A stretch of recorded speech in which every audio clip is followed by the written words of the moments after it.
Hello, this is DrPaulCottrell, and I'm doing a live stream. I apologize, it took a little while to set up. I'm going to go over some of my products, I'm going to go over some of the news. Again, I'm trying to do more live streams on different channels. On the larger channel, the ones that are watching, you can see me in a larger screen.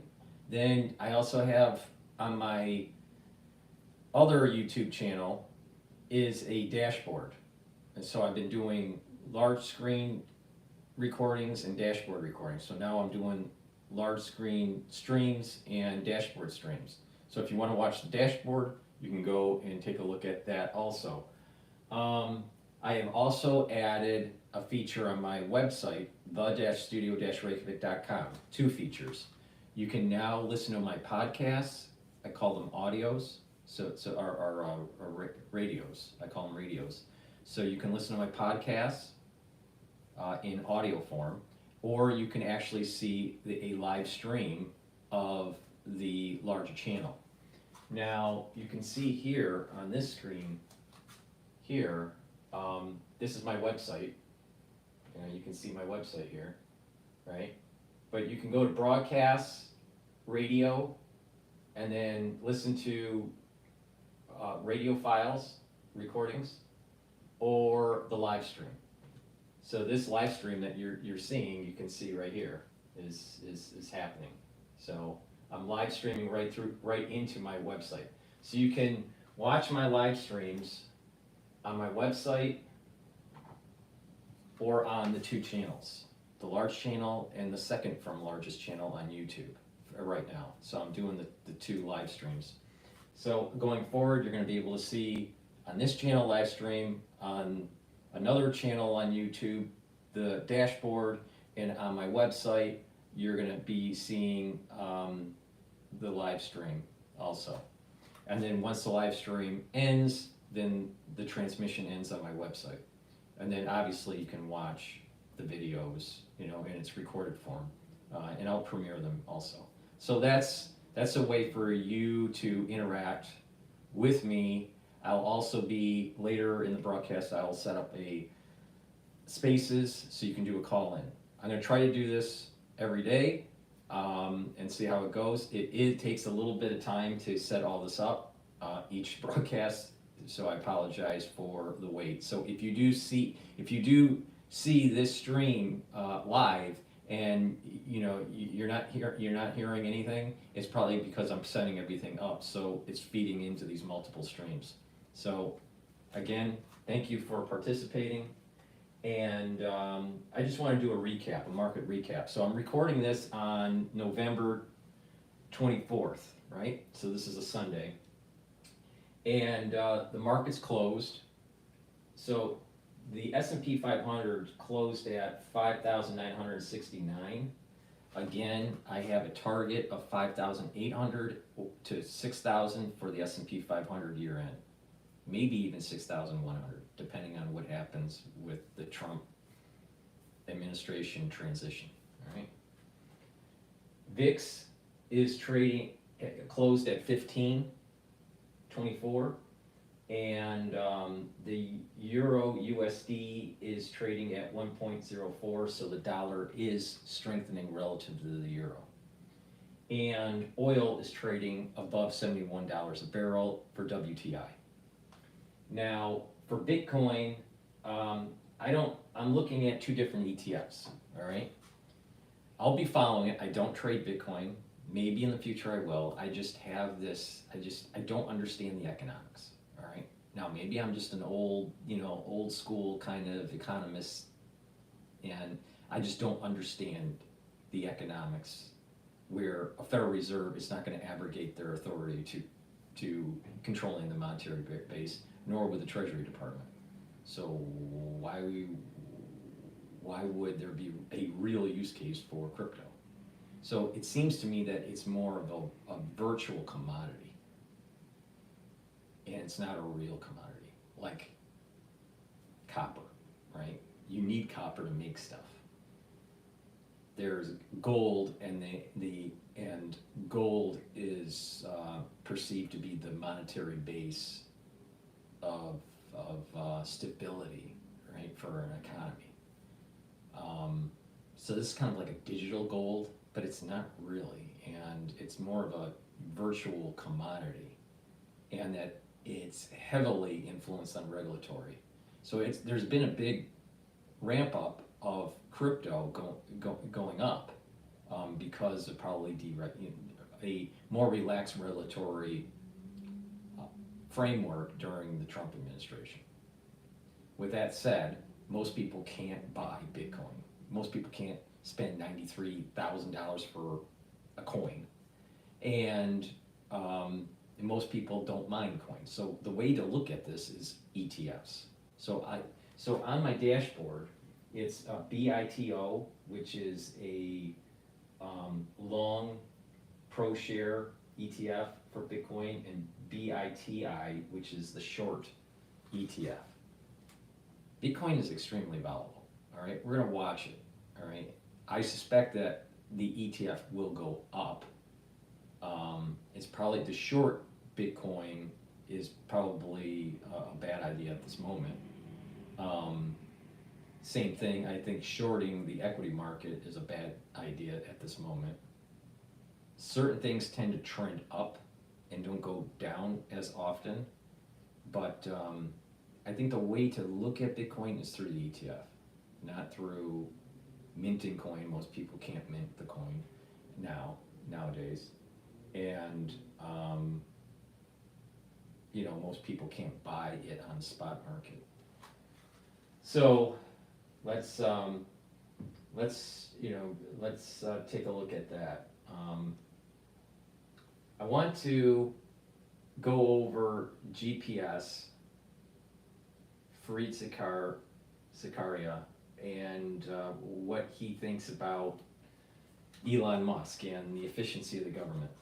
Before we do that, please help support my work. All right, I'm putting a lot of effort to do live streams, to get you more involved, to be able to get your opinion on things, but also to inform you about what's going on domestically and internationally, to inform you on what's going on with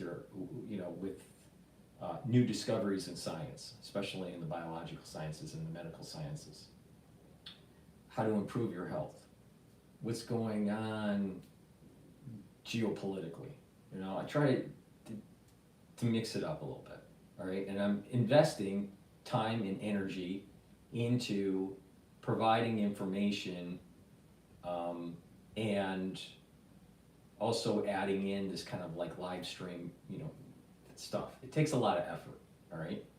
So please help support my work by going to my store, the-studio-reykjavik.com, and getting the products and following the protocol that I follow to improve your health, slow down the aging process, boost up your immune system, and improve your endocrine system, so you have more vitality and have an increased longevity. You're slowing down the aging process. It is in your power to do this. I'm not the only one that does this. But the thing is that I've been doing it for a long time.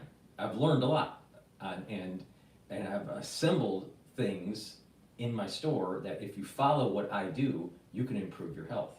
But but also it helps to support the broadcast. So please help support my work by going to the store, the-studio-reykjavik.com, and also make sure you subscribe to all my channels.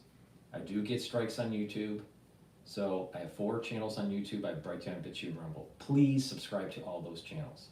The links are in the description of this video and all my videos, so please go subscribe. Ask your friends, your followers in social media to follow me, all right? Because when something happens in the news, I do have a unique perspective, all right? Especially what happened in 2020. So it might behoove you to actually pay attention to what I have to say. With that said, let's listen to what Fareed Zakaria has to say. Here's my take. Of Donald Trump's recent announcements, the one that intrigues, even excites me the most, is the establishment of DOGE, the misnamed Department of Government Efficiency. Misnamed because it is really a non-governmental advisory body that will work with the White House, not any kind of department inside government. Elon Musk and Vivek Ramaswamy, who will be in charge of Doge, are both brilliant, and the federal government has clearly become too expansive and is too cumbersome. There are over 180,000 pages of federal regulations. Surely it's worth taking a close look at them and retiring many. Observers have pointed out that the duo's efforts will be much harder to achieve than they imagine. Washington may be quite inefficient, but most of what it does is write checks with great efficiency. Social Security, Medicare, Medicaid, unemployment insurance, and other mandatory programs make up around 60% of the federal budget. Donald Trump has often said he would protect most of this spending. Next is the Department of Defense at over $800 billion, which has generally been considered untouchable for political reasons, though it is probably the department that most desperately needs to be streamlined. America has 4 different air forces: the Air Force itself, the Army's Air Force, the Navy's Air Force, and that of the Marines. After the Pentagon comes interest on the debt, also untouchable, which is almost as large as the Pentagon's budget. What is now left is about 15% of the federal budget, which includes certain veterans benefits, agricultural subsidies, spending on roads and highways, etc. To achieve the $2 trillion spending cuts that Musk has often talked about, he would need to eliminate all of this spending and all of the Pentagon spending, and then he'd still have work to do. But I do support the impulse to reform, and not just because I think it will force greater scrutiny and efficiency to government, which needs it. The duo will also force the country, and especially the Republican Party, to confront a reality that it has danced around for decades. The modern Republican Party was forged in opposition to Franklin Roosevelt's New Deal. Ever since the 1930s, the party's strongest ideologues have promised to repeal the New Deal and dismantle the architecture of the federal government that was largely constructed by FDR. But they never did. The first Republican president to occupy the White House after FDR and Truman was Dwight Eisenhower, who largely accepted Roosevelt's legacy. Next, in 1968, came Richard Nixon, who actually expanded it, establishing new agencies like the EPA and proposing a version of universal health care, believe it or not. All this infuriated conservatives who kept urging rollback. Ronald Reagan came to political prominence in a nationally televised speech he made on Barry Goldwater's behalf against a growing government and deeply skeptical of farm subsidies and programs like Medicare and Social Security, warning of socialism that would doom the American Republic to a future of tyranny and unfreedom. But of course, during his 2 terms in office, Reagan never seriously tried to repeal Social Security or Medicare. In fact, federal debt held by the public as a percentage of GDP grew under Reagan. It's worth noting that the only president to balance the budget since 1969 was Bill Clinton. Ramaswamy and Musk have both taken to posting a clip of economist Milton Friedman on their social media, in which he argues for a very limited role for the federal government. Ironically, this role would not seem to envision any support for things like EVs and civilian space programs, which have helped create the bulk of Elon Musk's fortune. But what decades of public policy seem to have revealed is that Friedman's vision has little support in the US. We are where we are because the American public has voted for Republican levels of taxation and Democratic levels of spending, which leaves a gap that can only be filled by borrowing. There's a strong argument that the US debt is on an unsustainable path, especially when you consider the rising costs that will come as more and more baby boomers retire. But slashing federal spending dramatically will almost certainly cause an economic downturn. Recall Europe's experiment with austerity in the 2010s. The central lesson of macroeconomic policy in recent decades has been that government spending now constitutes a large enough part of the economy that cutting it drastically can lead to a downward spiral of reduced consumer spending and declining confidence. Your expenditure is my income. The US federal government is smaller than much of the industrialized world in terms of spending as a percentage of GDP. it still desperately needs reform and streamlining. But conservatives have long argued that it needs to be much, much smaller. In fact, a good part of the rage that has built up among parts of the Republican base over decades has been centered on the notion that party leaders have promised repeal again and again, but never delivered. With DOGE, we may finally get an effort to actually deliver on the central Republican promise of the last 70 years. And we will find out what America thinks of it.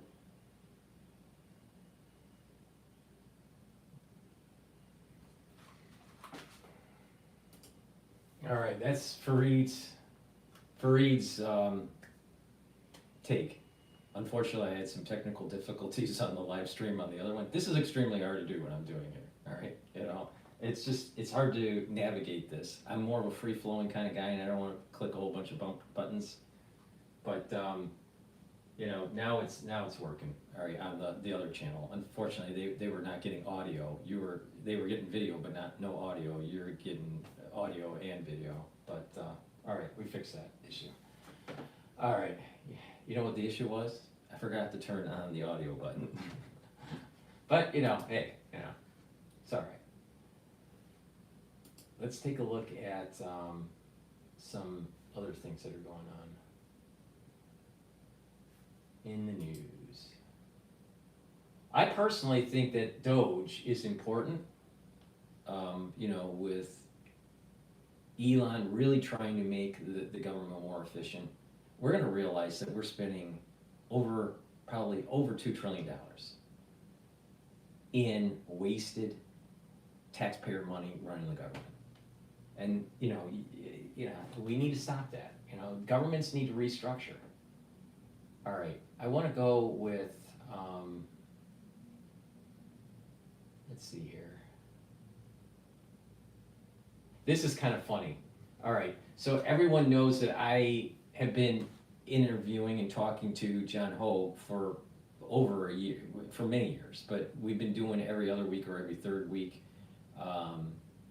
a recording, John Hogue and I. And he, you know, gave his prediction on the election and what was going to happen. It did happen. And there's been this Allan Lichtman, who is the predictor. He's a self-proclaimed Nostradamus of polls, right? And he failed, and he's not willing to admit that he failed. And because Allan Lichtman's not willing to admit that he failed, he's having this food fight between you're from Young Turks. So let's play that. It's kind of funny and how they're, you know, doing their food fight. Followers, comments, and they all trashed you, every one of them. All right,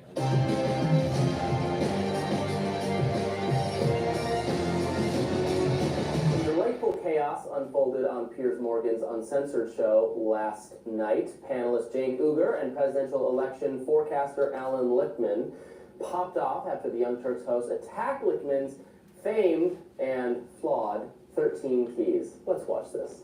Don't blame the voters. I think, look, we could get into this discussion, but one, I think you're blaming the voters. I think that's a terrible idea.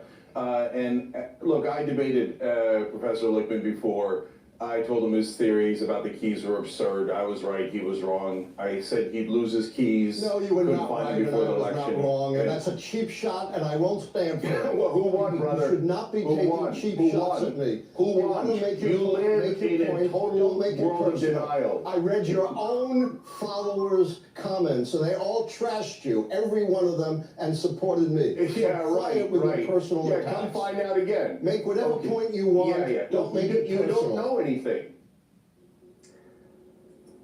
Bravo, Cenk. The pair did not stop there. Let's take a look at some more. Brother, you got it wrong. Say You were whatever you want. preposterously and stupidly wrong. So, okay, all right. Can I just Don't finish the call me goddamn thought stupid. ever on this show? No, not if you're Okay, personally. well, I you admitted proved it. I was wrong. I don't need you to call me stupid. Okay. Can I just say, it's great to see you Democrats all getting Who along taught so you well. manners? It's lovely to see you You both finish elected the harmony as you all goddamn come point. together Just again. Hey, Allan, right now. Hey, Allan, you deserve a tall glass of shut up juice, so can you just shut up for a second? And let someone who knows what they're Now, doing. if you're So gonna right personally here, attack You're me, so right. So You're so make any unified right point now. you want, So- I will not sit here and stand So- for personal attacks, for blasphemy against me. For context, Lichtman, a professor and American historian, rose to fame for mostly predicting correctly the outcomes of US presidential elections since 1984 through 2020.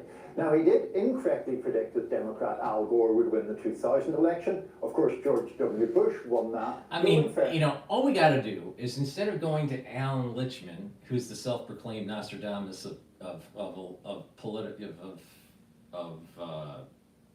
U.S. elections, you know, using some sort of multifactorial, you know, regression model. All you got to do is just talk to John Hoke, the scholar of Nostradamus.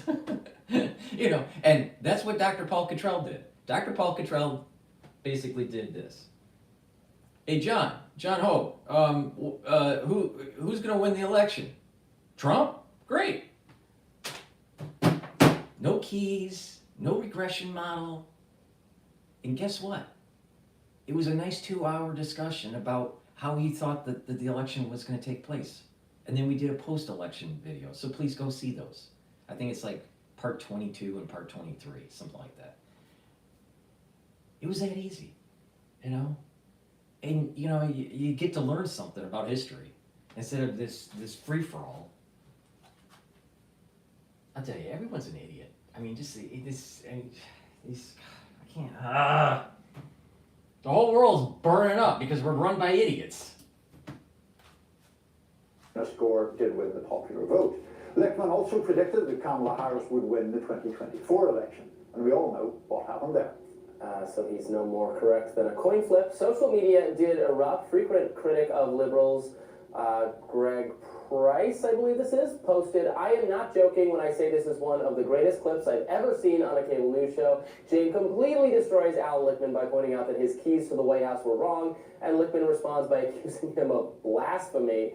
Another critic of Democrats, Colin Rugg, posted, quote, "Allan Lichtman, who completely botched the 2024 election, has a total meltdown after Jake Uger called him out. Says he's smart because he wrote 13 books. What a narcissist." I try to, you know, commenters can tell me if I'm wrong, but I think I try to get along with people or with guests we have. I don't think I lose my cool on the show too often, although it does happen. It's happened on occasion. It's happened on occasion. And I try to find value in things people are saying, even though I don't agree with them. I despise Allan Lichtman. I think he is I don't even want to say what I think about him. I think he is I think he's no better than a fortune teller. And his keys are ludicrous, which is why everyone hates him from left to right.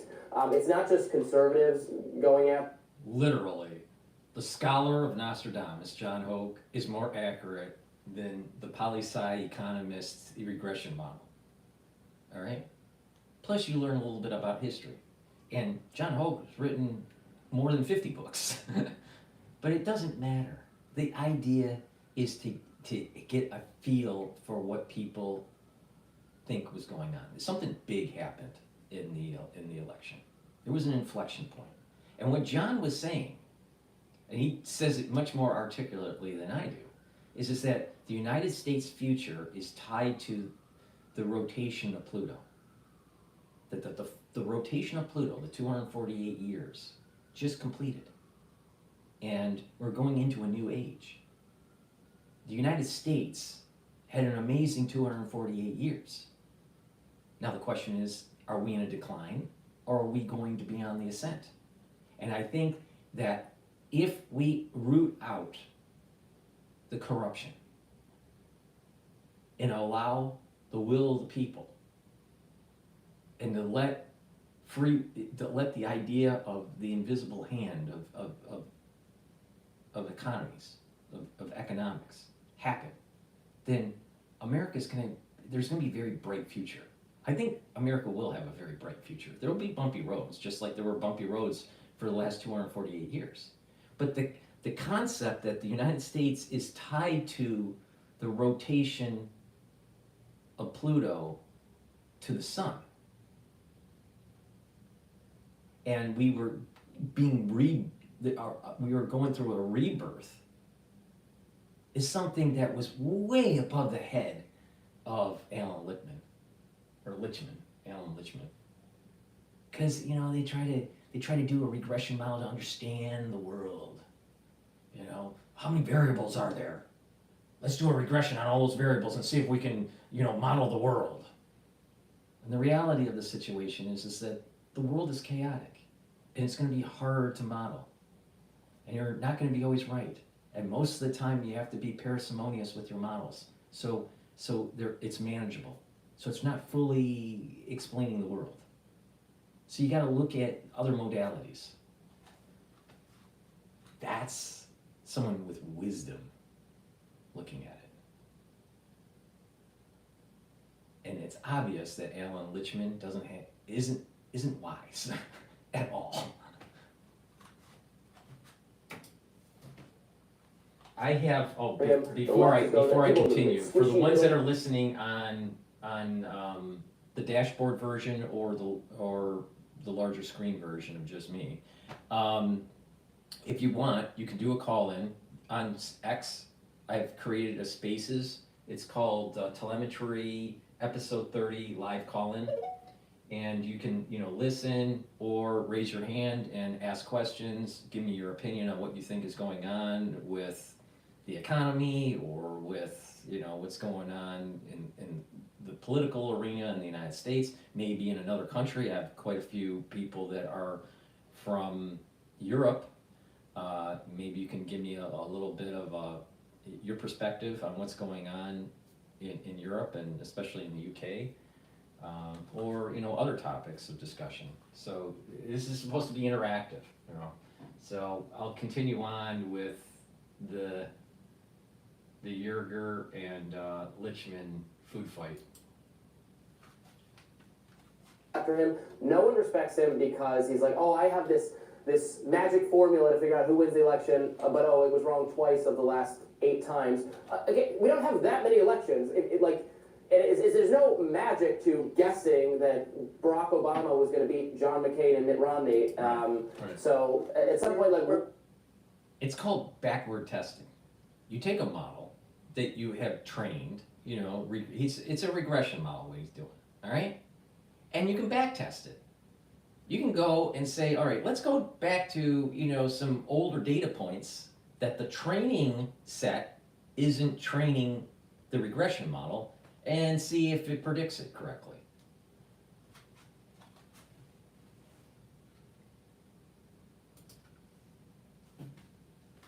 What are we impressed by here? Yeah, we were probably both correct in the predictions of a lot of those elections ourselves. So look, I have to declare a mild journalistic interest, which is that I have spoken to Professor Lichtman for various stories. He's always been very, very nice and civil and helpful to me. When I contact him for stories, it is primarily in his role as a historian, and he can be very interested in the sweep of history and all of that. He might be watching this and be upset with me. I'm not a fan of his 13 keys system. And the reason I'm not a fan is firstly, he conducted it, as I understand it, or deduced it from looking at past elections. So you're going from a situation where you know the result and then you create a theory that explains it, and then you say, well, that will predict future elections. In the 13 keys, Yeah, I'll take your call in right after playing this video here. It has another about 5 minutes to go. Major issues that I have with it is that they are not really objective measures. There are a number of them where it is a subjective judgment by Alan Lichtman, presumably, as to whether certain conditions have been met. I also just fundamentally don't think it correctly understands how politics works. That, in other words, there are these universal rules that you can apply, boiled down to 13 principles. I think originally there were only 12 keys, and he added another one at a subsequent date, and then say, well, this is some fail-safe method for predicting. That's interesting he says that, because in quant finance, when we're trying to build models to try to model price movement on particular equities or commodities or whatever, and you're building up these models, sometimes your hedging strategy starts to break apart. So you have to add a couple more variables to be able to strengthen the model to to try to capture some of that chaotic activity. Eventually the model starts breaking apart. So it's not very accurate at the very beginning. You add some more variables, it becomes a little bit more accurate as you're training, and then something new happens and the model breaks, right? And then, these quants try to add additional model. That's what he did, is he added additional key because the model was breaking. Because the model doesn't work. And so what happens is this quants, convince a hedge fund, well, we'll just add some more variables, and then they just, the front office gets more money from the investors to, feed them, to feed the fund, and, they continue on trading until it breaks again, and they add another variable. But eventually you just have to just throw away the model and rebuild it. Because these movements are, you can only model these chaotic movements in a very smaller time frame. You can't capture the whole thing because there's too many things that go on, too many black swans and too many out of the sky kind of events, out of the blue sky kind of events. So the models break apart. To the god Baphomet, who bestowed upon him an additional key, and he came down from the mountaintop with another stone tablet written, and then they said, oh, the great wisdom from on high. Like, I'm looking at these keys now, and then these are not, like, clear in, like, oh, that key is applying here, or it's not. Like, the key 4 is there's no significant third party or independent campaign. Would we say that about this most recent election? I don't know. It's ambiguous. There was a significant one in RFK Jr., but he endorsed Trump by the very end and tried to pull himself off the ballot. So I don't know whether to say that's a key in the incumbent's favor or not. If you have them in front of you, isn't there one that's something about whether there is a meaningful scandal for the incumbent or something along those lines? The problem with Lichtman is that he didn't understand that everything about Trump is chaotic. Everything. Everything. So what do you think? Why do you think you can model that? You can't model chaos. He'll always break apart. You may be able to be lucky and predict something in a very short amount of time or whatever, but Trump is so chaotic, don't even try to model him. All entirely, yes, the incumbent administration is untainted by major scandal. What's a major scandal and what's a minor scandal? Right, is the Biden age thing a major scandal? I would say that it is, but I don't, this is not defined here. There is no sustained social unrest during the term. Well, again, this is entirely subjective. There's, the incumbent party candidate is a charismatic or national hero. The incumbent administration achieves a major success in foreign or military affairs. We disagree as a country, as a politically divided populace about whether X, Y, Z things that occur are successes or failures for the administration. Over the course of the Biden administration, vis-a-vis Biden's support for Ukraine, the U.S. prevented Ukraine from being entirely defeated or conquered by Russia. Many people would count that as a military or foreign policy success. Many other people say, well, we didn't defeat Russia, and this is a waste of our money, and it's not an important military foreign policy objective to stop this from happening. So there's just disagreement about whether that counts. So the keys can't tell you anything. They're totally subjective. And those things that you've cited are, generally speaking, pertaining to policy and the judgment of policy. And when it gets down to whether a candidate is charismatic or not, I think Barack Obama is very charismatic. A lot of Republicans think he's terrible. A lot of people who support the current president-elect think he's very charismatic. I don't really see that myself, but I mean, if that's what floats your boat, good for you. Right, and the reason why Allan Lichtman is so worried about this is what created his notoriety, so he can get on CNN. Well, if if his model blew up and he lost his keys, maybe he doesn't get on CNN anymore. It's kind of like rocket science, all right, in a way. You're trying to be able to design a rocket to go up into space, but for some reason it keeps on blowing up. And you're trying to figure it out, right? And it's very simple. It's successful if it gets into outer space. It's a failure if it blows up, all right? Really simple. Well, if Allan Lichtman was a rocket scientist, what he would be doing is he would be saying, you know what? I had this model of how this rocket should go, and it blew up, so it must have been because of birds flapping in China. So let's blame the birds and not the model.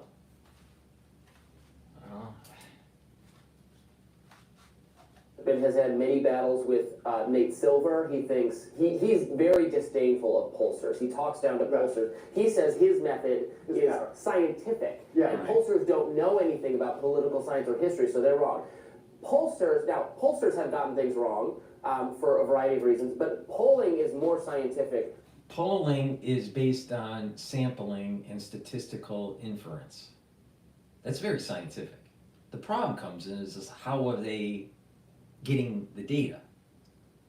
Is there some sort of sample bias that's taking place, which I think is happening, and that there is some sort of sample bias that seems to be biased to the Democratic Party, and maybe that's why the Democratic Party seemed to be polling better than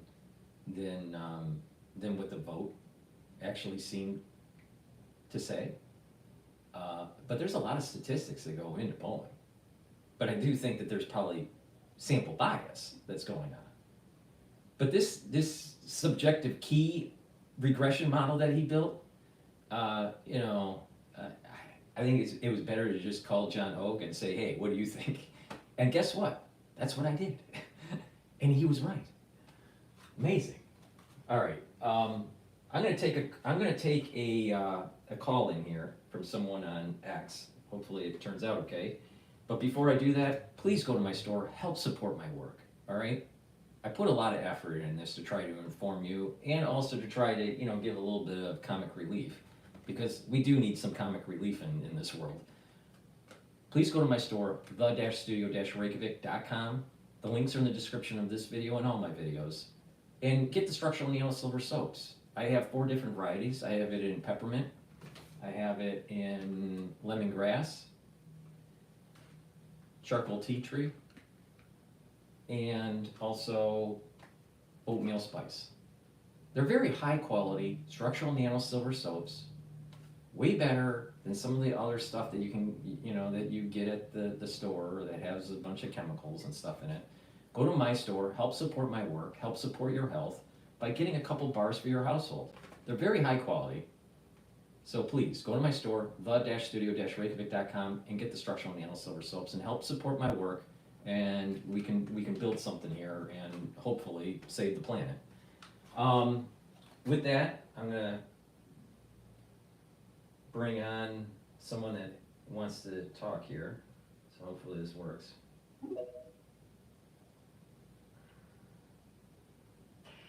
Hello? Hi, Paul. Hi, can you hear me? Yeah, everything's coming across good. I changed my name on X, but I talked to you the day of the election, or when they were. Yeah, I remember you. I remember. Yeah. Excellent. So I have a topic. First of all, just a comment on the Allan Lichtman thing. I mean, that's hilarious. I mean, I don't know if you saw. So there's like a series of videos. So there's the Lichtman sort of back and forth with Cenk on Piers. Right. But previous to that, if you go to Young Turks, like on YouTube, there's sort of a kind of a screaming back and forth or something with Lichtman, like before the election, and so that's the background to that video. Okay. It's a pretty good video. But anyway, yeah, the problem with Lichtman is, he hates Trump, He's very rabidly, he's not some kind of unbiased, person in this. And so, he like makes up misogyny and racism, and it's like, what the heck is this guy even talking about? Right. No, what I'm noticing with a lot of commentators and even social scientists,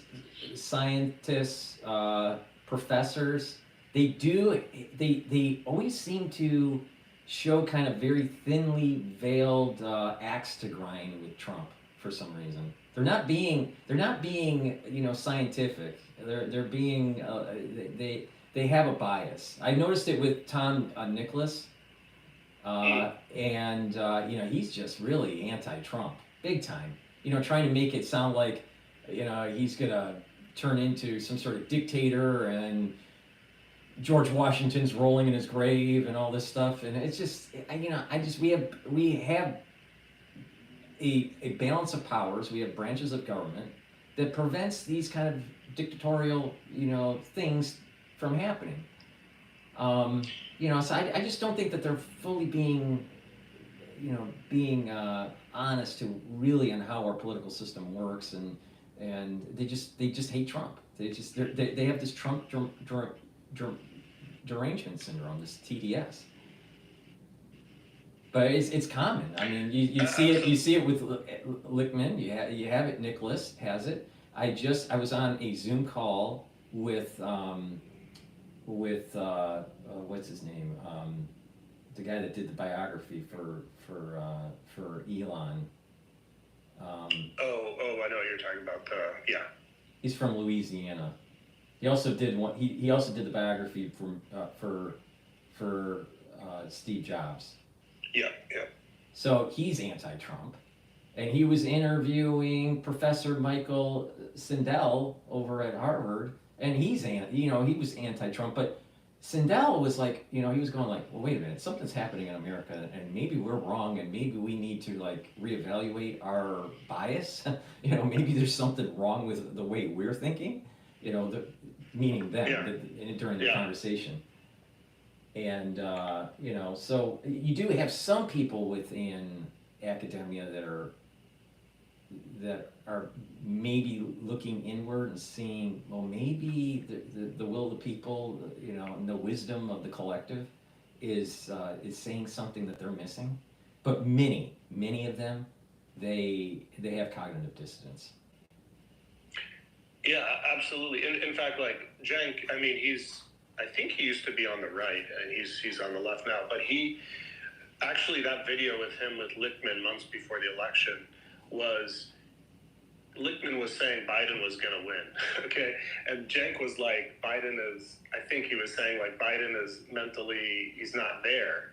So what if his question to Lichtman was, what if Biden every day, like, I think it was like slapped a baby every day or something. And so Lichtman was like, no, he'd still win. In other words, but the other thing about Lichtman was he said that basically like X is propaganda, and so if there was no X, then Trump, then is this ridiculous? And the thing is, when it was Twitter, it was heavily biased to the Democratic Party, but it was okay for that to happen and to silence conservatives, especially what was going on during the crisis in 2020.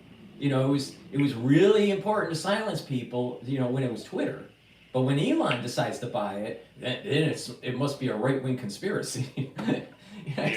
This is the problem that people are having with just academia in general. It's just the professors are just so to the left that they're not willing to really, have kind of like a true synthesis. Of knowledge. They don't have a thesis, and they don't want to look at the antithesis of it, and they don't want to synthesize the difference. But a scholar that's what they're supposed to do. They're supposed to be like a referee in baseball, just call the balls and strikes and not have an opinion on which team should win, right? But unfortunately, what's happening with these professors is they get notoriety by having an opinion. They get to sell books when they have an opinion. It's not about truth, it's about op-ed. Everything's turning op-ed now. Like, if you think about, maybe you're a little bit too young to appreciate this, but back in the old, the olden days of news, right? The Walter Cronkite kind of era, and then right after was where Peter Jennings, Tom Brokaw, and who was the other one that it escapes me right now, his name. But you had these broadcasters that tried to just provide the news, but over time what was happening is that they became more and more opinionated. So news should be really factual, not op-ed. But to drive the advertisers, to drive the eyeballs, you need everything to turn op-ed. So now it's a free-for-all on CNN. Even Bloomberg is opinionated now. It used to not be. If you watched Bloomberg in the 80s, or if you watched Bloomberg in the 90s, it wasn't as opinionated as it is now. like Bloomberg TV. Yeah. CNN, even in the olden days, didn't have that op-ed opinionated free-for-all that it is on now. I think they just hired too many lawyers, and all they do is argue at the table, unfortunately. But this is the problem: is that you have academia that's putting in their 2 cents, their opinion, and it's not based on fact. And you also have the news isn't really broadcasting the news anymore. They're just broadcasting opinions. Yeah, I mean, and it's like, okay, Lichtman said he wrote 13 books, and he has this model, and so clearly he's, my estimation, I haven't looked at any of it, and you're more sort of academically trained, especially in statistics and stuff than I am, but he, so I assume that his work has some value to it. But the problem is when he gets on all over the news after the election and says the reason why Trump won was because of he just literally lists the talking points: misinformation, misogyny, racism. This is why he won, and that's why the keys broke. It's like he's gone from, let's just say, academic sort of pursuit to literally like his brain, is shut off, and now it's just emotions, Mm-hmm. I would take it even one step further. I think that the sample bias in polling made it seem as though it was a closer election than it really was. And if the voter turnout revealed itself to be close, then it would be easier to, in certain counties, to flip votes. Right. But because it was such a blowout, it was hard to do that. Now, I was really worried during that night. I mean, when I turned off my broadcast, I was really worried that something funny was going to happen, and that Trump wasn't going to win. So I didn't want to count the chickens until they hatched. But I was glad to see, the announcement. I think it was AP announced it like at 2:00 in the morning, New York time. That Trump looked like he was going to win. So that was great. So, but I was worried. But but getting back to Lichtman, or Lichtman, because he's a professor, and he's scientifically trying to prove that she would have won. It would have been plausible it'd be plausible to do the flip. See, the polls were close. He seemed to be right. Yes, yeah. And if the voter rolls were close, and it was in Trump's favor, maybe some improper things would have been happening, in these machines. But it was such a blowout, they couldn't do it. It was, and a lot of people, said that this needs to be a blowout, or he's going to lose. So, yeah, go ahead. Did you see that? Did you see that pollster from Iowa? With the crazy poll. Isn't it funny that she, had like Trump losing by 5 points or something in Iowa, and then Trump won by like 10 or 13, and guess what? She retires right after the election. And it's kind of interesting how, because if you wanted to, let's just say, if you wanted to create what you're talking about, what you do is you have a guy like Lichtman get on, you have all these polls say it's even, and then you have her come out right before the election, pay her $100,000 or whatever, and then have her come out and say that, oh, look at Iowa, Trump is even losing Iowa. And then, so it kind of fit in right at perfect timing. And it's very odd, she retires right after the poll comes out. It's like, because now she can't be she doesn't need to be relied upon for accuracy because she's retired. It's interesting. No, I think I think that there was there's some sort of built-in bias to the sampling, but I think there was also an additional built-in bias to be against Trump. I think if Trump wasn't running, these polls, everything's above board. I just think the way they sample seems to sample a little bit more Democrat leaning in the country than, let's say, what's really going on in flyover. And it may be because of population densities where they're doing the polling and stuff like that. But I think there was an additional bias of just anti-Trump. And they wanted to give the perception that she was doing better. I mean, think about this. I mean, let's just sit down and, like, you know, just look at this from a commonsensical point of view. She had about 107 days to run her campaign. She spent over $1 billion in 107 days. Now, and she's 20 million in debt on top of it. All right, so we were going to give her the keys to the family car, aka the United States economy. You know, that's over 20 trillion, right? And, you know, a budget in the trillions. And we're going to assume that she's going to run it with fiscal responsibility. If she had 4 years, think about how much damage she could cause if she literally spent like a drunken sailor for 107 days. Literally a drunken sailor. But I'm so glad that she didn't get in. My worry is that you have the deep state, somehow, some way slow walking Trump's policies. I think it's going to be a huge free for all when ICE goes into these sanctuary cities like New York and starts rooting out some of the illegal immigrants that are coming in that are especially part of these gangs. It's a real thing that's going on in New York. So so you got ICE that's going to come in. The NYPD isn't going to help.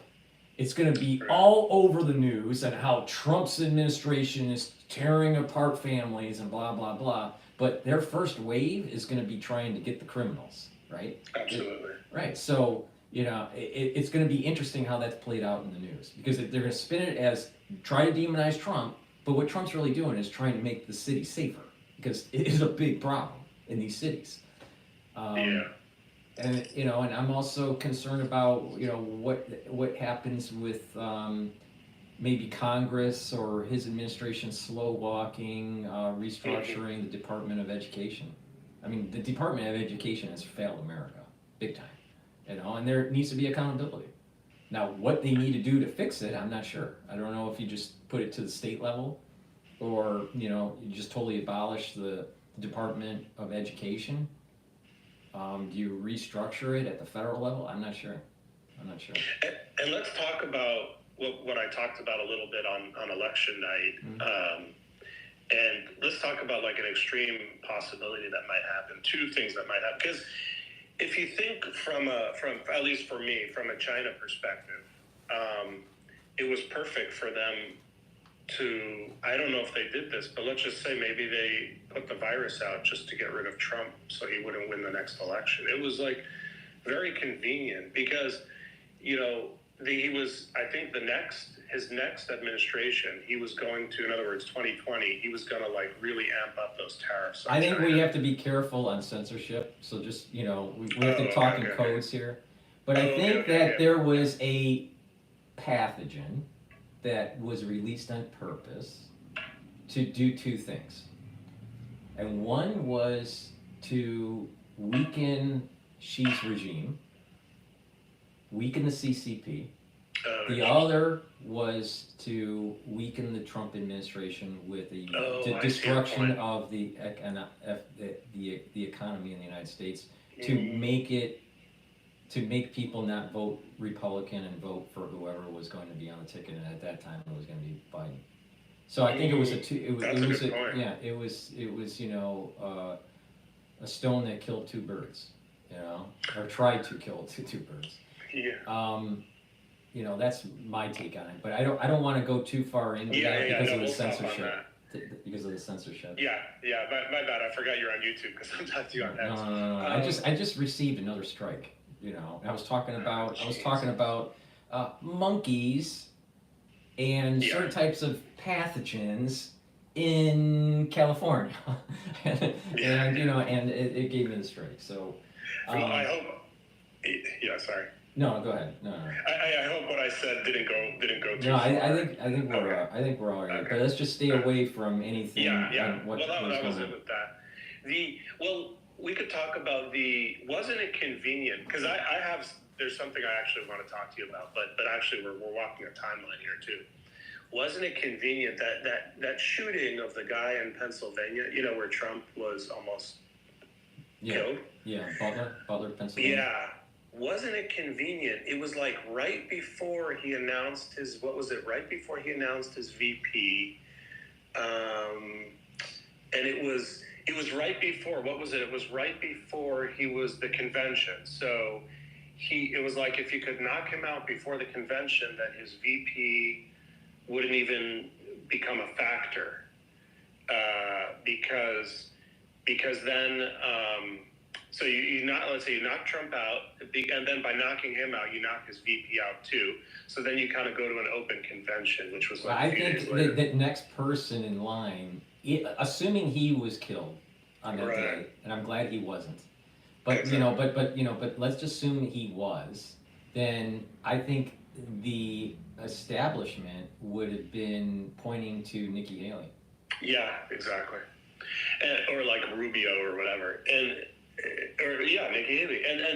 But if you actually look, I literally think it was an accident that he wasn't hit because, Trump always talks about it with his head turning, but if you look, so they say that shot is very easy to make. I'm not a rifle shooter, so I don't know,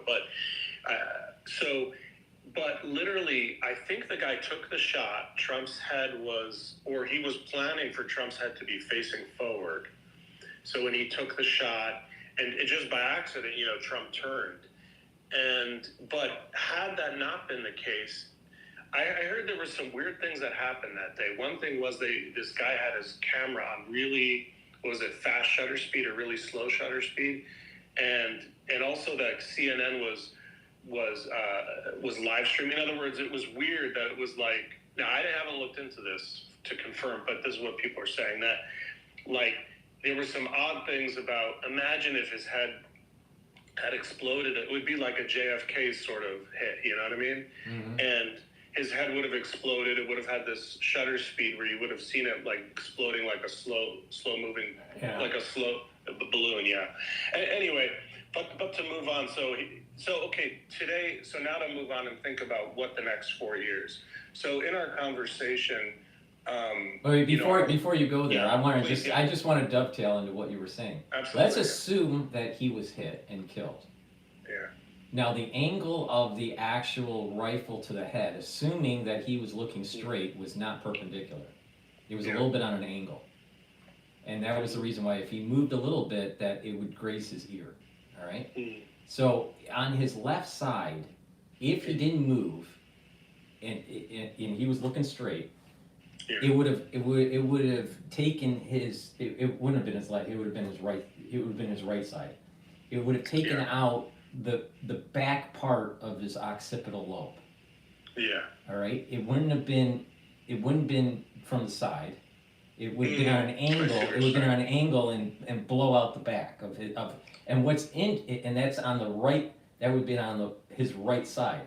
JFK's head was hit on the right side also. I thought that's interesting. Yeah, that's weird. But it seemed as though it would have been a perfect way to bring in Nikki Haley and to create this stir of we need more gun control. Exactly. And, this might have been some sort of foreign actor, maybe Iran, maybe Russia, and then start a whole new set of, emergency powers for the state to do surveillance, domestically to find lone wolves, and all this stuff. So, thankfully he wasn't hit. But I do think that there was some sort of orchestration there. Now, he was lucky, and some people would, say it's luck. Some people would say God intervention. There's even a meme out there where Abe, Japanese Abe, have you seen it? Where he goes to Trump and he goes, Trump, move your head. Yeah. And, you know, and he keeps saying, well, why? Just move your head. And then he goes, well, I see you again. And he goes, I have things to do. So Abe, you know, ends up to be a superhero, and he, you know, deflects the bullet. But maybe it was Abe that did it. Maybe it was God. Maybe it was just luck. I don't know. I'm glad it didn't happen, because I think the United States would be big, much different, much different. Yeah, I mean, because the concern is we might have kind of at least started kind of into somewhat of maybe a low level, maybe higher, kind of civil war-ish. And by civil war-ish, I mean, like, what if people on the right, or even those plants, you know, those groups of like 50, 100 Fed types that run around, you know, they're all dressed in the same uniform, and they march. It's not that. You just look at you can tell who a Fed is. They're like in these, like, you know, kind of like embedded militia types. They wear the same watch. They look like they're doing the same calisthenics, so they have, you know, they're beefed up in the upper torso. They have they wear the same glasses. They have the same haircut, tight on the sides, got that military look, right? It's so obvious. It is so obvious that they are U.S. coming from some sort of U.S. agency. There's no doubt about it. That a ragtag militia would not be that coordinated.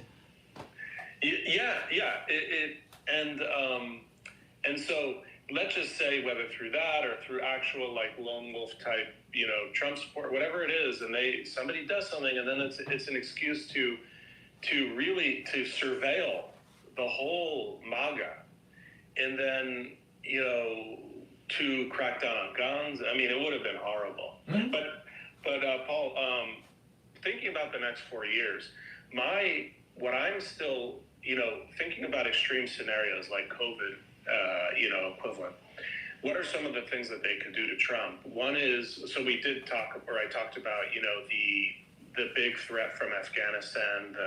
There's a big attack plan from you know, Al-Qaeda types. And then the other thing is now they're pushing, you know, with Ukraine, and the problem also is, you know, it was like kind of a World War III. The other problem is with the wide open border. Are you telling me that all these Chinese, you know, intel agents haven't come in, and Iranian intel agents haven't come in? I mean, I don't know. They could be setting Trump up for something really bad. I think to dovetail into what you're saying, I think there's a setup for another 9/11 taking place. That's what this book that I finally finished reading. What they're saying is in Afghanistan, Al-Qaeda is much bigger now than ever before, and they have those passport making equipment, and so they're having all these new people come in, so their biometrics, and I mentioned some of this, but just in case I didn't go over all the detail, they've got their biometric, so all the terrorists who were cataloged by the U.S. government, their biometrics during the war on terror, they have all these new recruits coming in who aren't on those lists, who don't have the biometrics, and then they're giving them these, like, new passports, these fake you know, and so they're coming in through, you know, and then they get to the border, and then they throw away their IDs, and then they just claim that they don't have IDs. They're not just throwing in the border. I was actually on there's a I would have to look up who this is. She's a researcher in this field, and she embedded herself with BBC. But I was on actually a Zoom call. She was promoting her research. All right. And I think she wrote a book. I'd have to look up her name. All right. But she said when she was embedded with the patrol service that's by the border there. Yeah.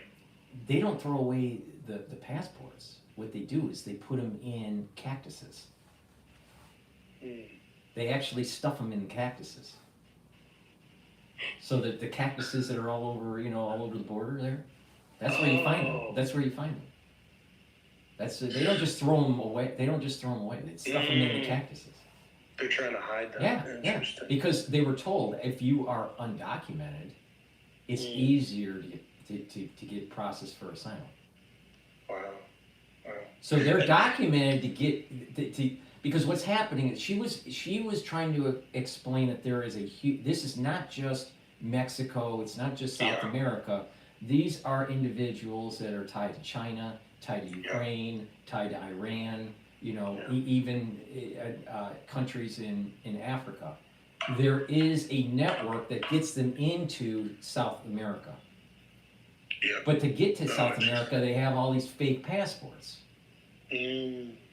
So they're carrying the fake passport during their caravan all the way up to the Rio Grande, right? That makes sense. Once they cross over with their papers, they hide them.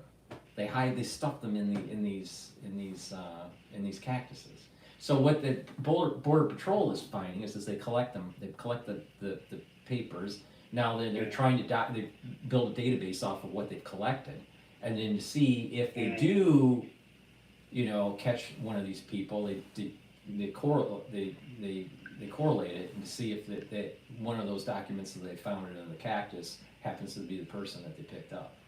Now most of the people they don't pick up everybody, so it's rare to really catch who is who, but they were told don't have any papers on you and it's easier to process as an undocumented immigrant. Yeah, sorry. And the scary part is, how about all those people that are trying? I mean, they open the door. So somebody who's not trying to come through the open door, this is scary. This is worrisome because are those terrorists? Are those I would say that she did throw up some graphs. I'd have to dig in and see if I had a screenshot of the graphs because it was a Zoom call when she was doing her little presentation. But what is surprising is that there are a lot more nefarious actors coming across than would have been expected. I mean, it's tens of thousands. It's not, it's a high number. It's not like just 100. It's a high number that's coming in that's of worrisome character, right? That could cause like a 9/11 kind of situation. But the majority are, probably just individuals that are being trafficked, into the United States, unfortunately, and they're just trying to have a better life. The majority of the people that are coming over there are not terrorists, but there are tens of thousands of individuals that are coming across the border that we should really worry about. And so, all right, Trump gets in. This is the way I think it's going to play out. Trump gets in, he starts to try to restructure the national security state. All right? He gets a little bit of momentum, and then all of a sudden, boom, something happens, and the whole media is going, see what happens? You restructured the national security state, and they got through, and we, lost track of them. They broke through the net, and it's your fault, Trump. And forget Doge, Yeah, and then all of a sudden, Congress does a hearing and starts to print more money for the Patriot Act Part 2. Exactly. That's actually that. Before you said that was pretty much what I was thinking was like let Trump get settled in, get lulled in a little bit, hit him, and here's some options of what they can do. Imagine if they did a dirty bomb in a city, or multiple dirty bombs. Now, dirty to get the nuclear or radioactive material for a dirty bomb is not hard. Like there's that stuff in smoke detectors. So just the scare factor, even if it's not that bad.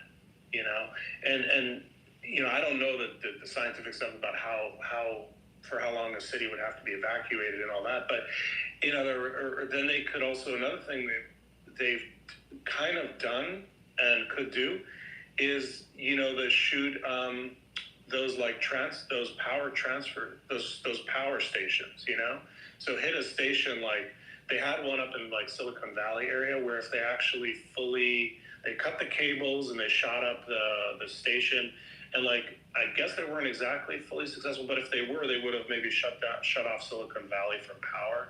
So this was a bunch of years ago, but the point is like this is not hard. And so, yeah, I think, and here's the other thing is like, what if either Iran is involved or they just claim Iran is involved, and then we ramp up into, then Trump will be, quote, forced into a war with Iran. And then there's literally a call up because they don't have enough soldiers, so they do a draft. I mean, this is kind of my thinking of where we're headed. Mm-hmm. Mm-hmm. Yeah. No, I just there's a high potentiality of some sort of orchestrated event that takes place to try to slow down the Trump administration and to strengthen the national security state. He wants to restructure the national security state big time, truncate it, reduce the power, investigate the corruption. And these are the people that created 9/11, and they're the ones that could create another one. And he's playing with the hornet's nest. Now, hopefully he, is able to do it. Maybe, if you have a strong enough attorney general, going after the corruption, then, this might happen.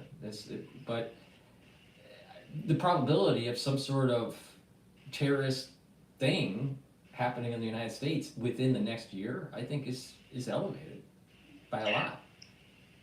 Yeah, and who gains, right? And China gains, Iran gains, Russia gains, and the deep state gains. So, I mean, it's like four or more birds with one stone. Mm-hmm. Mm-hmm. Which goes back to what was going on back in the the late 2019. Trying to create havoc. Exactly. To get to create some sort of geopolitical and economic hardship. Yeah. Sorry, Paul. And one thing is, the reason why I wanted to call into you today was I want to offer like a solution. I want to see what you say about this. Now, I mean, he is going up against a very powerful deep state, so I don't know how he or we win, but I want to throw out an idea that I've been thinking about for many years. I'm kind of curious what your thoughts are on it, if you're okay with that. Yeah, go ahead. Okay, great. So, have you looked at all into Switzerland, their like method of government, their direct democracy, even at the national level? They have this direct democracy. No, really. I mean, the only thing that I, focused on with Switzerland, when I was, heavily doing currency trading back years ago, back in, I don't know, it was like 2014, 2013, I was trading like 17 different currency pairs, and one of those pairs was the USD Swiss. Yeah. So it trades kind of like, it trades as like a risk indicator. Same thing also with yen, Japanese yen. But I was really more focused post Lehman dynamics of the central bank kind of stuff. But their method of government and all that, I didn't really pay attention to. So basically, like in a bunch of, like in California, Arizona, other states, they have this, at the state and local level, they have these like ballot initiatives, referendums, and recalls. So you can recall a politician, you can get like something that the voters will decide, you put the question on the ballot. Mm-hmm. I don't know if they had that in Michigan, but if they have that in Michigan, but I don't know that they have that in New York. Have you ever voted in an election where you've had where you could vote not just on a politician, but on a measure, like a ballot measure? Well, we have propositions. Yeah, propositions. Okay. So, do you have that in New York? Propositions. Yeah. Oh, okay. I didn't realize that. So anyway. At the state level or even at the city level. Exactly that. Yeah. And so in Switzerland, they have that exact same thing, but they also have it at the national level. So imagine we had that kind of power at the national level. So for example, in Switzerland, they had a vote on, so they have pretty strict immigration. So I've read through their full constitution. It's like in English, it was 70 pages when I read it, but it's very easy to understand. And it's a balance between the right and the left. So if you look at Switzerland, their immigration is pretty strict, but at the same time, their social net is decent, you know. Now, I wouldn't say it's overboard, but in other words, it's not full right, you know, it's sort of between the two. And I think, you know, for example, they have votes on like whether they should keep the military as big as it is, because they have, you know, Switzerland during the Cold War had, I think, 800,000 in reserves of military, one of the biggest militaries in the world, I think, which is hard to imagine because they're so small. But everyone is in the military. In fact, you're required to keep your rifle in your house, which is interesting. But basically, they learned from the United States. The United States, you know, after during the revolution, you know, brought in this sort of system. And then Switzerland learned from the United States and improved it. And we've sort of been bouncing back with Switzerland over the years in terms of us improving on their system, them improving. In the last iteration, we haven't improved yet on what they did. But they created in maybe like around 1848 or 1870, they created this thing where they have now there's these propositions at the national level. And so they really keep their government and politicians in check. And so our problem is, I think in the United States, our problem is, so if you look at the Constitution, the article to change the U.S. Constitution is the 5th, Article 5. And basically now there's two ways to change the U.S. Constitution. One way is the way it's always been done. So the second way has never been used. But the way it's always been done is it gets voted on through Congress. I don't know what the number is, I forget. But they vote for like a constitutional amendment, I guess the House and the Senate. And then that gets forwarded to the states. And then like, I guess it's 3/4 of the states have to approve a constitutional amendment. The other way to do it is the states, I think it's like 2/3 of the states call for a constitutional convention. And then it's still the same 3/4, I think it is, that vote to ratify. So you'll have a constitutional convention, they'll propose amendments to the Constitution, and then those amendments still get voted on by 3/4 of the states have to approve it. So I guess what I think we should have in this country is, it would be really nice if this country was to move to the system that they have in Switzerland. Now, in the way that in the United States, the way that we got our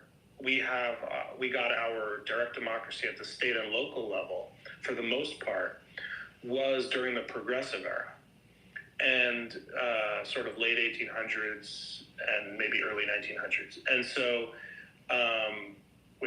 so like 18, I don't know the exact, but let's just say late 1880 to 1900, 1900 to 1920. So somewhere around that range.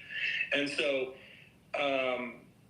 what happened was there was this kind of revolt at that time, this kind of populist revolt against a lot of corruption in the system. And that's how they got all these states to have these, you know, this direct, quote, direct democracy put in their constitution at the state and local level. So, but I think now is the time for us to do that at the national level. The problem is you know, the deep state is so strong, but, you know, I've been, the past number of weeks, I've been reading this pamphlet, or this kind of small book that was created back during the Progressive era. This guy had studied the Swiss system, and then they used that pamphlet or book kind of became sort of that's what they used to get people to support, you know, get these state legislators to support this change in their constitutions and stuff at the state and local level. But let me see if there was anything else, and then I want to get your comment. But the big issue is how would we get this done? So the big problem is the second method, you know, Article 5 of the Constitution, the way to change the Constitution. The second method of changing the Constitution is through a constitutional convention. But there's this like propaganda out there, maybe it's true, that if we create if the states call a constitutional convention, then it could be run away and we could ruin the whole United States.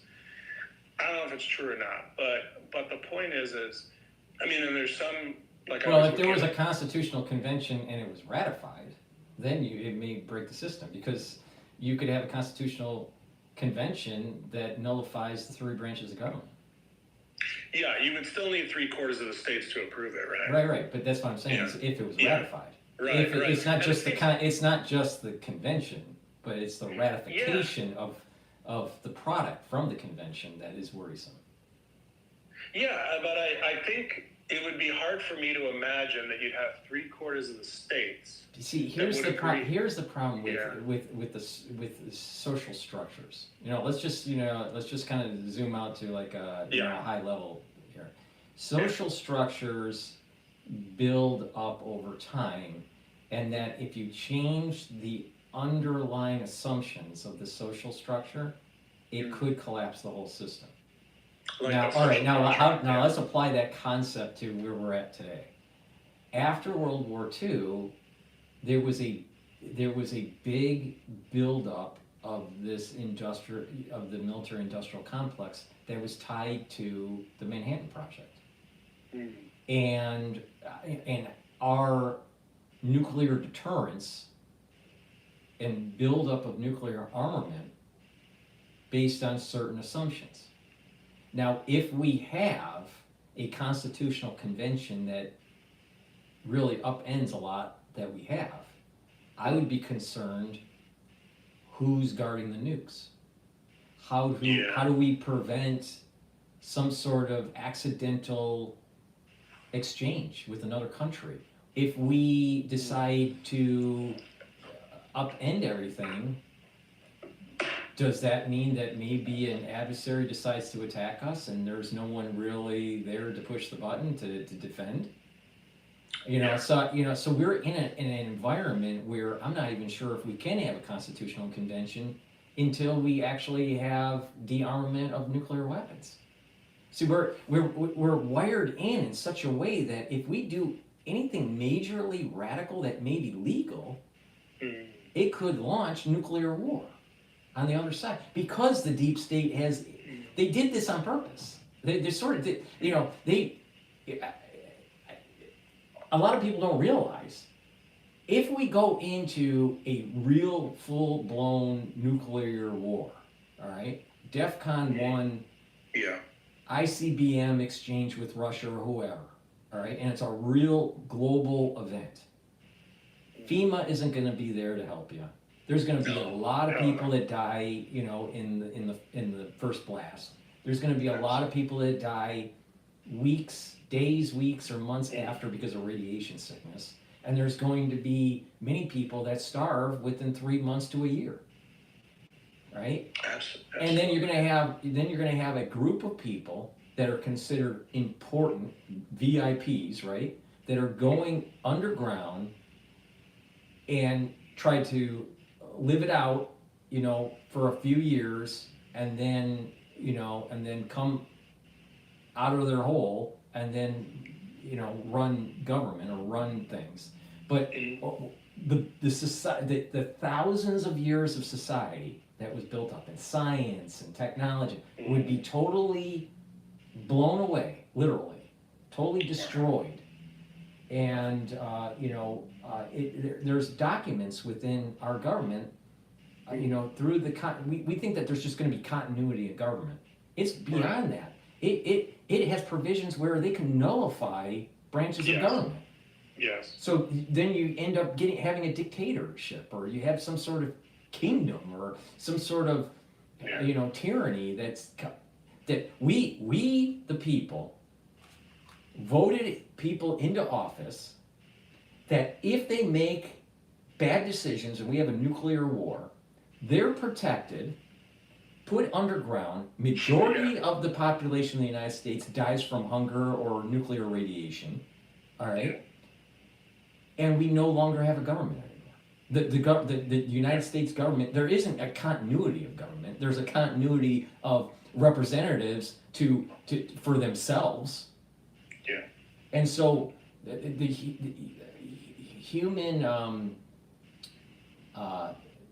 human behavior in that kind of environment, you're going to have individuals that will want to have their own serfdom. They want to protect themselves. They want to, So, Absolutely. So I think it's probably more important to try to de-escalate the nuclear armaments that are taking place in the world, before we can actually have some sort of new Magna Carta.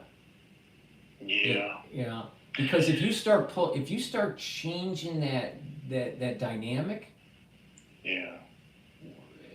that could be the thing that launches World War III nuclear. We're kind of in Yeah. World War III now, but it's more conventional.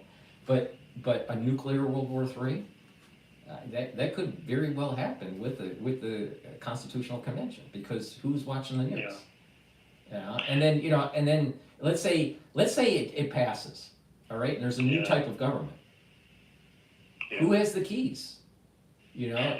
Who's controlling the military? Does the military decide, you know what, we're going to spin off, we're not going to be part of this Constitutional Convention Right.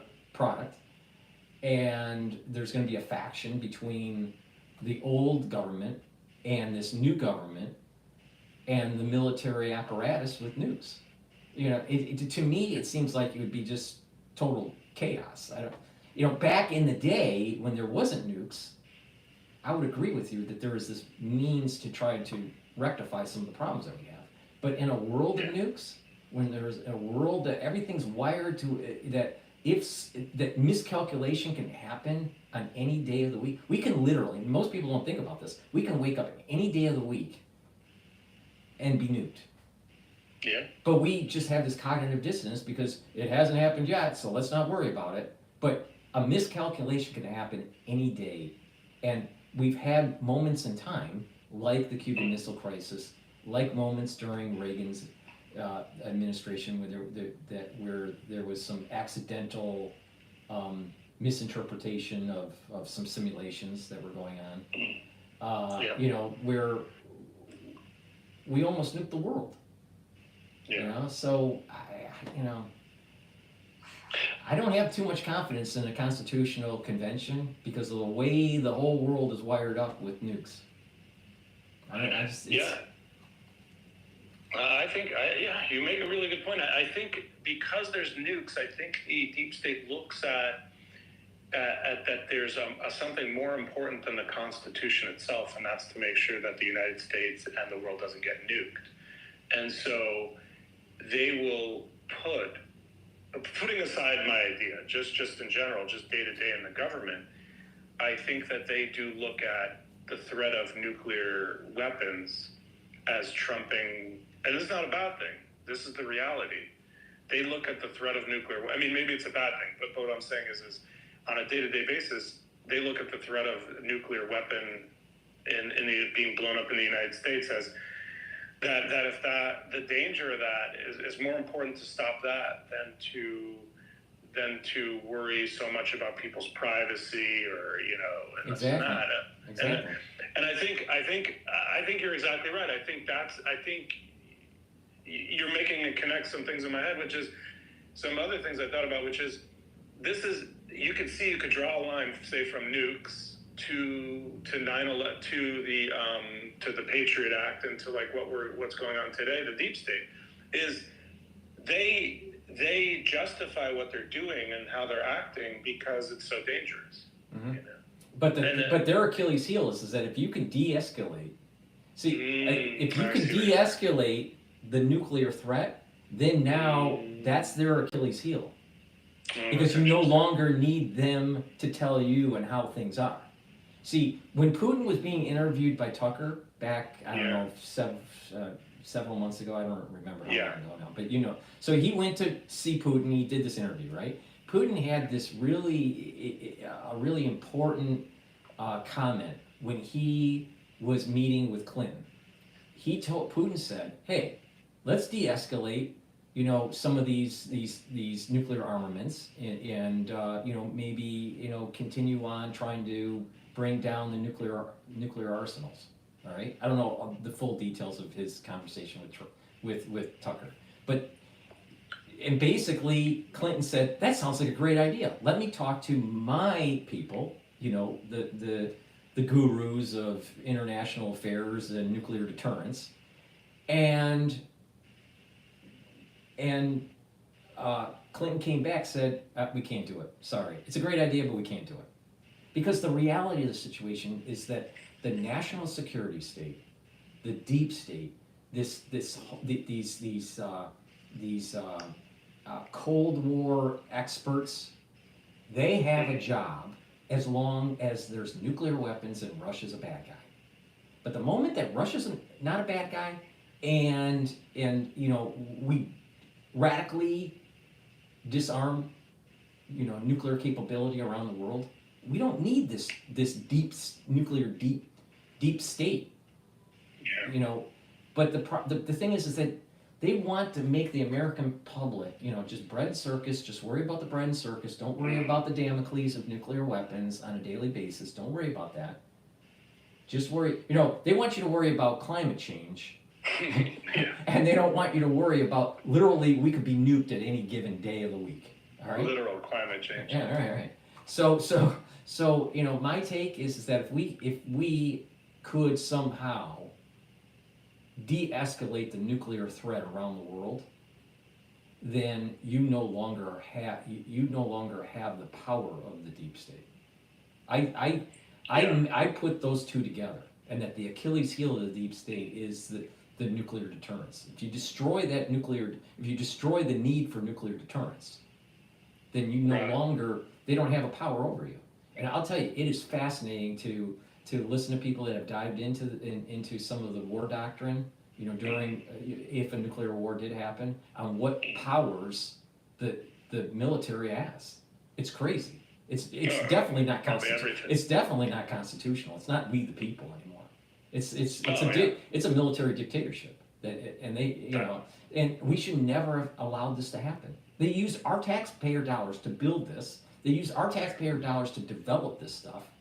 And they're going to use our taxpayer dollars to prop up their dictatorship if something goes wrong.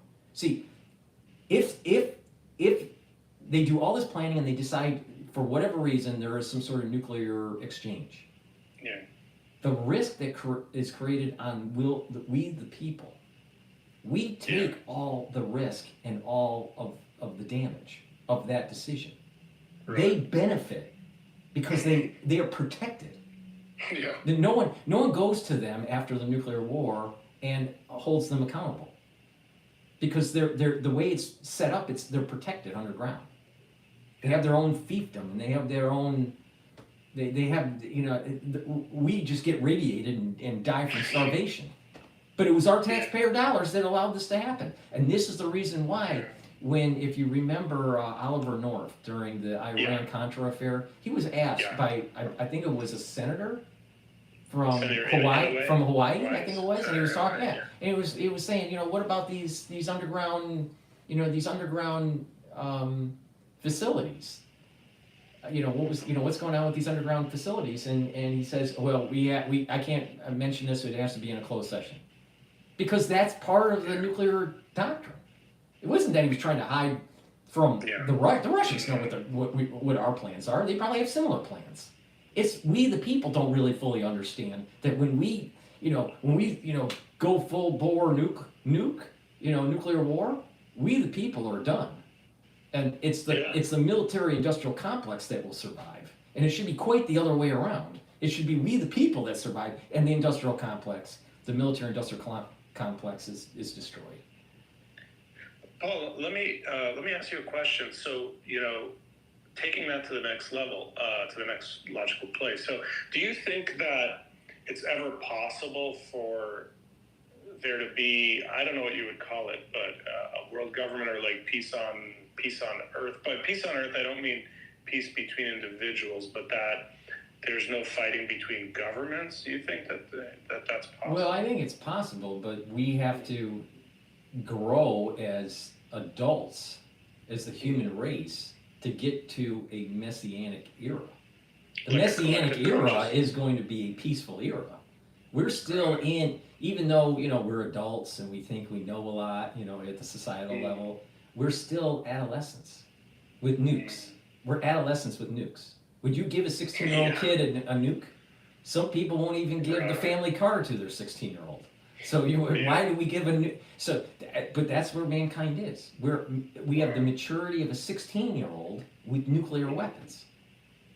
It's crazy. It's absolutely nuts. And until we mature to the point where we no longer need these things, you know, there will be a time where there will be lasting peace, but I'm not sure if we're going to see it in our lifetime. Hopefully we see it in our lifetime, but it's taken a while for mankind to grow up. Well, it's interesting that, so Elon Musk, you know, he's trying to go to Mars, and this is connected, this is the same line of thinking. I want to ask you a question. So Elon Musk is talking about, and if you look at what he's doing, it looks like he's going to get there. So, I don't know how long it'll take or whatever, when he's talked to people have asked him and he's mentioned this many times, people have asked him what sort of government should Mars have, and he says a direct democracy. The interesting thing is, I wonder if people do actually end up on Mars, that might be a sort of, because what I heard with the United States was that before the United States existed, there were very few democracies like around the world. And once the United States, then it just sort of cascaded. And I wonder if, like Mars, his idea becomes successful, I wonder if that'll cascade back to the planet Earth, and then maybe that'll sort of be a rallying thing where it will sort of unite people, the nations. I don't know, but it's an interesting thought. I think that what happened in the United States when it was the New World, you know, and it wasn't colonized, it was just being discovered or rediscovered, depending on, you know, which history book you read. But, you know, but the thing is that there were people in Europe, there were people from England, there were people from France and Spain that were unhappy with their lot in life for whatever reason. Persecution, religiously or economically or whatever. And they wanted to be away from the old world and go to this new world that had lots of resources and lots of freedom, right? And over time, eventually they established cities and, you know, and colonies and whatnot. But over time, they started to have structures, organizational structures, governmental structures, that created a little bit of strife with the old world, because these were colonies, right? So, and then eventually, you know, war took place, all right? And that's what creates the United States, you know, out of the 13 colonies, right? Something similar is going to happen with Mars, right? It's going to be so bad that people will want to go to a new world, literally a new world, to new world, to be able to have the similar liberties. Wow, you're right. To create a whole new government, a whole new. It's literally a new world. So there are going to be people that are going to be. Elon Musk is creating the mezzanine, the bridge. Wow. He's creating the bridge to literally get out of the old world and go into the new world. But we are going to be bringing things there that over time, as the society grows and becomes less dependent on the earth, it will become more self-sufficient, and, you know, probably similar government structures are going to take place, where there's going to be some sort of democracy or some sort of constitutional republic. I'm not, you know, my understanding of a direct democracy is great when you have a low population, but when you have a higher population, you're going to need to delegate authority to representatives, and constitutional rights have to be protected. So most likely what's going to happen is you're going to have a democracy that will lead with strife to points where there's constitutional rights that are protected through some sort of representative government, right? Because a direct democracy means, you know, in the purest sense, well, if you have a population of 100 and all 100 people are agreeing for 50 years, you know, we're going to share, you know, our food and, you know, and everything, and all of a sudden there's a majority, let's say 70%, that say, you know what, we don't like these 30 people. Let's say 70% say, we don't like these 30 people, so they can't get as much food. So in a direct democracy, because there's no, you know, civil liberties that are protected by some sort of constitution, it's the rule of the majority. That's a direct democracy, is a rule of majority. So that's a problem, right? So this is the reason why our founding fathers said, we don't want a direct democracy. We don't want a democracy. America is not a democracy. We have a constitution that protects property rights and civil liberties to an extent with balance of powers, and we have representative government. So we have a republic, right? Yeah. A constitutional republic, a representative government, not a direct democracy. So I think Elon Musk just hasn't thought through the thought experiment. It will start as a direct democracy because the population densities are low. But once the population densities get to a certain, because that's how Greece worked. Greece had direct democracy, right? But eventually it fell apart because the population got too big, and that there was infighting between the haves and the have-nots. Interesting. So, but I do think that Mars is going to be the new America. Way in the future, the old world, where people are going to want to go, we're tired of the old world, and it's going to be the new, the idealism of America, of the United States, is going to be planted in a new world. And Elon's creating that structure. So that's, and I'll tell you, if things get too bad, if I could get a ticket to Mars, I'd probably go, because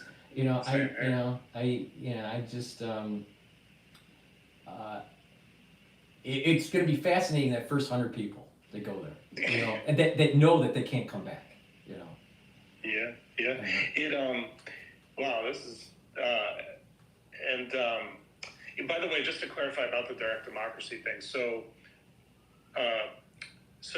like in Switzerland, it's not a full direct democracy. They still have a constitution, they still have representatives, but it's sort of the people can veto, sort of, or Yeah, but here's the problem: is that what happens when the people veto the civil liberties that were written into the Constitution?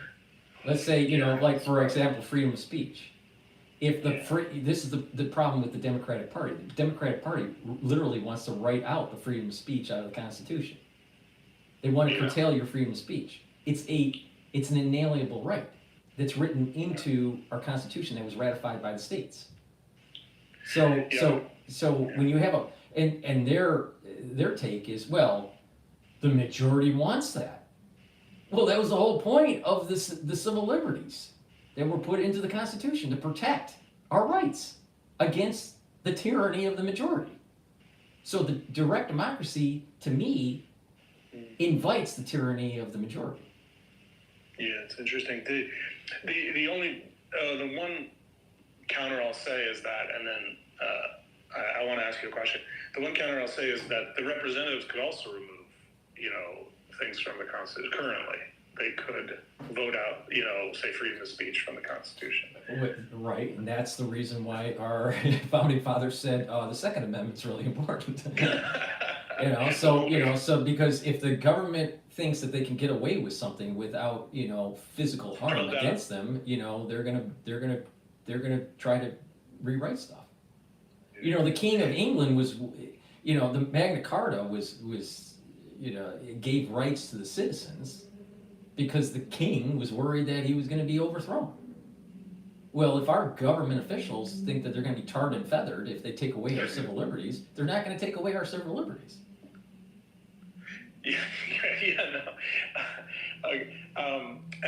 Paul, let me ask you. Let me ask you a question. So so currently in the Constitution, I mentioned that in Article 5 of the Constitution, there's two ways to amend it, and the way that it's always been done, and then there's this other way through a constitutional convention. So my proposition would be to amend the Constitution, to amend Article 5, so that the states don't have to call a constitutional convention to propose an amendment. So in other words, all that would happen is 2/3 of the states would need to propose an amendment, and then let's say they all had the same exact language of an amendment, all 2/3 of the states, and then that would get voted on then by 3/4 of the states, and if voted on. So I think that that's my solution.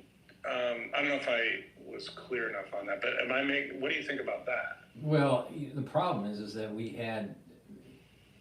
had states ratifying the Constitution to be part of the Union, right? So all the states had to to be part of the Union, they ratified, right? So if you have provisions that are potentially rolling back some of the things that were ratified back, Oh, I see what you're saying. in the original the founding of the country, then you're really nullifying the Union. So states would then say, well, we're not part of the Union. It's the breakup of the Union then. So I don't think we want to break up the Union. The Union needs to be strong. If anything, we need to own Greenland. We should be owning Canada, and we should, America should be getting bigger, not smaller. It's just the American way, right?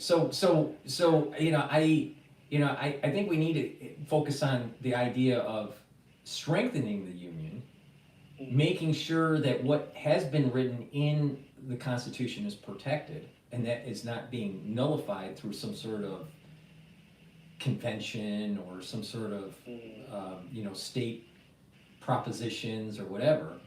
Of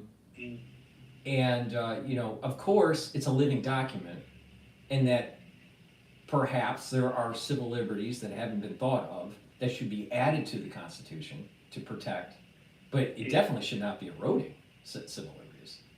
So, like for example, when the founding of the country, women were considered actually property to men, right? Because through some sort of historical religious thing there going on, with betrothing of a wife and giving of the dowry and all this stuff. So all right. So there was a time period where the zeitgeist was women were property of men. Well, there's a new idea, right? And then there was the idea, well, women should have all the rights and privileges of a male, in terms of, earning a living and constitutional freedoms and all that, right? Something similar might be happening with the unborn. There may need to be a constitutional amendment to protect the unborn. Just like there was a need to protect women's rights, for life, liberty, and the pursuit of happiness. Well, there needs to be the life, liberty, and the pursuit of happiness of the unborn. Now, there needs to be a debate on when that delineation point is, but it seems to me that it would be before birth, not after birth. Those kinds of things I can see as being added to the Constitution, but that would be through the natural, addition to the Constitution through Congress, not through some sort of new cabal of states, trying to creating a new Magna Carta, right? So, but if things get so bad, if our representatives in government are compromised by lobbying groups and the deep state to the point where they're not representing the will of the people, then you're probably right. We need to have some sort of state pushback. But I just feel as though growing the country is a better thing than shrinking the country, and I think that adding constitutional rights, constitutional protections, after vigorous debate, I think is a good idea. But taking away ones, I think, is a danger. And see, the thing is that once you open that up to be rewritten, then people are going to say, well, we don't want the Second Amendment. We don't even want the Fourth Amendment because we had this terrorist attack and we want to have never-ending surveillance. Right? So, what's allowing us to push back on the deep state is our constitutional freedoms. Wow. You know, so there's a lot of wisdom in that document. Unfortunately, a lot of representatives have never read it. So, you know, and then they say things that they don't even understand, like AOC thinking that that gun rights aren't, the protection of guns and the right to bear arms is not, it's not in the Constitution. It is in the Constitution. You know? Or the freedom of speech and the way, these people, they're not reading the Constitution, they're not reading the Federalist Papers during the drafting of the Constitution and what the thoughts were of the Founding Fathers. I mean, and until you have a representative that has dived into those two documents, the Constitution and the thoughts of the Founding Fathers as the Constitution was being written through the Federalist Papers, these people, are perhaps shouldn't say anything because they don't seem to be educated enough to really have an opinion on should the Constitution be modified or not. Because I'll tell you, I mean, there's a lot, when you dive into it, there's a lot of wisdom. A lot of wisdom. These people, by the time they were 30 years old, they did more in their life than most people will do when they're 60 or 70. Crazy. It's crazy. And it's just, and these, and we really need to go, well, maybe they were right. They're not just a bunch of white dudes that were just old and, old. These people were extremely smart, and they knew about human character. They understood the good and the bad of human character. And they tried to weave a document to protect people to the best that they could, to also, get all 13 colonies to sign up for it and become a nation. But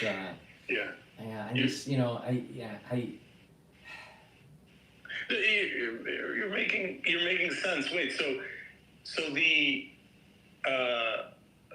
do you think that that's why they put in that special provision that if states wanted to call propose an amendment, they had to have a constitutional convention, because then that would be the fair way to do it, because it was a constitutional convention that allowed for the ratification of the Constitution. To begin with. Right. Yeah, that makes sense. So one of my, on my father's side, a lot of people don't know this, on my father's side, his mother's line of the family, so my grandmother's line of the family is related to Jonathan Dayton.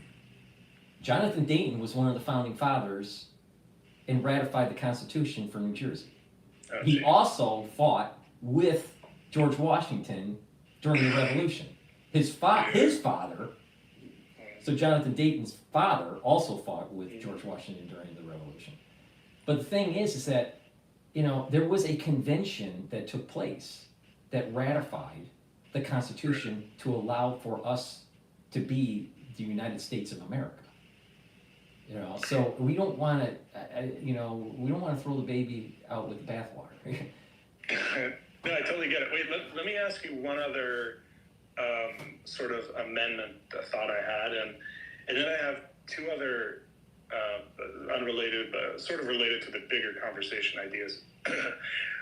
Not proposals to fix, but proposals to just other talking points.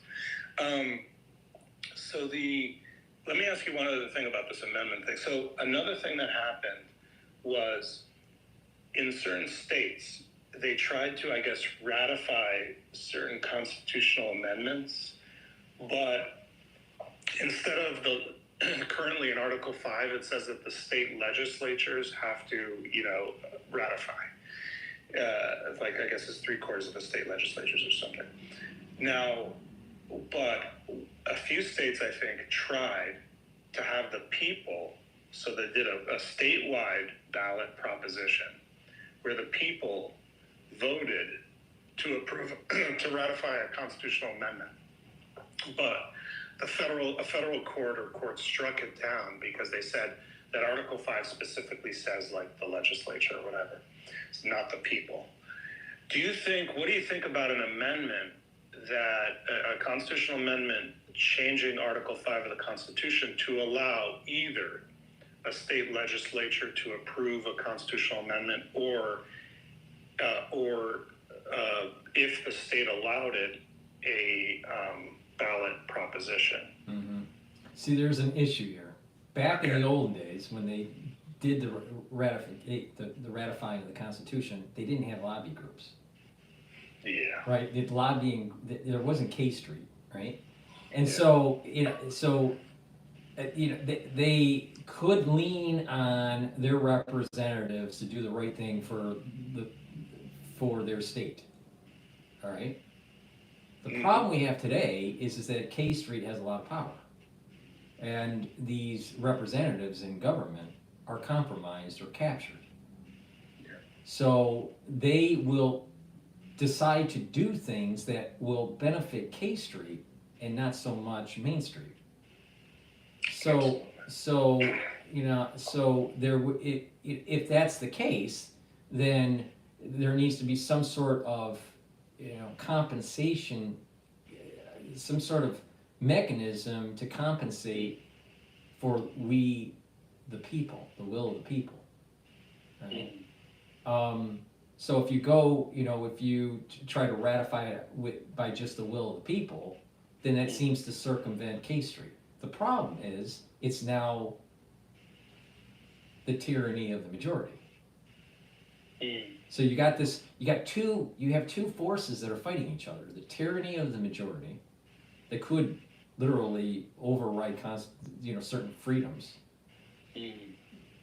And you have this capturing of the representatives by K Street.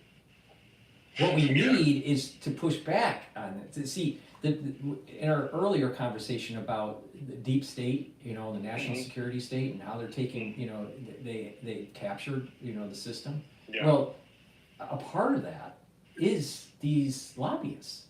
So we have to have means to reduce the power of the lobbyists, so we have our representatives that can be trusted.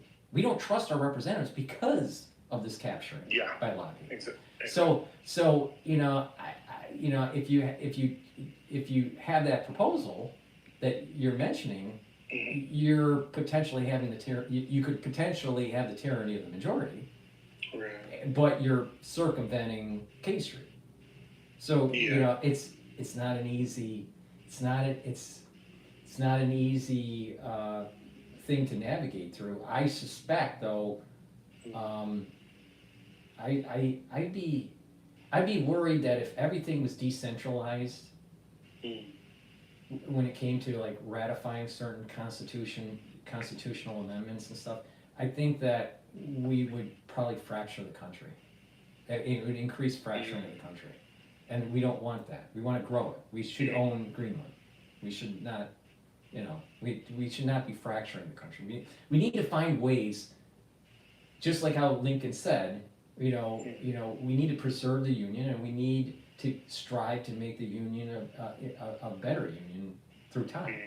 And that's what we need, is instead of the fracturing. If we do this method that you're mentioning, it's increasing the probabilities of fracturing. And I'm against that. We need, even though it's not perfect, I'd much rather have our state still coalescing than to have it fractured. It's interesting. Paul, if you got time for two more things. Yeah, go on. Okay.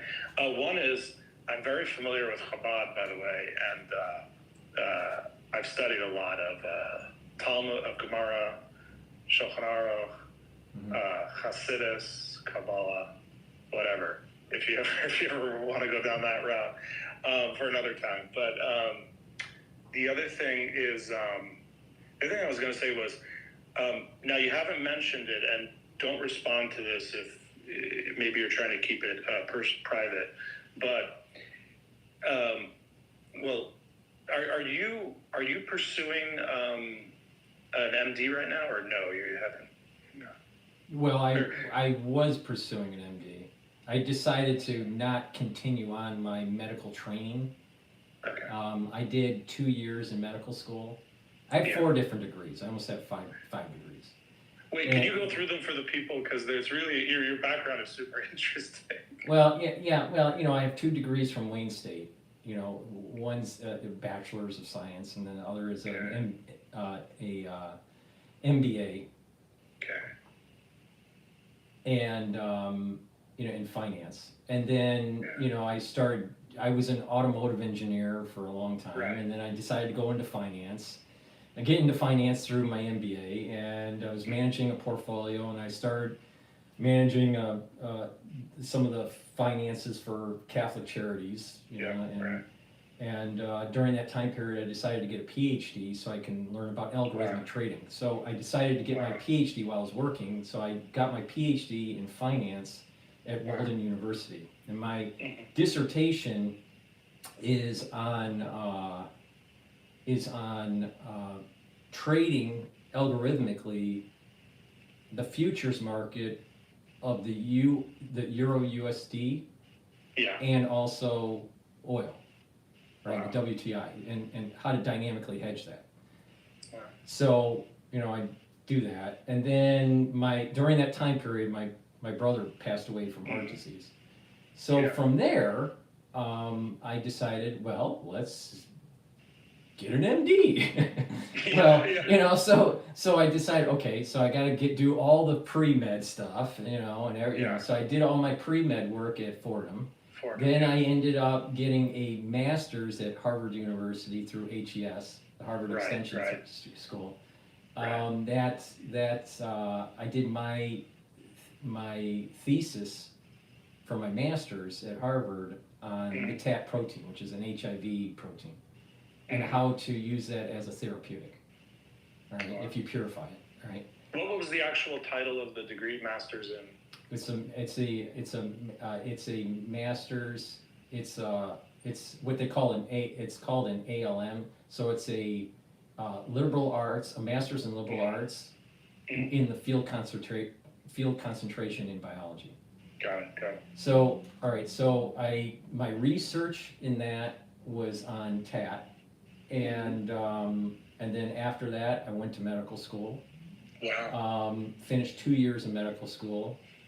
And hated every single day of it. And I can give you, if you have the time, I can give you reasons on why I absolutely hated medical school. Yeah, I was going to ask. One, I'm older, right? Yeah, so I'm already, when I started medical school, I was, I was like 48, 49, something like that. Yeah. So, when you're older, you don't really have patience to be around young people that think they know it all. Oh God. Especially if you've managed a big portfolio in New York, Well, designed cars in Detroit, traveled the world and, and have, 4 degrees and did research in HIV. But the thing is, so it was that issue. It was age. Another was the cost is extremely high. Extremely high. And I was looking at this, like, how long am I actually going to be practicing once I get out? Maybe 10, 15 years. Yeah. All right. And then what I saw in clinic during the COVID years, right? Oh wow, you were in clinic. Yeah. So I saw patients that were coming down with the disease, right? And and I didn't like what I was seeing. I did not like what I was seeing. And then my mother dies from COVID in 2022, and that was horrific to go through that. And at the same time, just before that, my father ends up getting ischemic dementia and has to go into a nursing home. And so I'm seeing these two, my parents, in their late stage of life, and it's kind of like a PTSD. You don't want to see other patients that are in their end stage of life because it's a constant reminder. So I don't want to see it.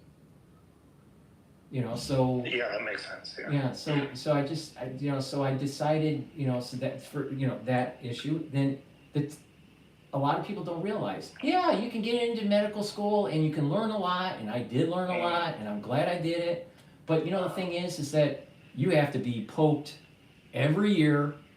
Every year, you're getting constantly inoculated. I did not like that. Oh, right. Did not like that at all. So that it was another issue, and the constant testing. You're spending hundreds of hours prepping for licensing testing, and you're sitting there in a chair for the test for 7 hours. Right? You do have breaks, but I'm just saying you're sitting there. Depending on the test, 5 to 7 hours. I just don't have the patience as a older person to put up with the bullshit. So I loved the learning. I learned a lot. I was able to, treat some patients, and then there's the admin part of it. There is a culture of you only have 18 minutes to see a patient. You don't have time to really spend the time to talk to the patient for their problems, manage them, and because you're working at a clinic and it's all about pushing patients out. So after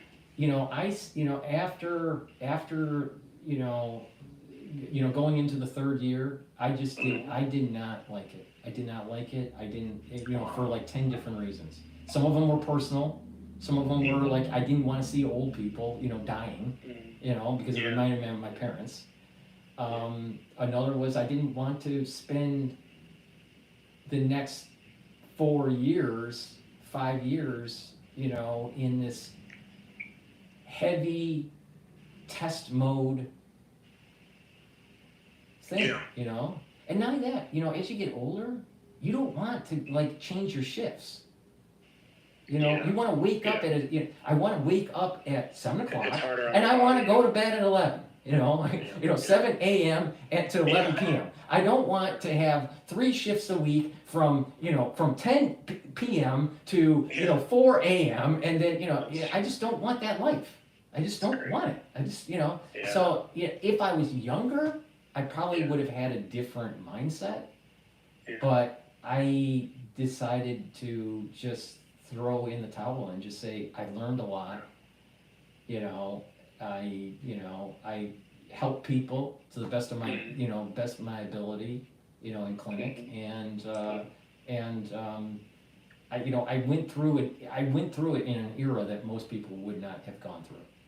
I mean, I went through my training during this COVID. During COVID. That's true. And I had kind of some unique perspectives from it, but I did not like the administrativeness of it, of the industry. Yeah. And this is the reason why a lot of students are, a lot of residents are leaving. Wow. I did not know one person that practiced medicine or was in residency that liked it. Not one person. Wow. And there are individuals, practicing, they're leaving the industry. The ones that went into residency, many of them are leaving, and they're just saying it's not worth it. It's not worth the cost. Because it's not just the financial cost of going through medical school, but it's also the emotional cost.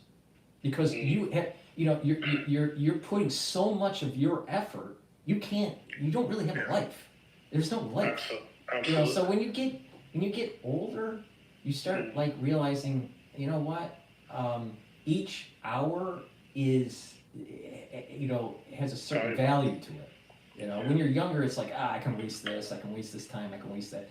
So you're when people are younger, they're in waste time modes. Sometimes they're even in money waste mode. But when you get older, you're just a little bit more judicious with your time. So I just feel, and it was rough for me to come to that, because I put a lot of, because it's the pre-med, it's the masters, it's going through medical school, it's going through I already put in by the time I pulled the plug, I already put 7 years in. Yeah. 7 years. I put 7 years in before I decided to pull the plug because I realized I don't want it because it's just not worth it. It's just. Well, you learned a lot during those 7 Yeah, years anyway. yeah. So I took that knowledge of medicine at the clinical level and kind of coupled it with my research at the bench level. Yeah. So, and that's important because a lot of people are just bench researchers, and the others are just clinicians. Yeah. Having a little bit of merging those two together, I think, was really beneficial. But I had no intentions of going back to medical school. Yeah, no, that makes sense. Yeah. Did I've never heard you say the name of a medical school because I'm sure that was probably on purpose so that people didn't like spam the medical or whatever. But did you get into was it a prestigious medical school? Was it? I mean, it was middle of the road. It wasn't prestigious. No, and it doesn't matter with your capabilities. You do well anywhere. But well, I'm in a mode now where I am trying to enjoy my life, and I'm in like pseudo retirement now. Wait, so let me ask you something. First of all, how often do you run into like fellow polymaths? I would say you're a polymath. There's no doubt you're an autodidact and a polymath. So, right. How often do you run into those? Because I have. You don't. I mean, maybe once every 3 years, maybe. Mm-hmm. It's Exactly. rare. It's rare. Yeah. I do associate with people that are smart. I would say that you can have higher IQs than I. But a lot of people that are smart and and really well versed in a particular subject, they're only well versed in one subject. That's true. And it's rare to talk to people that have a breadth and a depth in multiple disciplines. That's the rare part. So I'm around people that know a lot, but on a daily basis. But the thing is that I wouldn't put them in the polymath category because they're one trick ponies. That's what I call a one trick pony. Yeah. But I think that was the reason why when you looked at the crisis in 2020, that was the reason why a lot of them got it wrong, because they were one trick ponies. You had to be multidisciplinary to understand what was going on, because there was a lot that was going on in 2020. Now maybe one day I'll sit down and like write a memoir on my perspective of what went on during that time period. Because I think that what I saw and what I experienced, is an interesting read, maybe. I think so. It took a lot. The thing is going back to like stopping medical school. Yeah. I felt when I decided to pull the plug, I felt that I failed my mom. I felt like I failed my brother, because it was my brother's death that launched the whole thing. Right. And so I felt like I failed them in a way. I understand. I also realized that I don't want to waste my time anymore. I just want to do what I want to do. I don't want to. Yeah. And then you got all the the regulations and Exactly. and the recertifications, and you got to deal with the BS with looking over your back, making sure that you're not getting some sort of malpractice lawsuit or anything. And I just it's just not worth it. It's just not worth it. And what's interesting, if you look at this,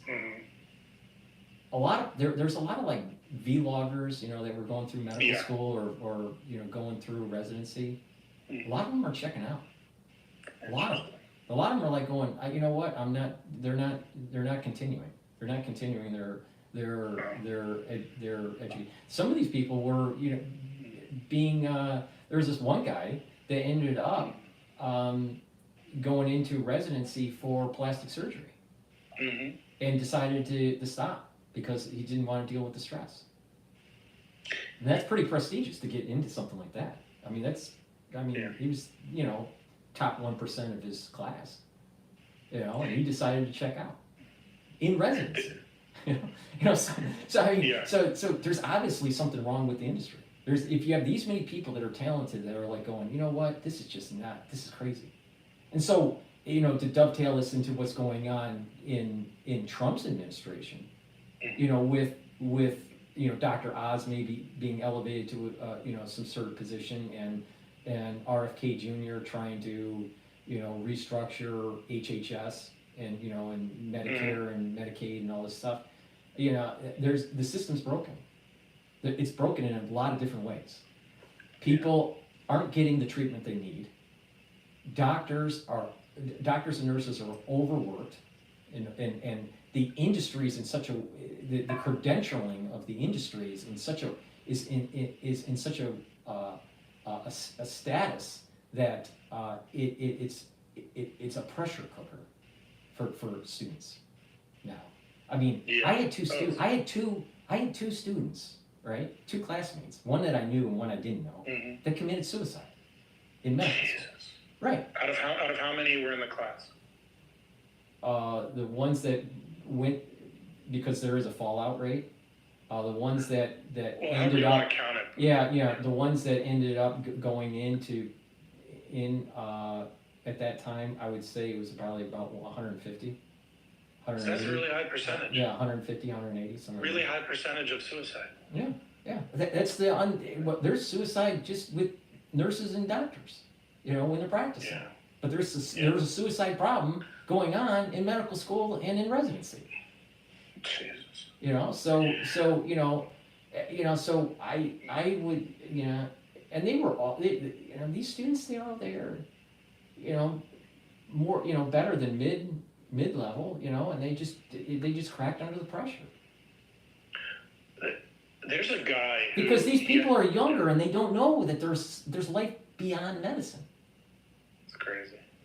I'm wise enough to realize there's automotive, there's finance, Yeah. there's engineering, there's other things, there's entrepreneurship, but some of these kids, they have been bred to be a doctor since they were 12 years old. So by the time that they get to 27, 28, 29 years old and they're having some difficulty, they feel like they have to check out because they look at that bill. They look at their, they look at that bill and they go, my God, it's going to cost them, anywhere from, $2,000 to $4,000 a month to pay, right? So they're like, they've never had a job, a real job, and they are in, and they're like looking at like, how are they going to pay if they get out of, if they can't get into the residency that they want?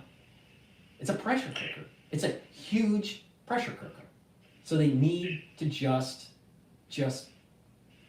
reduce that pressure.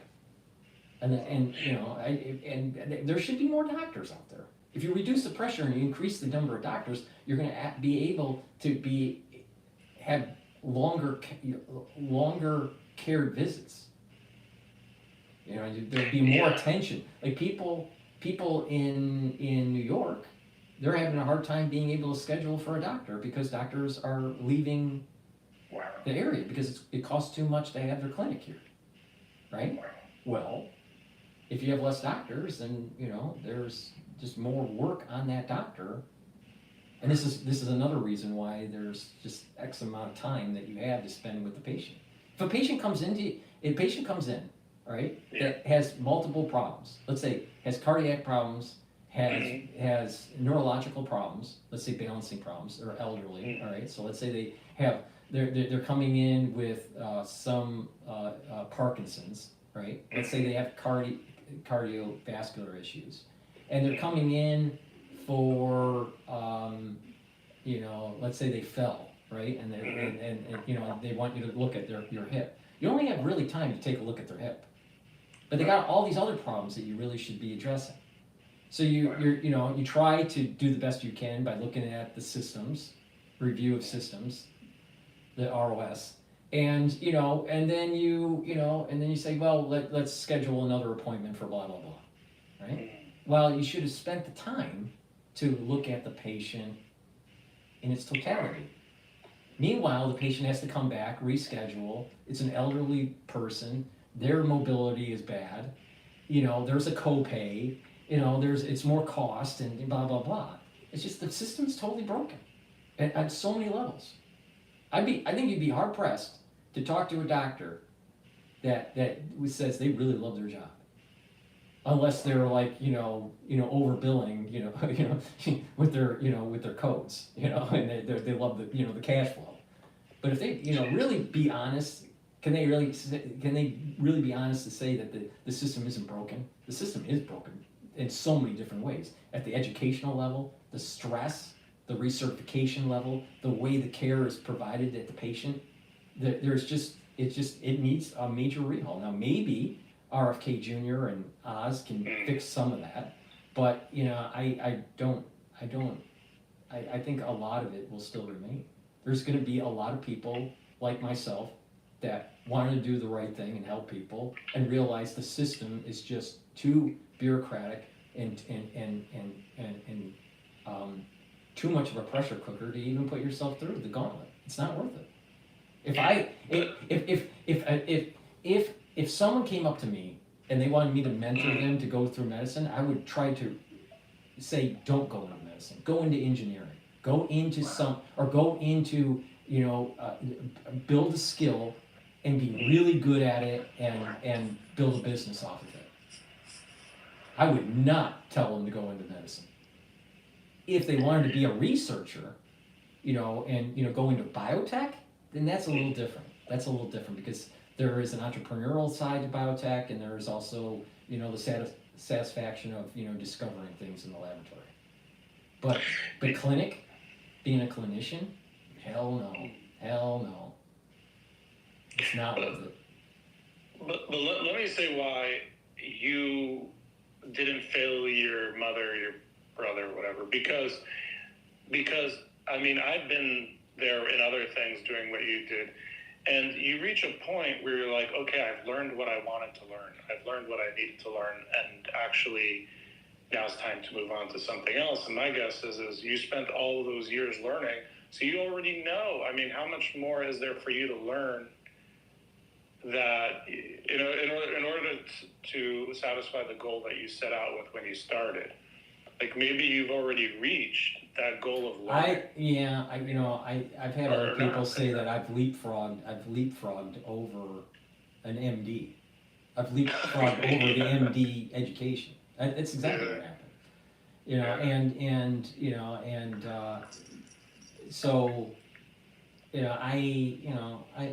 But I do feel as though, I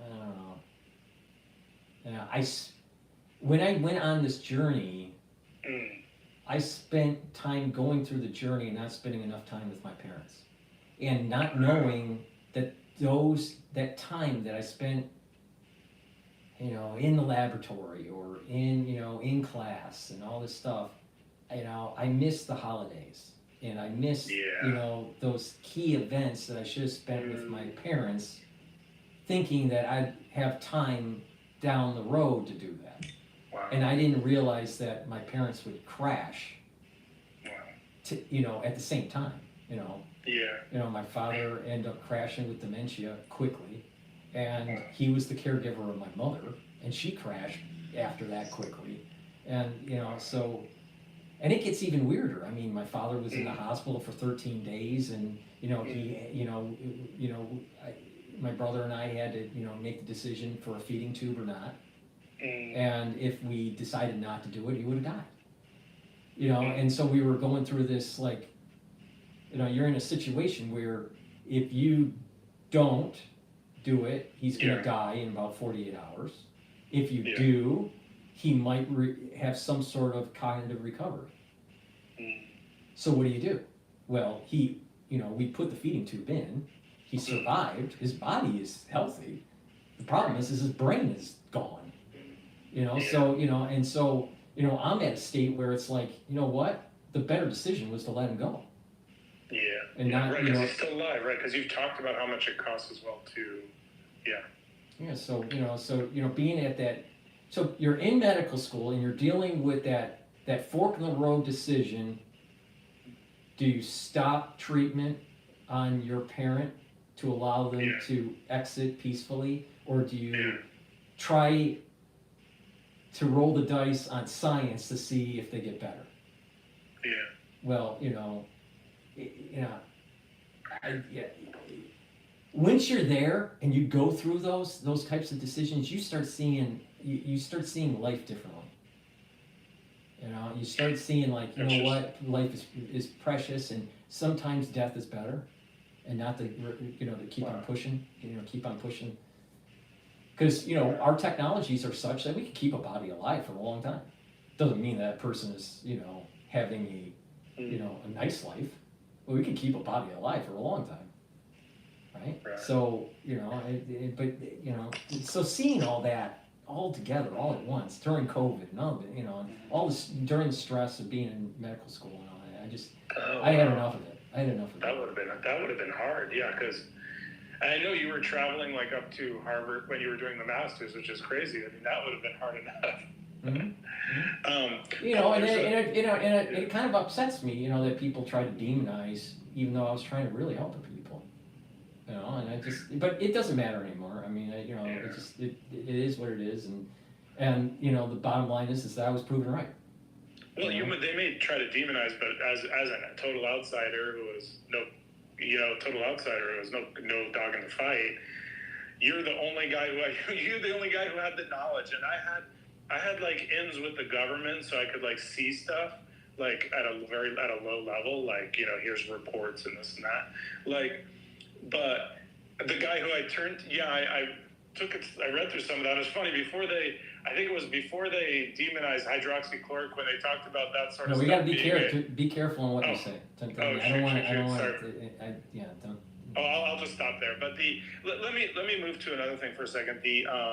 There's a YouTube channel called Gooby and Doobie. I don't know if you've heard of it. Goobie and Doobie, Doobie. And I think one of those is the name of his dog. And here's the title of his YouTube video. I was an MIT-educated neurosurgeon, now I'm unemployed. So he became a neurosurgeon, and then he quit. And he has a YouTube channel, and he kind of like you, he went on retirement, and he like goes into nature and does these super cool. This video has 14 million views. It's pretty interesting, but he talks about kind of the corruption in the system without like directly calling it that, but it's like we're talking about how like people would come into him because he was doing like back surgeries, and what he found was like people that exercised like healed and never needed the back surgery or something, and then like people who didn't exercise, who he did the surgery on, they would come back a certain number of years later because they were unhealthy, so they needed the surgery. And it gets weaker. The bones get weaker. The muscles get weaker. There's an atrophy. The thing is that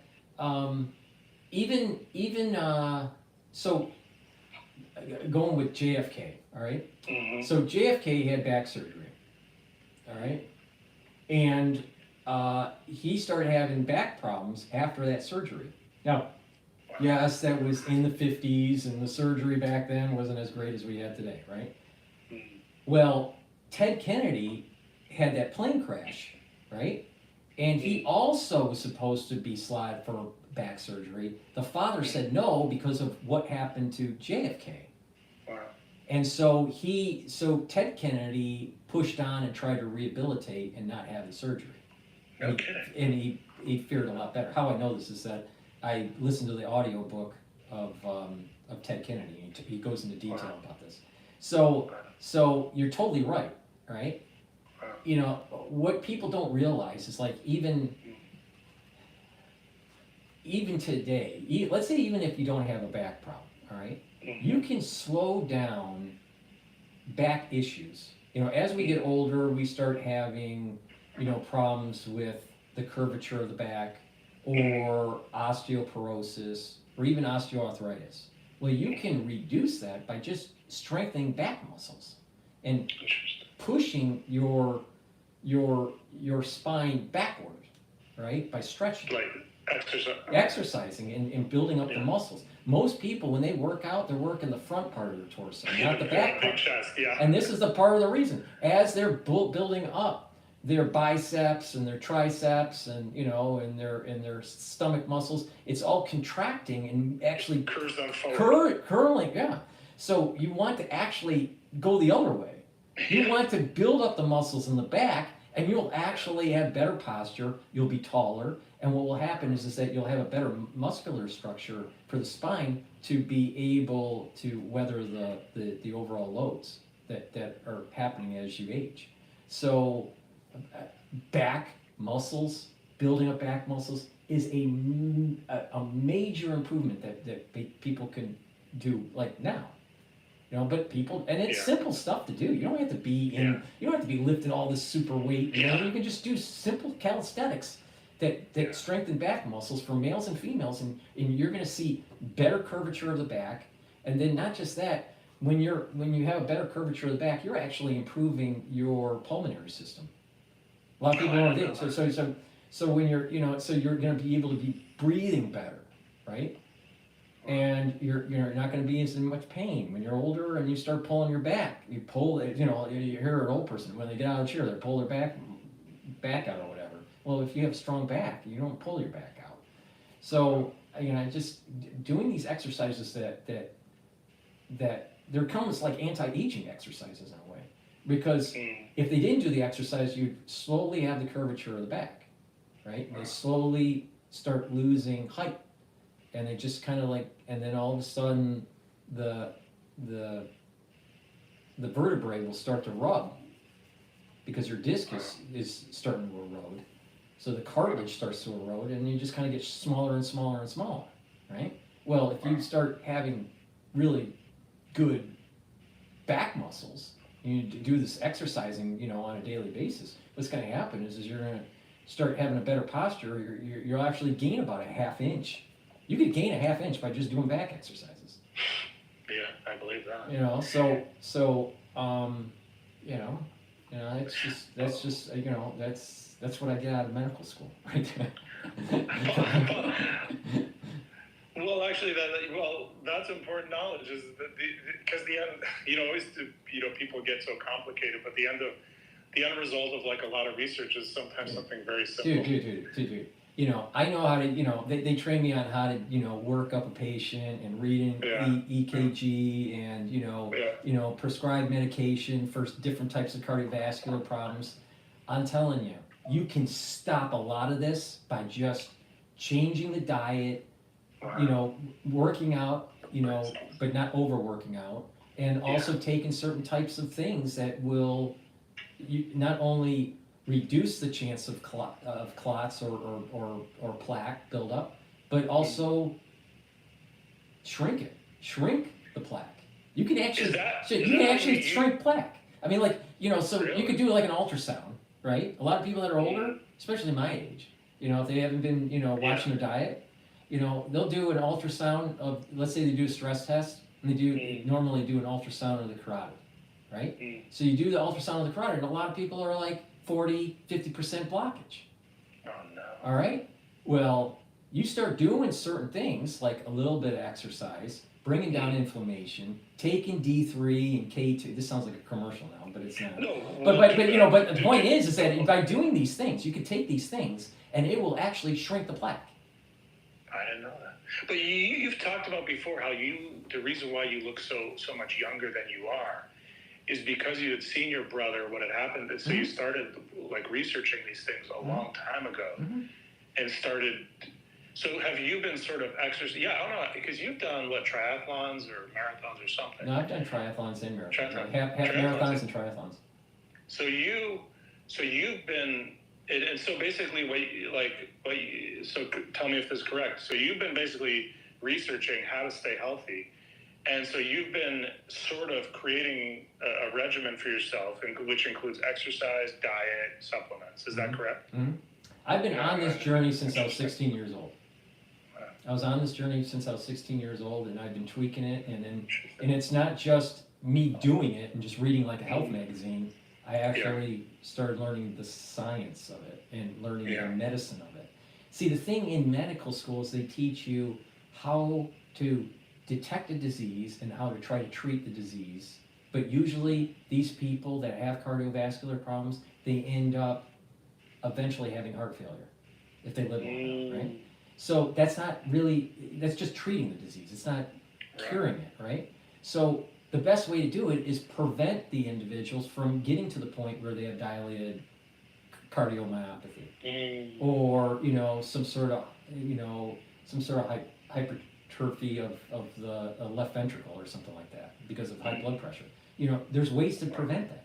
Start by just, doing the simple stuff. And that is, it's about prevention. See, medical school is about prevention because it would destroy the whole industry. The whole industry is based on, are you sick? Oh, you have high cholesterol? Here's a statin. Instead of, you know what? There's ways to reduce that naturally, So, but they don't, unfortunately, and you know what I wish people would listen more often? Is that if they followed what I've done, they would radically improve their health. Radically. 90% of the people that are on statins can get off statins if they go with the proper diet and the proper supplementation. Most people that are, on the early stage of heart disease can reverse that and get off the beta antagonists or agonists, move to a non-pharmacological means of treatment. But they don't pay attention. And this is the thing that because of people demonized me at the very beginning, I was not able to reach as large of an audience to tell people these things. Well, by people demonizing, are you talking about like drug interests and? I was attacked by many fronts during the crisis, right? Yeah. And I wasn't able to accrete enough followers. Yes, and I had channels that were nuked during it, and so you listen to other people. Yeah. That other MDs that talk about the subject matter. I don't believe that they're as knowledgeable about the subject matter as I am. But they have 1 million followers. I don't have 1 million followers. Yeah. If I had 1 million followers, I'd have 1 million followers that I can tell them on how to shrink their plaque and their carotid artery. I wonder if you could build it more on X, because I think on X you can. It's pretty free, I believe. Yeah, I've been trying to accrete. On X, I'm playing around with different ways of, using different platforms, and I'm doing more live, like this, I'm doing more live type stuff, to try to stream it and that. But the thing is because channels were blown up, because of the censorship, I was not able to inform people on how to use preventative medicine as a means to improve your health in different systems, including your immune system. Not to go into the details, but the thing is, it can be done. It can be done. And what bothers me is you got a lot of people. I don't want to go into the depths of this, but there are a lot of people that are focused on just the injury from the inoculation. All right, and because they're only focused on that. They've been able to create a very large audience, right? And a lot of these people that have built up huge channels, never, a lot of them, not all of them, but a lot of them never treated a COVID patient.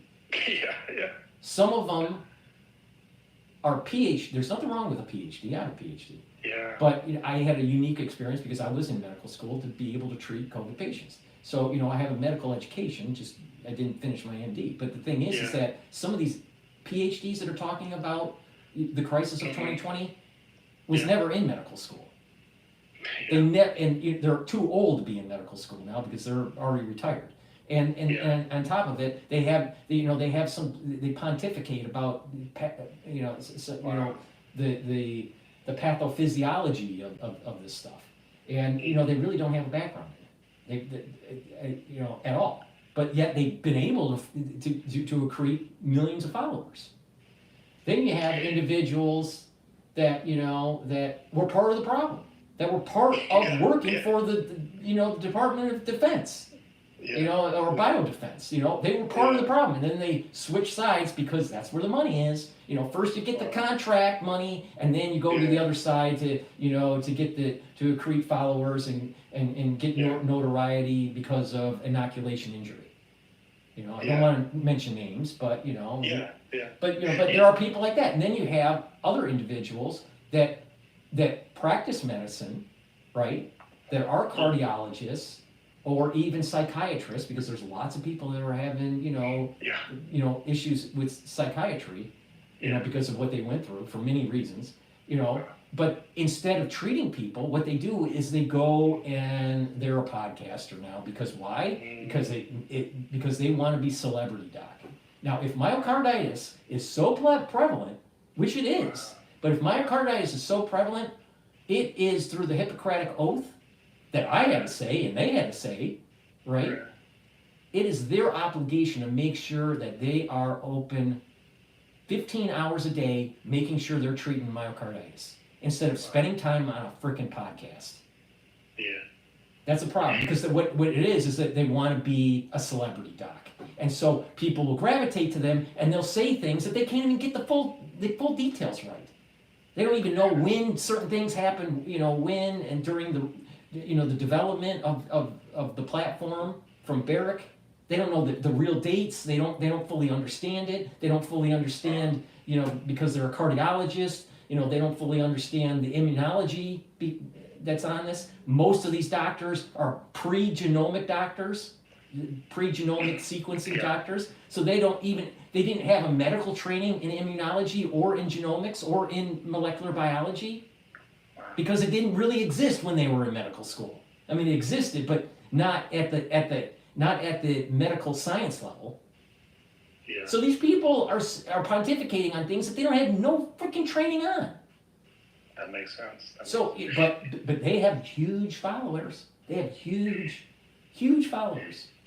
It would be. And they rode the coattails of people like myself that went into the breach at the very beginning to warn the public on what they needed to do. And you had the leakers. And then you had something that I've always enjoyed was that girl from Taiwan. Right. Yeah. Right. She's a great. character. She's a character. She's a character, yeah. But no, it was so weird because you were like this. Somehow I came across you. I think I came across you before they started nuking you. You know. Yeah. Well, I had channels nuked, and and they bleed me on the large channel every time I post. Wow. Like this post here, even though it's a live stream, this post I'll probably lose. The normal, when I post something, I usually lose about 10 subscribers every time I post. And this is the reason why I ask people, please have your social media follow me, because YouTube censors my work. Not only that, they unsubscribe my follower. I'm not the only one they do this to. But the thing is that there are very few people in this world that knows this subject matter as well as I do. Maybe 4 people in the world. 4. Are you monetized on X, or no? You haven't done No, I haven't monetized. Because people post these big payouts that they get. Yeah, but they have I don't have a big following on X. Yeah. But I'll try to build it up. But the thing is that I need people to help, and by helping is just like, listen to this guy. He's seen it. He's seen it. And if you listen, he's giving you a roadmap on how to improve your life, how to improve your health. People don't realize. See, here's what happened. I caught you before they started nuking you. So I saw everything that was going on, and what happened was they nuked you to try to shut you down. But you're sly on how you basically have multiple platforms and channels. But that's kind of Well, the thing is that I just, if there's a will, there's a way to try to to try to survive through it, and then there's also kind of almost maybe divine intervention or luck or whatever. If you do things for the right reason and you're trying to help people somehow, some way, it gets out. But it bothers me. It bothers me that what I saw with people that actually had to go through the crisis. Mm-hmm. And then seeing what happened to my mother.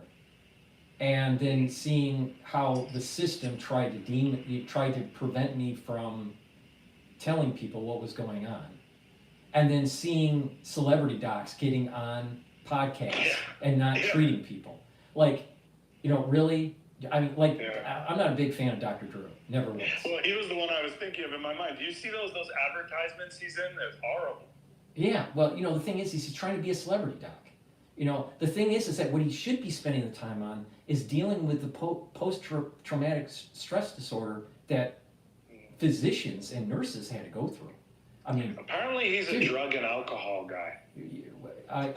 When I was in automotive, sometimes we'd be in the shop looking at the machines, running, and at night he used to have a show where people would call in, and it was all about like sex talk. It was like sex talk. And it was like he was trying to be the Dr. Ruth, of his generation. And that for whatever reason didn't pan out. But the thing is that he's always been trying to. He's a psychiatrist. He's an MD. He's a psychiatrist. And the reality of the situation is there's nothing wrong with that, right? But people, literally, I had colleagues that had to code people 9 times a day and call the family that their loved one died 9 times a day. During the thing. Yeah. Crazy. Now, holy shit. These people have PTSD, dude. Wow. When they walk in a room, and it's, they need treatment. They need help. Dr. Drew should be helping these physicians and these doctors that saw this crap on a daily basis, day in and day out, for months on end, right? And then they would die. Then the wave would die down. They would see it like it would be really rough, like 3, 4, 5 weeks, and then it would die down, and they would come back up like a couple of months later, right? These people have PTSD. Dr. Drew should spend the time and treating these doctors and nurses that have the PTSD that went through this crisis, instead of pretending that he understands the pathophysiology. Well, do you remember that doctor that whistle blew? Maybe he worked at NYU Medical School, and he whistle blew about those ventilators. Yeah. I can't remember his name. I forgot his name, but the other thing was, but you as a guy who's seeking truth is similar to like me, maybe not as much as you, but I definitely aspire to be a truth, seeker and teller.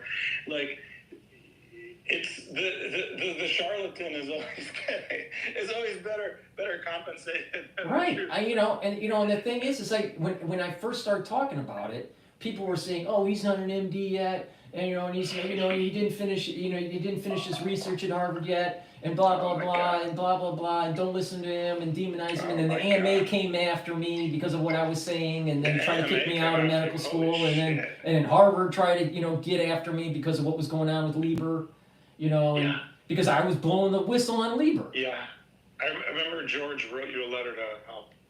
Yeah, so they were, so at the same time, the AMA tried to kick me out of medical school, and Harvard tried to prevent me from finishing my research.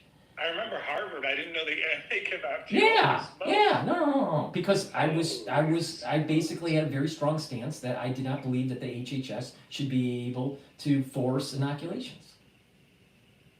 I wonder if what do you think about Kennedy and? Because they're hiring like these off-brand people. Well, I think that if they get confirmed, that they're going to shake up the system. I'm saying, is that something you'd ever be interested in being involved in? No, I don't really want to go into politics. I don't want to. It's just I'm not a political. I don't have. And I just let them do it. If they called me up and said, "What do you think, Paul? Do you think this is a good policy, or how would you change it?" I'd give them my advice if solicited. But I've done my mankind duty during the 2020 crisis, and I did it the best that I could. I just am a little perturbed that you have these celebrity docs that built up huge channels on the work that I did and others that have done that don't have anywhere near the notoriety. Were they literally because I remember, I think you were saying this maybe, but were they actually literally listening to your broadcast and then stealing the stuff? People were doing this? Well, some people were. Some people were. No. Some people were. Wow. You know, there were certain things that I was saying that seemed to be verbatim that came out of Glenn Beck. Holy shit. Wow. Back in, I think this was like 2021, 2022. You know, and then, you know, I had a lot, you'd be surprised, I'm not going to say, but you'd be surprised. Yeah, no, that's okay. You'd be surprised the celebrities that have purchased products from me. Oh, no kidding. Yeah, like very famous people. I'm never going to say that. No, don't. Very famous people. And they were listening, and they followed, and they, you know, and they navigated well through the crisis. But very famous people. The problem is, the problem here that I have is that you've got people that look like, I don't know, Kenny Rogers, that decide to, you know, to be the ethics of the crisis, even though he may have been the cause, a part of it, and you know, has huge followers, and is monetized and goes on these conferences, right? And now he's starting to pontificate about World War III, you know. You know, like he's trying to. If you notice what Kenny Rogers is doing, he's trying to create himself as some sort of polymath. He's faking it. He's not real. He's not a real polymath. That's for sure. I mean, but the thing is, he's just faking it. He's faking it.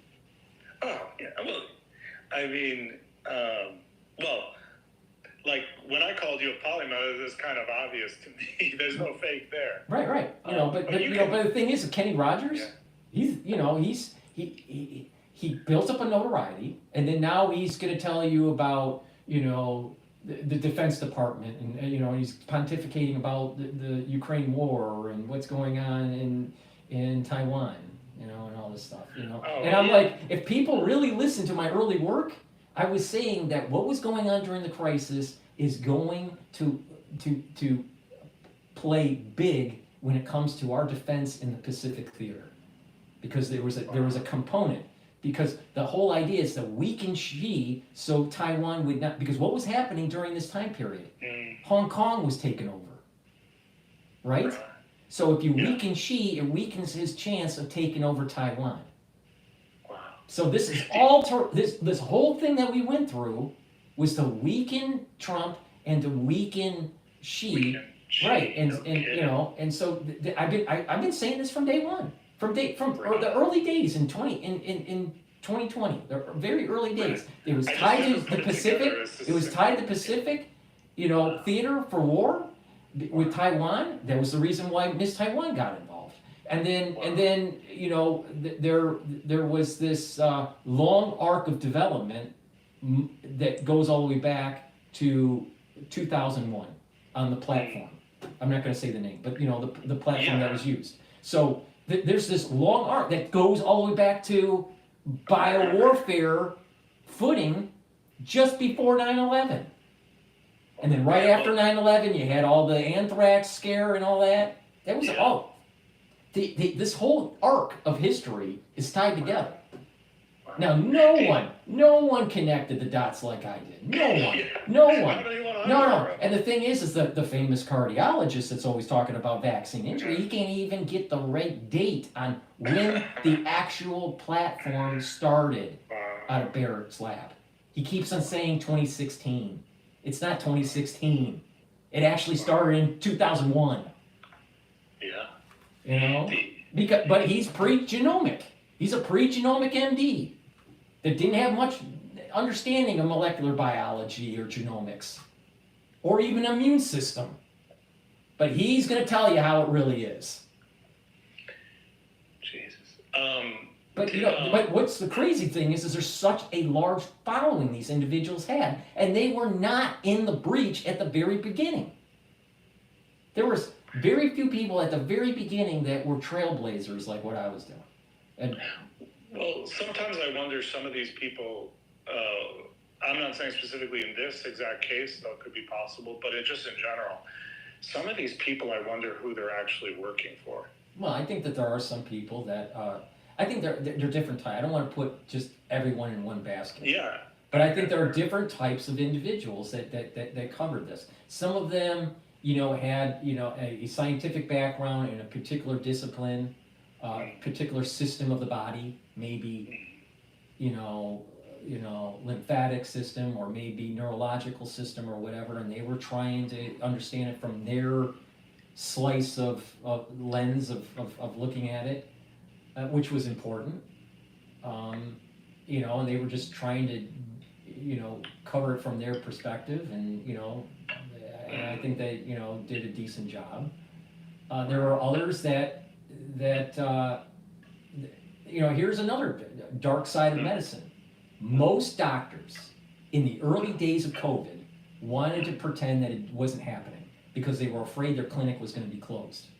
Wow. Because it would have disturbed their cash flow. And that was at the clinic level, that was at the, the private office level, and also at the hospital level. And then when it got to the point where the lobbying group, the medical lobbying group, was complaining that you're shutting down these facilities, that they need help with the COVID money. Wow. So there's the dark secret. You had surgeons that didn't want to postpone elective surgery because they had a house payment. So what did they do? They decided to say, the crisis isn't something that's really happening. So I covered this, and one of those people that was doing that, and just all you got to do is just look at the evidence on YouTube. One of the people that was doing that at the very beginning was Dr. Drew. Dr. Drew at the very beginning was saying that the crisis was nothing to worry about. Jesus. And then he flipped it. Then he flipped it when he started his podcast. He flipped it because he started to realize that he could grow a channel. But do you know which advertisements I'm talking? The guy that's like V-Shred or something, where they're like, don't eat, don't exercise, don't do cardio to lose weight. You see those ads on YouTube? No. But I mean, here's the problem. Dr. Drew's an advertising. He's advertising for these guys that are saying don't do exercise. Well, the thing is, he's a psychiatrist. All right, he's an MD. Yeah. He's a psychiatrist. All right. He went through rotations on different disciplines, but he's a psychiatrist. All right, and he's if you want to deal with someone do you really want to go to Dr. Drew? Literally, okay. Yeah. You want to go to Dr. Drew, MD, psychiatrist, on preventative medicine, or do you want to deal with people that actually have done it for decades and are showing what they do, and you can mimic and adjust whatever protocol that is to your own liking? All right? Like what I'm doing. I know more about preventative medicine than Dr. Drew does. I know more about COVID than Dr. Drew does. I know a lot more about HIV than Dr. Drew does. There are things that he knows that I don't know, like psychiatry. I don't know a lot about psychiatry. But the thing is that maybe he should stick in his discipline and not, pretend that he really understands, like, spike proteins, and how they're made, and how it affects the immune system and the negative and positive feedback loops. Let's stop pretending, Dr. Drew. Paul, did you ever do a series or any specific broadcast where you talked about just how to exercise, diet, supplements? I haven't done one. I haven't done just a video on that. I should. That would be interesting. But I do embed it. I do embed it with the show. You do embed it in a lot of your stuff. See, what I've been trying to do, what I've been trying to do, is that I've been trying to cover news, because I feel as there's a domestic thing that's going on, international, and a health thing going on all at the same time. So I'm trying to cover that, covering the news and giving my perspective on it, but then also trying to embed what I have on my store to be able to show people what I do. Everything on the store I take. So what I do to improve now not everybody can afford that. I mean, it's a lot of money, right? But if you stack it certain ways, and I've created these boxes, anti-aging boxes and longevity boxes that if you stack it a certain way, you can target a certain system, like a cardiovascular system or your neurological system or your immune system or whatever. So, instead of spending $1,200, you can maybe only spend $200 if you want to just focus on one particular system. But, I try to kind of embed it with the news and the store, instead of just a health show. I don't want to just do a health show. Honestly, it kind of bored me. but because I'm a little bit, sometimes I'm a little bit livid when it comes to covering some of this stuff, and I think people need a little bit of comic relief too. But I just like Allan Lichtman and things. I just have, looking back on covering the crisis, I am a little perturbed that there are people that have been giving notoriety and they really shouldn't be getting notoriety. Charlotte. They weren't, Dr. Drew isn't telling you how to reduce cardiovascular disease and how to reduce plaque in your carotid artery. No, he's telling you don't exercise. That's what his ads and I'm telling you how to reduce blockage.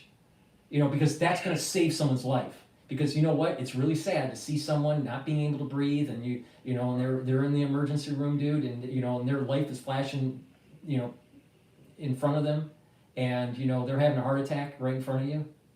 It's a little too late then. It's a little too late. Do you have a backup of all the videos you made from say COVID? Most of the stuff I have backed up. Not everyone, but most of it. That's good. All right, one last thing, I think. Thanks so much for doing this. Well, I'm going to be doing these live streams, and I want people to, to call in on Spaces to talk about it. And this probably may be just a call-in show and just bitch session for 3 hours. Or it could be humorous too. Right. Maybe that's it. It just evolves. But I think going over the COVID years, one of my favorite times was actually just opening up the line and having people call in and telling me what they were seeing. Well, you had whistleblowers from hospitals and things saying they're saying it's not happening while I see it happening. I remember those. But Paul, not only that, I had people in the medical profession in New York, and also first responders, fire, EMS, them. They watch the channel religiously. And so when I go to, let's say, a store within New York, and I bump into some people, some of these people that are like part of the NYPD or FDNY, they'll come up to me and say, you're Dr. Paul, right? And I go, yeah. Oh, we watch you. You helped us through COVID, blah blah blah. And I guess that is something that kind of makes me feel that maybe I did the right thing. That's the payback, yeah. But it's the secret people that, like me, that you helped that you never heard from me at the time. But there's got to be a lot of people like me. Right. No, it probably is. And, I do feel as though I did the right thing, but I am a little... Absolutely. I'm a little upset that certain people, have gained notoriety, and I personally think they didn't deserve it. They're gaming the system. Mm-hmm.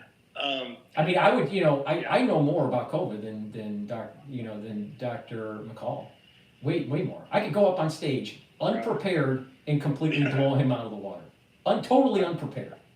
Now, certain things that he's saying is right, but he's not saying the whole story. He couldn't get his license if he didn't agree on the science that beta coronaviruses caused myocarditis in the 1980s. That's way before the platform was developed.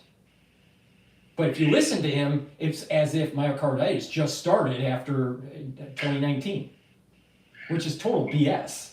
Well, my father got a vaccine. I think it was the flu vaccine, and he got some mild amount of, I think it was myocarditis. Mm-hmm. And in other words, this is. See, what's happening is a lot. If you look at these EKGs, a lot of people are having these signal problems that are starting to pop up. They're like a blockage, either the right or left bundle blockage, right? Wow. But and I did a video on this 4 years ago. The heart will the signaling will happen, and that signaling will propagate like inward to outward and then come back. And because of that inflammation from the myocarditis, what will happen is it causes a disruption when during the contraction, and all of a sudden you start to potentially go into AFib, or have some sort of problem with restart with a normal frequency of the heart, so a normal rhythm. But there is this rebound. There's an outward signaling that allows for the contraction, and then there's an inward. There's a rebound that's taking place. And with that inflammation, it's blocked. It's in certain areas it's blocked. Now, if it just stays if it's just inflamed and it kind of goes away, then it's not that big of a deal. But if it's chronic inflammation, then you're talking about scarring. And when you have scarring, that's as if the tissue has been ischemic. And if the tissue was ischemic, then you definitely have problems. You have a remodeling problem with your heart. And then people start having dilation problems, or the early stage. It's really the early stages of heart failure. Now let's focus on that and try to prevent that. Yeah, instead of going on podcasts and building up millions of followers, because the whole idea is that there's got to be a way to reduce the inflammation, because if myocarditis is caused by the inflammatory response of inoculations and of the pathogen, then you have to calm that down. You have to calm the pro-cytokine profile. Yeah. Right? And that's what I've been saying for like 5 years. 5 years. Yeah, you've been calm down take anti-inflammatories. The natural anti-inflammatories. Yeah. Yeah, no. I do think that you know more than I know I do, but the thing is, I've gotten to the point where, you put everything on the field, and you just have to wait. You have to let another generation, to play the football game. I already put everything on the field, dude. I mean, I put everything on the field. You really did. And you risked a lot. But I just, and so I'm just trying to, build up some sort of channel that brings up, other topics too. But I know how to, I know how to try to mitigate some of these diseases that are happening in America. Diabetes, heart disease, neurological diseases, these things, many of them can be mitigated. Many, if people just took the time to do it.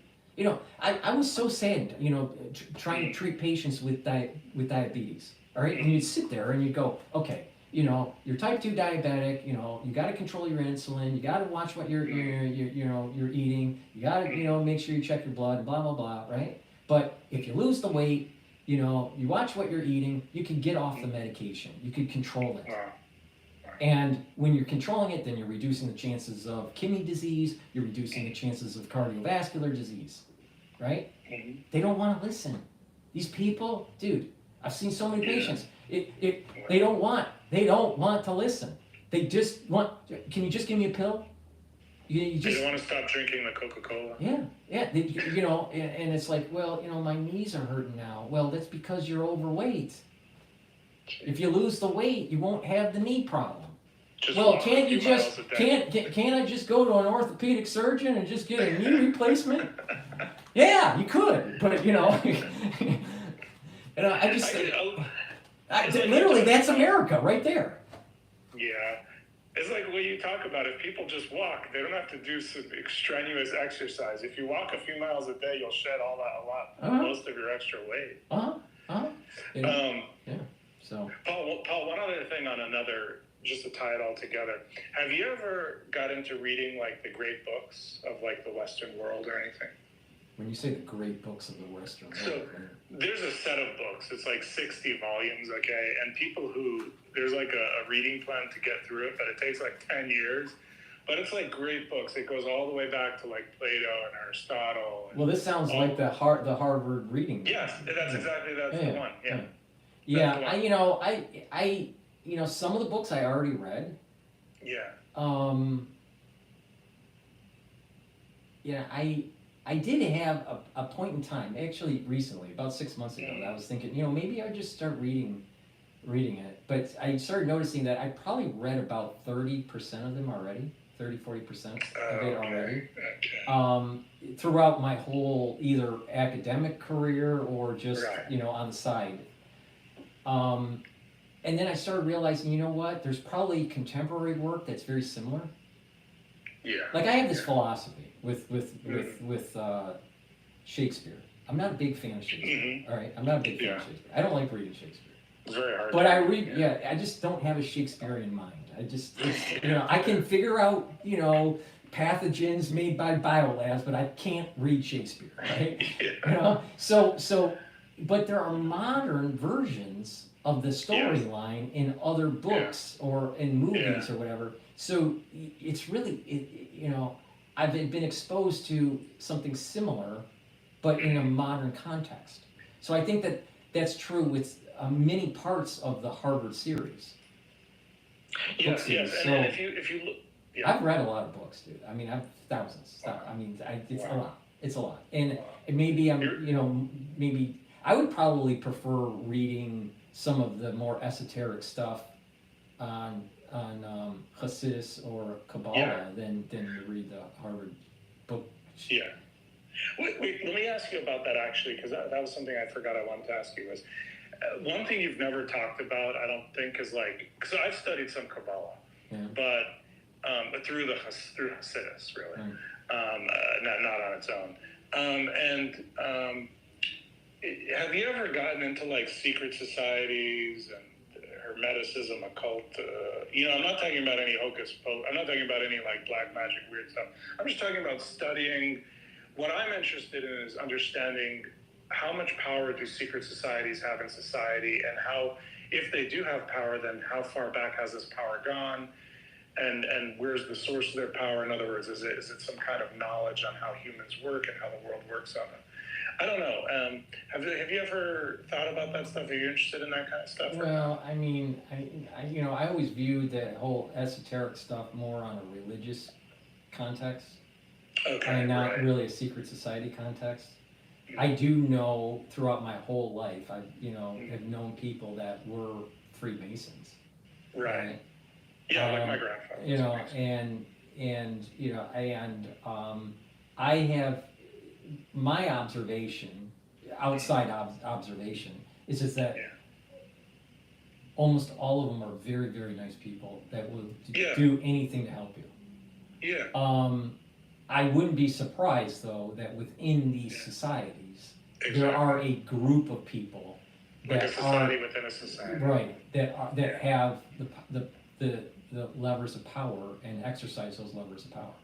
I would not. If you look at the way the setup of Congress is, it sort of is like a Mason Lodge. So there's elements of masonry, Masonic motif within Congress. Yeah. Now, that's not by accident. I mean, our founding fathers, most of them were Masons. So I wouldn't be surprised that there are groups within the Freemasons that are in Congress, in the powers of government, that do exercise some sort of power or authority. Yeah. But I'm not sure that it's a nefarious thing. See, here, some people will say, oh, the Freemasons, they're bad and evil and blah blah blah. And they're a cabal, and they're against the Constitution, they're against America. And if you look at the really history of it, they were the ones that wrote the Constitution, right? And the ones that fought for the Revolutionary War. So so these people, they demonize these secret societies too easily. Yeah. But I wouldn't be surprised that within a secret society that there can be nefarious actors. So it's you gotta kind of look at it from the standpoint, there is the organization at the whole level, and then there's maybe factions within it that may need to be investigated. The other way to look at this is that there are a lot of truthers out there that want to demonize these secret societies, Right. but they don't realize that what, that secret society may be actually what's holding everything together and keeping America afloat, keeping it and not devolving into chaos. The truthers want to demonize the secret societies, but it could be the secret societies that's actually saving the country. They may be saving the country, and it's not so clear to me that they are the evil ones. They may actually be the ones that are helping, but I don't know because I'm only looking at this from an outside point of view. Yeah, well, I've gone to a few like Masonic meetings, where you go, not the actual like secret meetings, but where they eat before they go into the meeting, and you get to meet the brothers. There's nothing that I've ever detected nefarious or anything like that. But part of my problem is not joining is because they say, "Do you believe in God?" Well, that's a hard question for me to answer, But or do you believe in a higher power?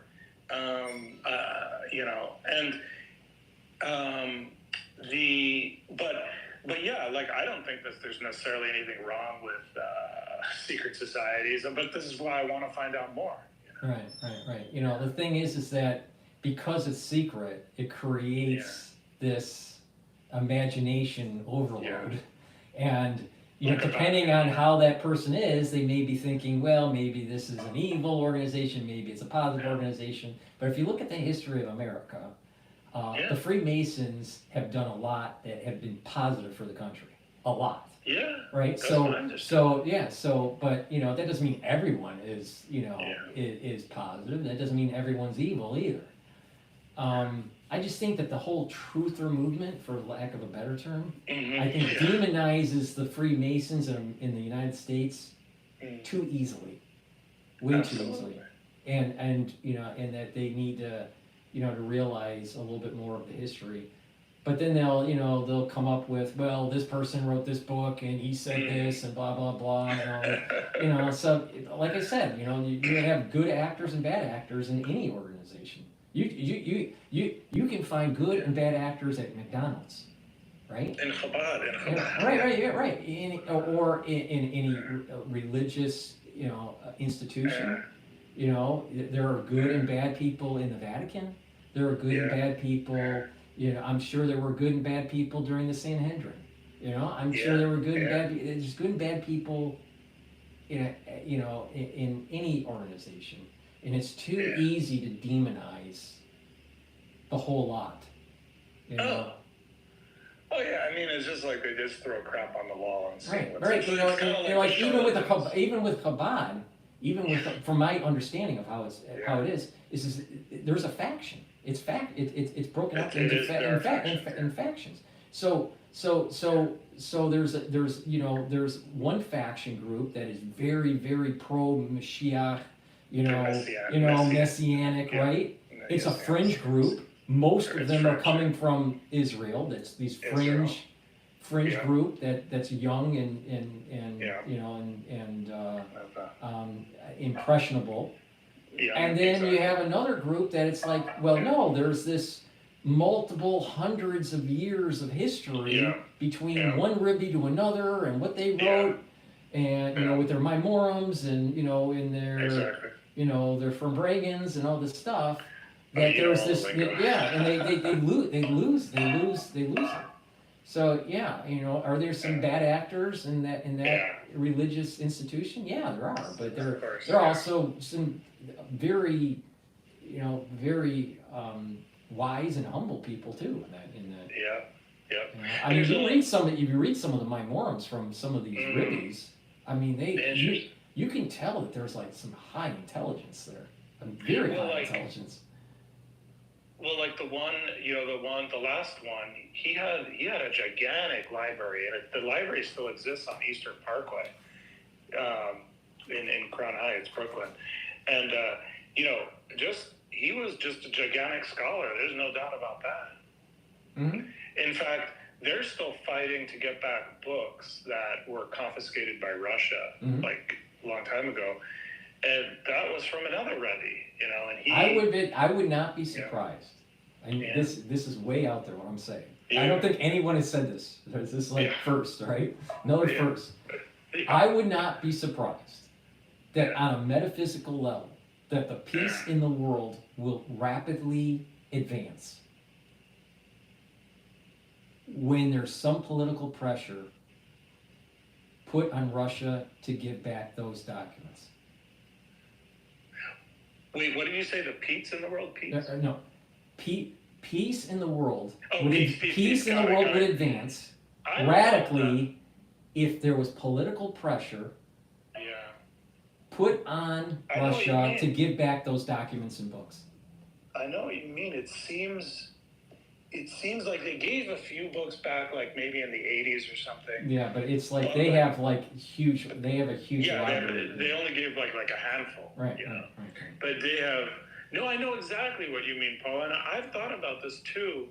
It's very interesting. The messianic stuff, with Schneerson, forgetting the part about people think he was the Messiah, or if they think he is the Messiah or anything like that. But it's very interesting how Schneerson talked about like the Gulf War I, about that being the birth pangs of the Messiah, and kind of like what we're watching now. It's sort of interesting, but it's sort of interesting as well. Like, it seems like each religion, so the Iranians too, they say that their Messiah, their Mehdi, Mehdi, I think it is coming back. And the Christians, I think, the Book of Revelation, which I haven't read, but... Makes you wonder why Facebook changed to Meta. Meta. Wait, is that, Meta. Is that a Hebrew? No, but the thing is Facebook changed to Meta. Right? And you said Meti. Oh, Medi, yeah. Medi. See, but I wouldn't be surprised that tech is somehow... This is hard to put it into words. Hard to explain, Once you have an idea and it's hard to put it into words, so I'm going to do the best I can. Tech is an entanglement of good and evil at another level. And so this is part of the reason why these tech bros can make a ton of money, that have something into getting people to fight each other or argue with each other, or to surveil them. There's this there's almost like there's an entanglement of good and evil. Yes, these technologies can be used for good, but a lot of it is being used to hurt people in some way, some form. But you have these tech bros that are making a ton of money doing it, and it's almost like these tech bros have a tendency to kind of name their company, like Oracle, like Oracle. So it just, to me, the infinity, even Facebook's new logo is like the infinity. Oh, it's an infinity loop. It's an infinity loop. So I wouldn't be surprised that there's tech aligning with some sort of calendar alignment of the Messianic age. I think is how I want to say this. There's an alignment that's taking place. Well, if you wanted to bring about the Messianic age, I think you would need the tech that's being built right now. Will help is setting us up for a Messianic age. It's very true. I mean, think about it. How can people, in the Messianic era, it's stated, now maybe we're interpreting it wrong, but the Messianic era, we're supposed to have every day a Shabbos. Well, how can every day be a Shabbos if no one's working? Well, that means AI. Which robots, right. Yeah. That means that you have digital slaves doing everything for you. Well, so if everyone has a Shabbos every day, your food's cooked for you, everything's done for you. Well, but what does that mean? I mean, what do we do as humans? Let's say that is the case, and everything is done for us, and everybody has a Shabbos every day for 1,000 years. Yeah. What do people do? Well, I've thought about this. I think it's similar to it's a blessing and a curse. I think because the blessing is we have, for example, we have cars, so therefore people aren't walking as much, and so then people are getting sedentary, and they're so in the olden days everybody was healthy, everybody was fit, and so I think that's what's going to happen is you're going to have to do things to counteract the negatives that are going to come with it, Like, in other words, I think you're going to have to, like, do things to keep your mind, exercised and all that. But it's... do people just read a book? Or they just become scholars? Do they... Yeah, if the robots are doing the experiments, but if you did the experiments yourself, that would be breaking the Shabbos, so, There's going to be a lot of Shabbos guys, all these robots. I don't understand when the whole world is doing Shabbos. This is very hard to understand. No, I was like, what do people do? You can't make art. You can't, can't draw. You can't create a statue. You can't, there's lots of things you can't do. So is everybody just praying? Do you think we get implanted with the neural link, and then that really ups our brain capacity, and then my take is that the Messianic era will naturally allow us to be more intelligent without some sort of augmentation, electronic augmentation. I personally think that we have access to information, or we have the creative skill set already in us. It's just that something about the way we're raised, or our diet, or whatever, is preventing us from fully utilizing it. So I don't think we need Neuralink. Interesting. But I wouldn't be surprised that Neuralink would help people that, let's say, had some sort of brain injury, or eyesight issues. Right. So I can see it helping people if they had some I sort see your of point. Yeah. problem. But let's say someone had no physical ailment.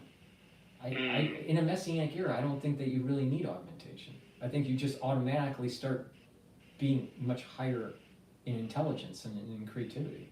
The problem is that there's a constraint. There's these constraints because of you can't break the law. My assumption is that the laws of the Shabbos would be maintained during the Messianic era. If that's the case, what do people do? Do they just eat? Do they pray? Eat? So I don't understand it. I don't understand what they do. Well, you've heard of like Yuval Noah Harari, that Israeli guy. He's like. He's demonized on the internet, I guess, because he's like a WEF guy, World Economic Forum guy, and I guess he's friends with the guy who was running the World Economic Forum, and he does these talks and stuff.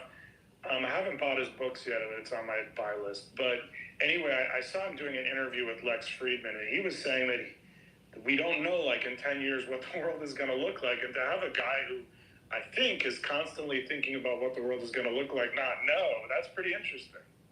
That's kind of interesting. No, I always default back to my understanding of economics. The classical economic theories that I was taught in school, and I'll tell you, when you decouple labor and capital, I just don't understand how the society functions. And and so if you have robots that do everything for you, what do humans do? Now, I think that Elon would say, well, this is where you have the transhumanism, and it's the merger between man and machine. But I personally think that the merger between man and machine is probably antithetical to the Messianic age. So maybe it would be more like just AI becomes because we could imagine that AI is going to become so good that maybe it's kind of like the iPhone interface where it's the same human, but you're just interfacing with massively better technology. Yeah, I'm thinking during the Messianic age, there's a period of time that people are getting inculcated to this new era. And then as the technology starts to get better, what happens is that literally the future of the human species is to spread across the cosmos. And it's going to need to use that makes sense. it needs to use these robots, and technologies to be able to fulfill that mission. So it's almost like Interstellar on a grand scale at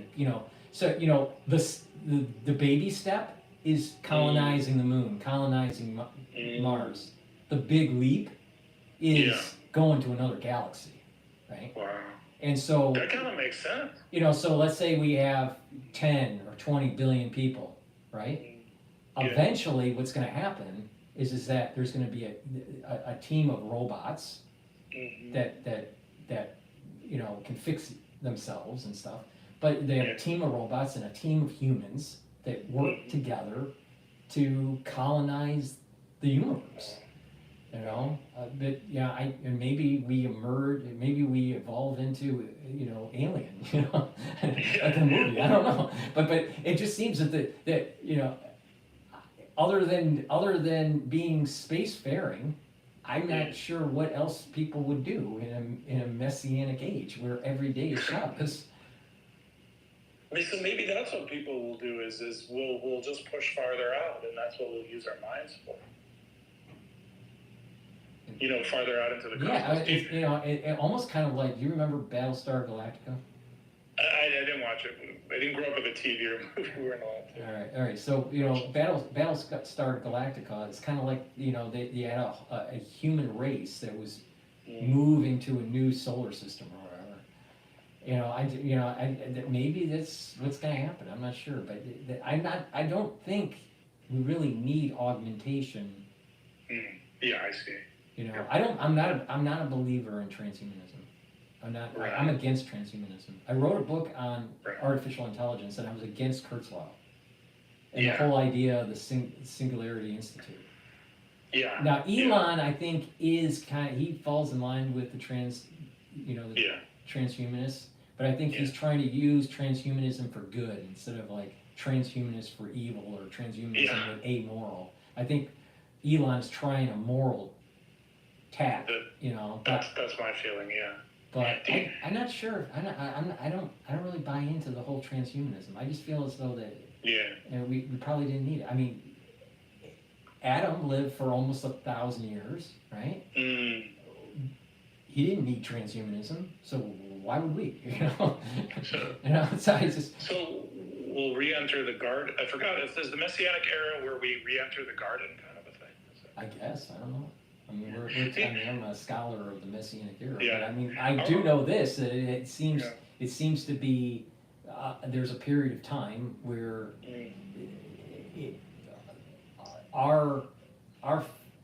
the foundation of society is radically changed. Now, what does that mean? I'm not sure. I mean, it's every day, if every day is a Shabbos, what do you do? I mean, but maybe that's the thing, is humans won't have ambition. But if you don't have ambition, are you human? Are we even human during the Messianic age? Maybe it's the end of humanity and into something different. Maybe all the things that are good and bad about humans have to die for us to elevate to the Messianic age that's more angelic. Even though we're in physical form, but maybe we have to shed the good and the bad to be more angelic. But because it's so far away from us to understand what this means, that, I try to put it into the economic box. I try to put it into like, do you go see a movie? And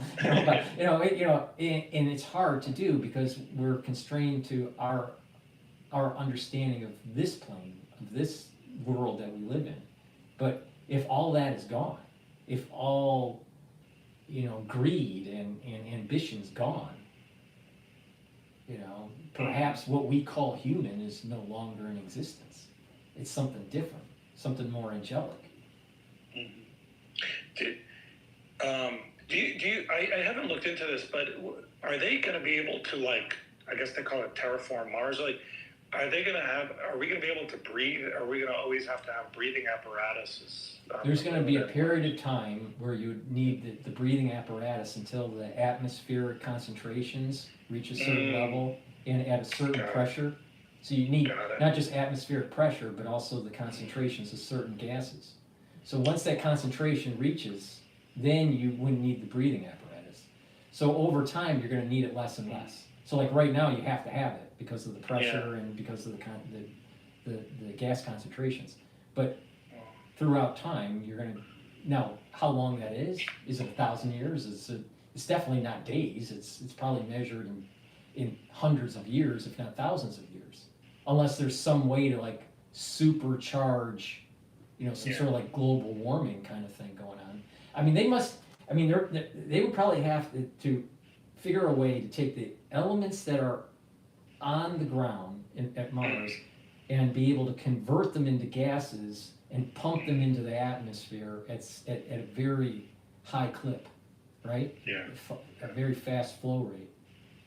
But, these things would have to be belching, you're like making miniaturized volcanoes all over the place to belch this stuff into the atmosphere to be able to create the concentrations that you need. So probably what's going to happen is that they're going to have these like pseudo volcanoes, man-made volcanoes, right, belching gases, and then you create kind of like Epcot Center, on Mars at these different stations, and so you have a contained atmosphere within the Epcot, and then you just go from one Epcot Center to another, kind of like a little outpost, until the atmospheric pressures are right. But it probably would take thousands of years. I would say it would take thousands of years before you could do it. You could just go outside without any mask or any breathing apparatus.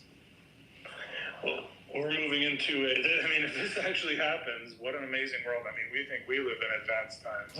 Or it could get even weirder. It could be that we do genetic engineering and change our lungs where it has lower, it needs less oxygen and maybe more nitrogen or whatever to adapt to Mars.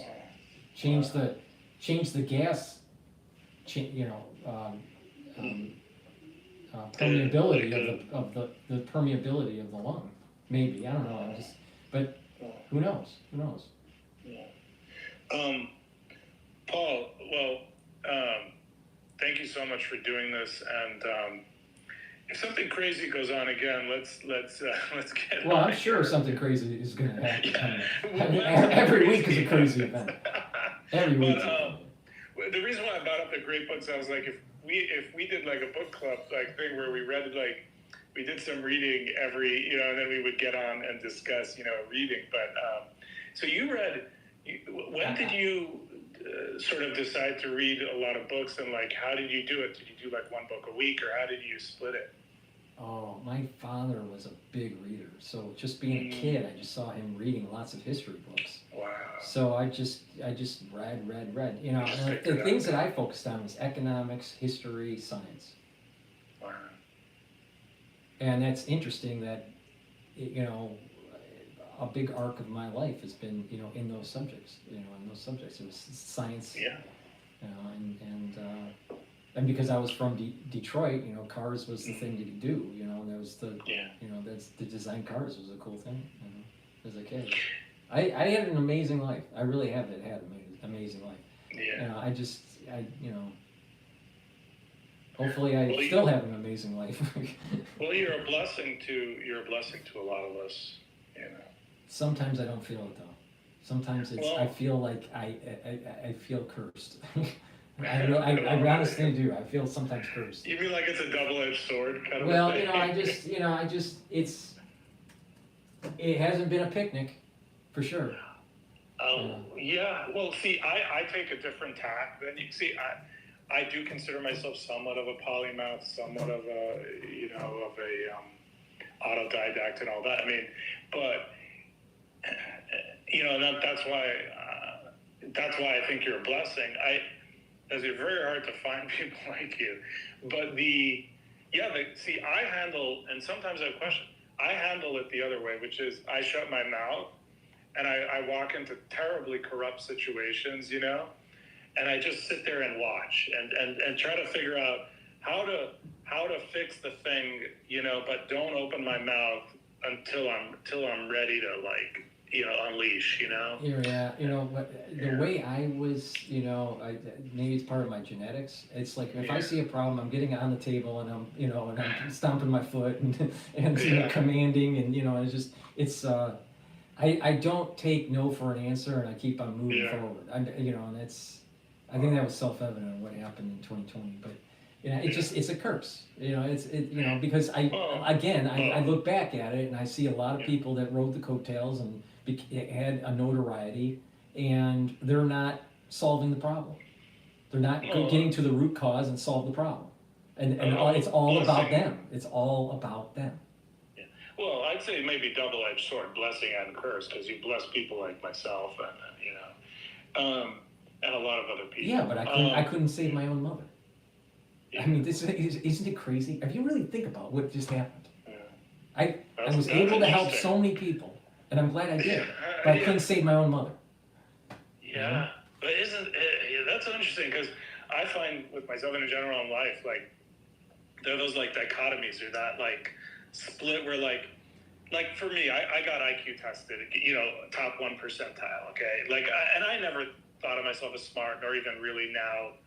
Like, I don't think of myself as an Einstein. I'm just like, you know, like a 136 IQ. It's just not, you know, it's just decent, I guess. But, you know, it's like, well, that same damn IQ screws me many times. Mm-hmm. Like, in other words, it's like a double-edged sword. Mm-hmm. So maybe that's what you're talking about with your, you know, what you're talking about as well. Yeah. It's like your strongest thing is also your biggest weakness, you know. Mm-hmm. It's just, you know. Very so. Yeah. Do you think one theory that I've had, maybe we'll end after this, but one theory I mean, maybe I'll get off after this, but we could continue talking. But one theory that I've had is, if you look back at humanity, you know, what was the structure of humans before civilization? Civilization didn't always exist. According to science, according to academia, so before humans and civilizations, you know, humans lived in small bands, like sort of running or roaming on the savannah, you know, like the African savannah.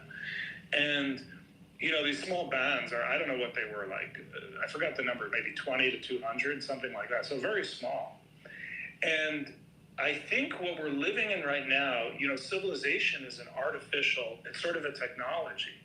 In other words, I'm comparing it to a technology like a car. Just like a car, you know, the pluses of a car are amazing, but the downside of having a car is people become more sedentary. And so similarly, I think civilization, you know, the pluses of civilization are, wow, you know, Elon's gone to Mars.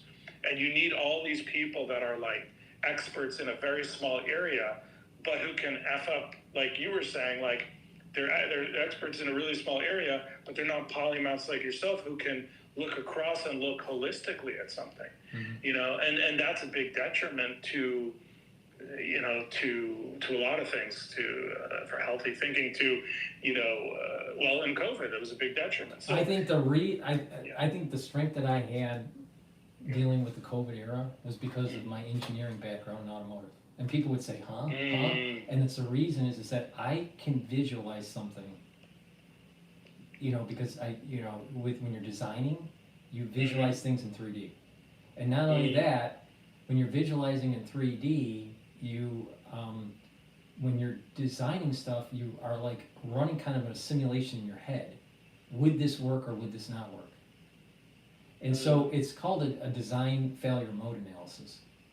So when we design systems for the car, we had to have long documentation about details of potential failure modes of a system, not just in the design and usage, but also in the manufacturing process. So I can take anything, it doesn't matter what it is, cars, houses, COVID, it doesn't matter what it is. And I can run these DFMEAs in my head.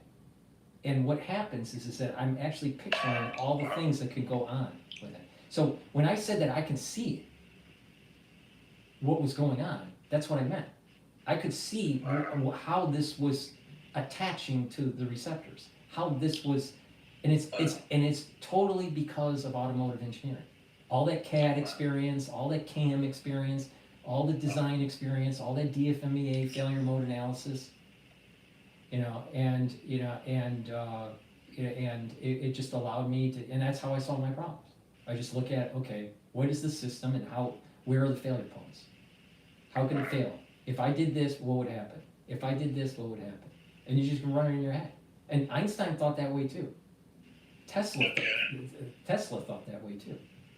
Tesla reduced the number of prototypes that he needed by doing design failure mode analysis in his head. Now, he didn't use that term.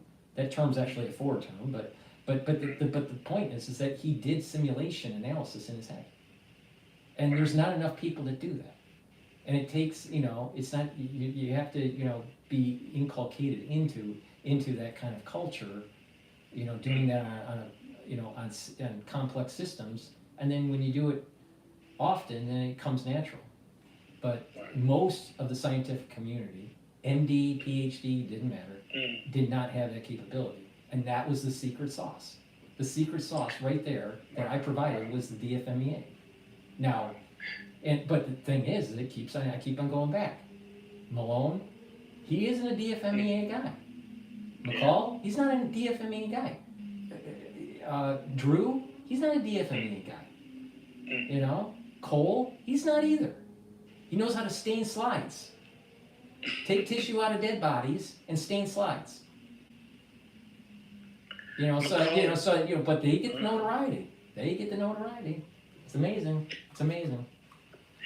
But that's how I think you're able to also analyze, the like the Third World War stuff and all that too. Oh, there's something way bigger. It's something way bigger is happening because even this conversation kind of hinted at it. There was the crisis that was happening during 9/11, and we were talking about the Bio-Patriot Act, right? Yeah. Right, and then the bookends and how that kind of parlays into what we went through in 2020. Yeah. This emergence of world conflict that's going on in the Middle East, in Europe, and in Asia. This huge push in technology, like almost a quantum leap push that Elon is tied to. And I bet that if you do Gematria on Elon, or you play around with the lettering, I bet Elon means something. I don't know what it is, but I bet there is something there. And then this messianic thing. These things are coming together. There's like we're getting there's like a birth pain that's taking place, and we're seeing the birth pains of this. Now, are we an alien baby? I don't know. I don't know. Is this going to be a complete abortion? I don't know. But something's happening. Sorry. What was it? I'm forgetting what I was going to say about this, but back about what I was saying about the humans. So let me just open something. Okay, there we go. So I've thought about humans.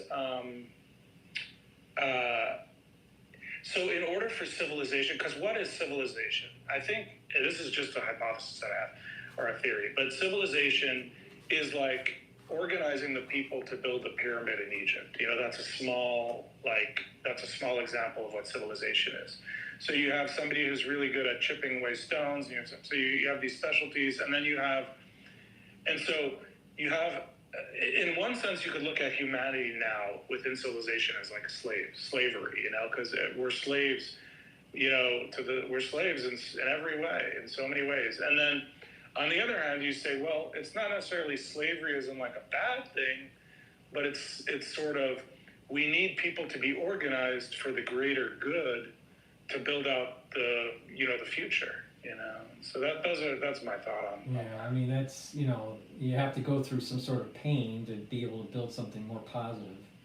I think that the things that we're seeing in the world, some of these things with the climate, things with water, things with locusts or, with disease. We're literally going through like almost a series of plagues. Yeah. And it's what I call the larger Egypt. We're in the larger Egypt. People are indebted. Indebtedness was the warning that Moses said not to get into, or you become slaves. Many countries are in debt. Many people are in debt. They are a slave. They are a slave to the system, if they want to admit to it or not. But most people are a slave to the system. So we're living at a global level of kind of like Egypt, and we're all kind of like slaves to I it, think so. right? And the plagues did not happen in 10 days. The plagues happened over a 1 year period, or almost 1 year period. So we are kind of seeing plagues happening, right? And we try to use science to try to like explain it, but you know what? I think that maybe something bigger is happening here, and we may actually be seeing us as a people, as the world, going out of the larger Egypt, the larger enslavement for for mankind to be free.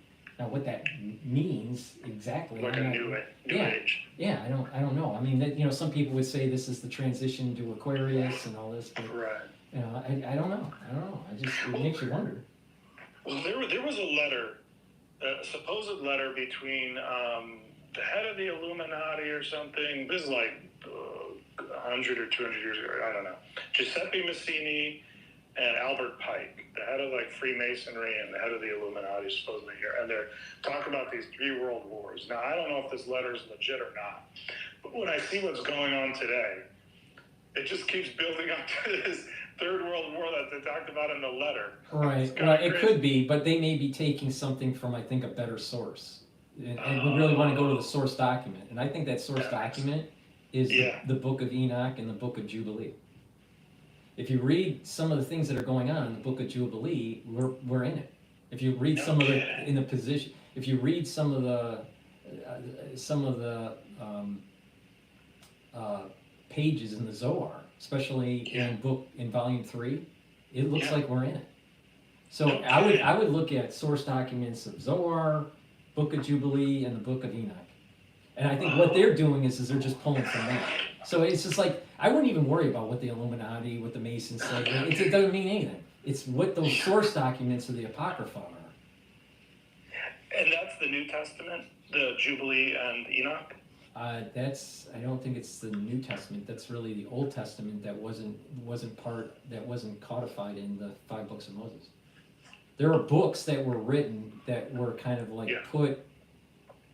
that were kind of only studied by scholars, in secret. Like, is it part of the Tanakh, or is it just it's neither part of the Tanakh nor made it into?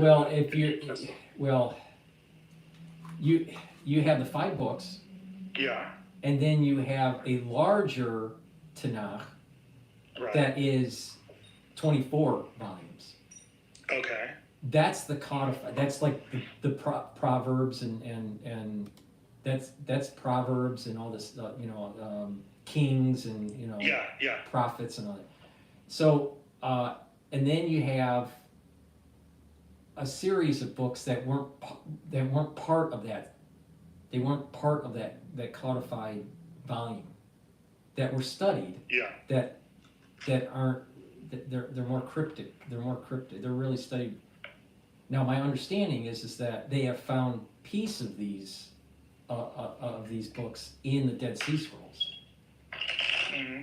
So, I would say that these individuals are probably looking at the source documents of the Jubilee. Somehow they had access to the Book of Enoch and the Book of Jubilee.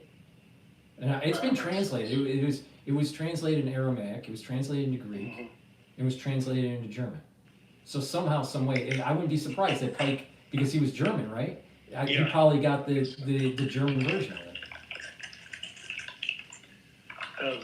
That makes and. So I don't really pay attention to like what the Masons are saying or the Illuminati, because the source documents are really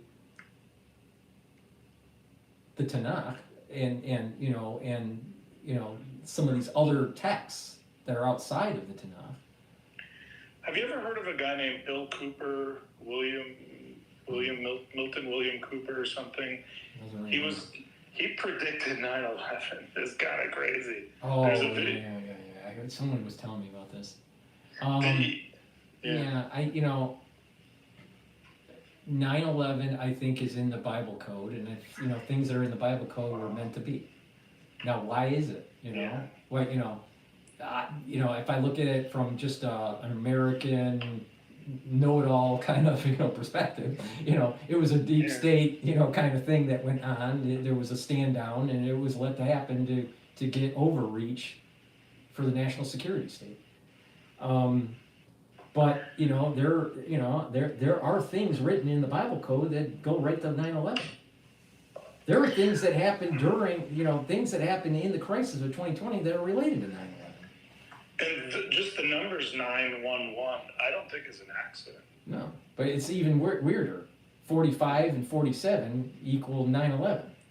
Oh, Jesus. Yeah. Wait. 45. 45 and 47 equal 9/11. 9. Oh my God. Right, and Trump, dude, I'm gonna blow your mind here. All right, I've been saying that the crisis that we went through was a bookend to 9/11. All right. Holy shit. Right. Yeah. Trump, who's one of the first people that they were talking to in New York when 9/11 happened? Trump. It was Trump. He was walking down Wall Street. Yes. And Trump was supposed to own the buildings. He wasn't able to close the deal, and Silverstein bought them over him. No kidding. Are Right. you serious? Yes. He was supposed to buy the buildings. He and Silverstein were fighting each other on getting the lease. Holy shit. Owning the lease for 100 years or whatever it was. So Silverstein wins, and 9/11 happens, and Silverstein makes a ton of money, and Trump is.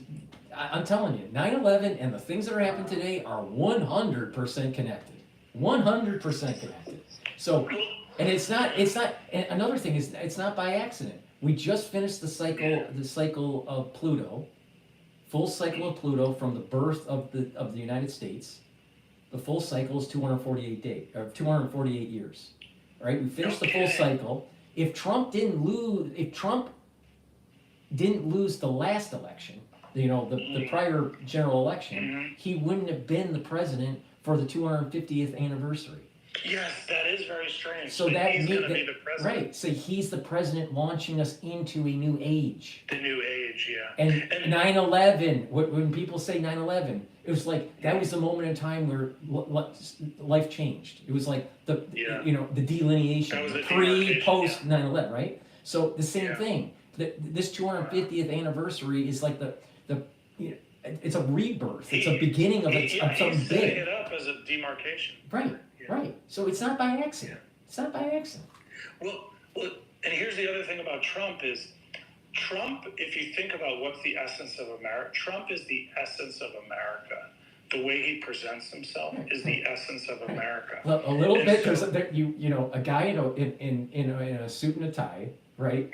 Flamboyant, but he's he's eating McDonald's on his jet, and he's a billionaire but talks like a sailor. It's just like everything about him is American. is like the perfect American. Now, but here's the interesting thing: is if you wanted to take America into a new age, you need the Pied Piper. You need the guy who people are going to follow. Yeah. And so, and I don't mean Pied Piper in a negative way. I just mean you're going to need a guy that people are going to follow. And who better could you ever think of than Trump to lead America into the new age? Because he grabbed the zeitgeist. He is America, and he says, and so now all his followers are going to say whatever he says, they're pretty much going to walk. And what was really important during the revolution, there was two areas. It was Boston and New York. And New York was a major hub, right? And and George Washington George Washington was shot at during the Revolution, right? And he wasn't hit. He was protected somehow. There was even stories about redcoats having him aimed in sight, and they didn't have the nerve to shoot him. Wow. So, so the point I'm making is that there's an element, not that he's perfect, but there's an element of Washington's soul. There's an element of it, a piece of it that's in Trump. Trump's is different, but there's a Washington-esque thing about him. Well, I don't know if you noticed, but in his first administration, he talked about Lincoln a lot. He really revered Lincoln, and he went up to the Lincoln Memorial and took some pictures. I just always felt Trump, but at the time we weren't kind of in a civil war, kind of a pre-Civil War thing, which we are now, I would say. So, and so I always wondered, what does Trump know that we don't know, maybe, or it was odd to me. I couldn't understand his thing about Lincoln. But now it's making more sense. And There's a soul root. So we all have soul roots, right? Mm-hmm. And when we get recycled, because we have to do something in this world because we somehow failed in the previous one. But the thing is that there's an element of George Washington in Trump. I also see an element of JFK. Because it was about the deep state and trying to, so there's a leadership, there's a strong leadership lion in the room kind of feel that you would have that one would have felt with Washington. There is this need to restructure this deep state that JFK had. The shooting, of JFK, same side of the head.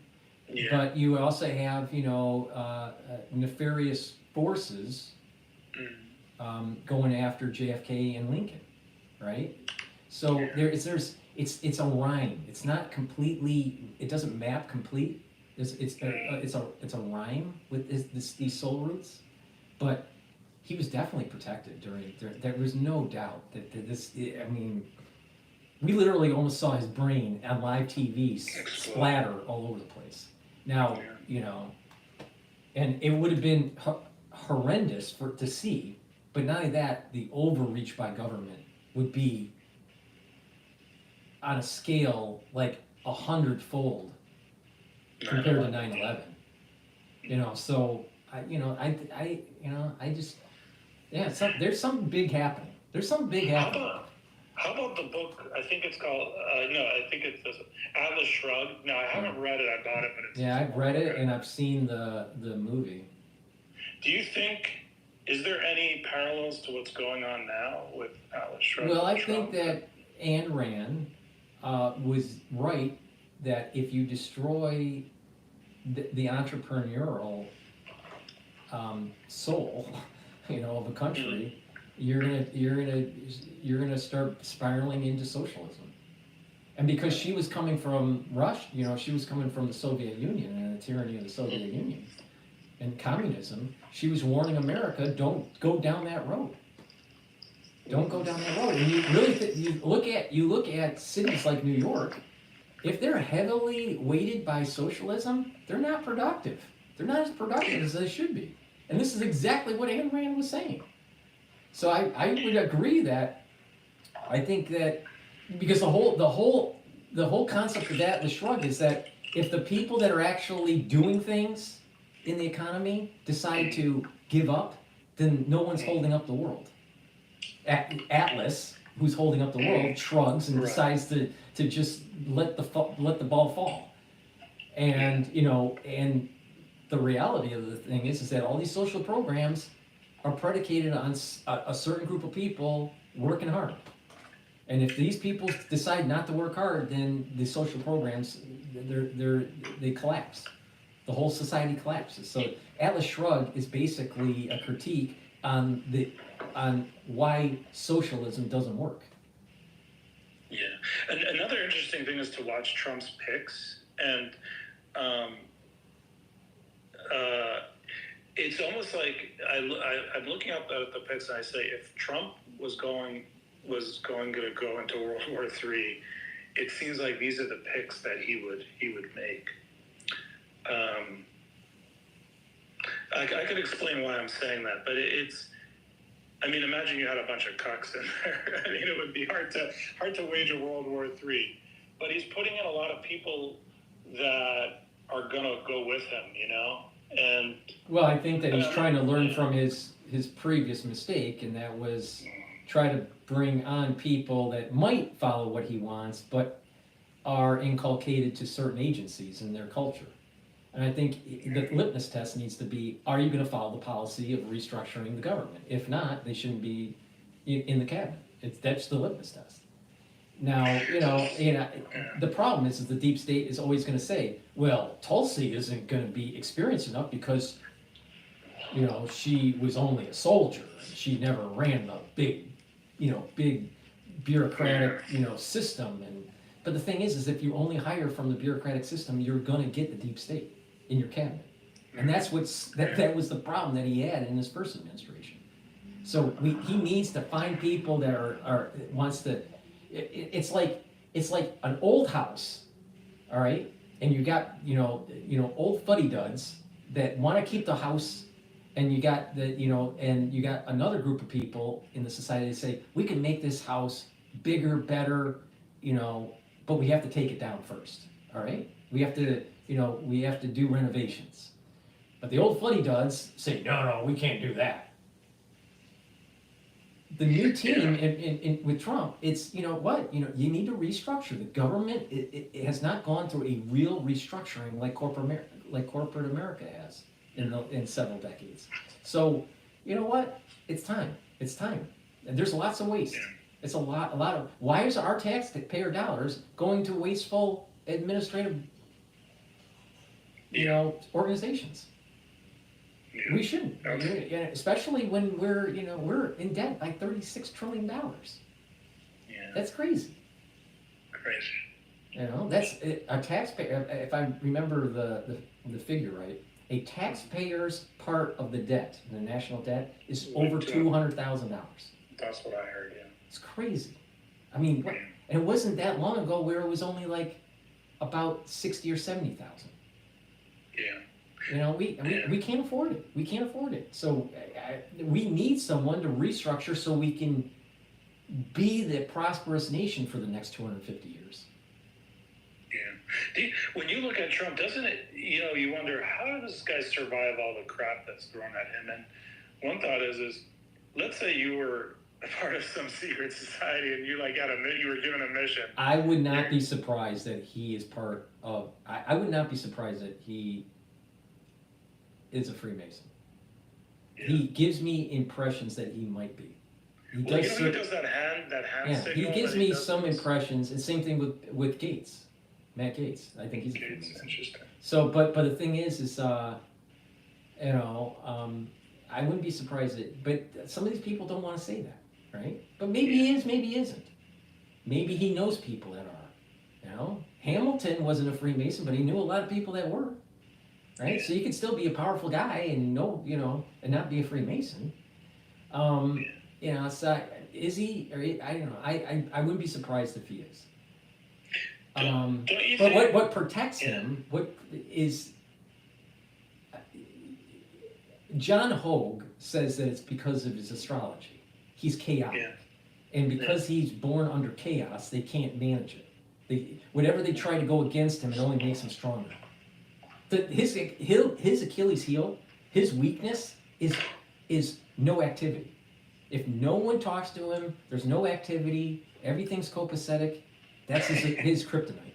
But if it's chaos, he thrives in chaos. He gets better in chaos. If you throw something at him and you go after him and you try to take away his money, you try to imprison him, whatever, he just gets stronger and stronger and stronger. So the only way to deal with Trump is just to let him be. And then he kind of loses his energy. Yeah, actually, the interviews that are like milquetoast, those are so boring. But the ones are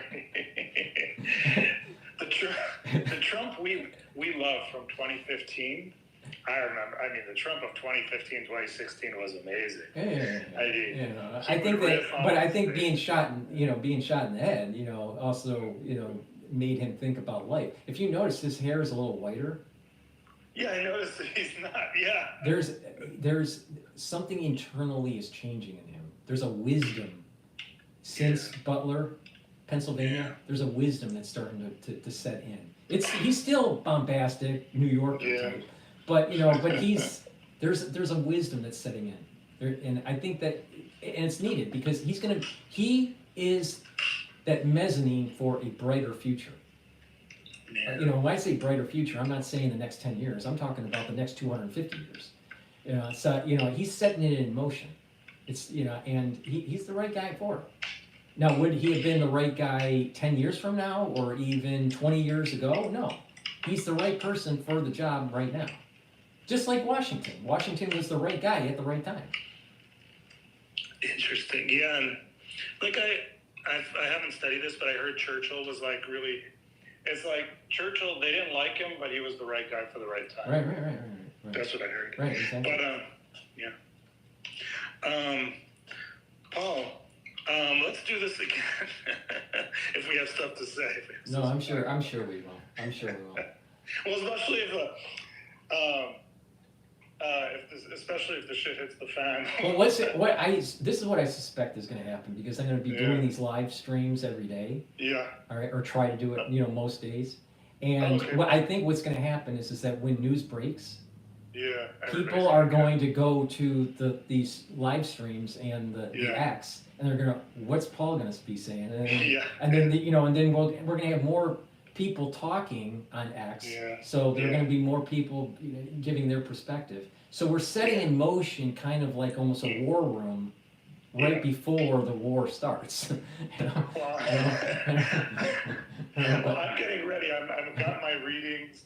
I've got like 10 books here on China. Right. I've got. But I think this is what's going to happen. Is that people are going to say, "Oh, okay, Paul's going live. Log in," and then it'll give people a way to express what they're feeling because some people are going to get scared, just like what I saw during COVID. People were scared. But other people will maybe have a different perspective. Some people may even have family members that are in the military, and they may have some information that it's like what's going on behind the scenes.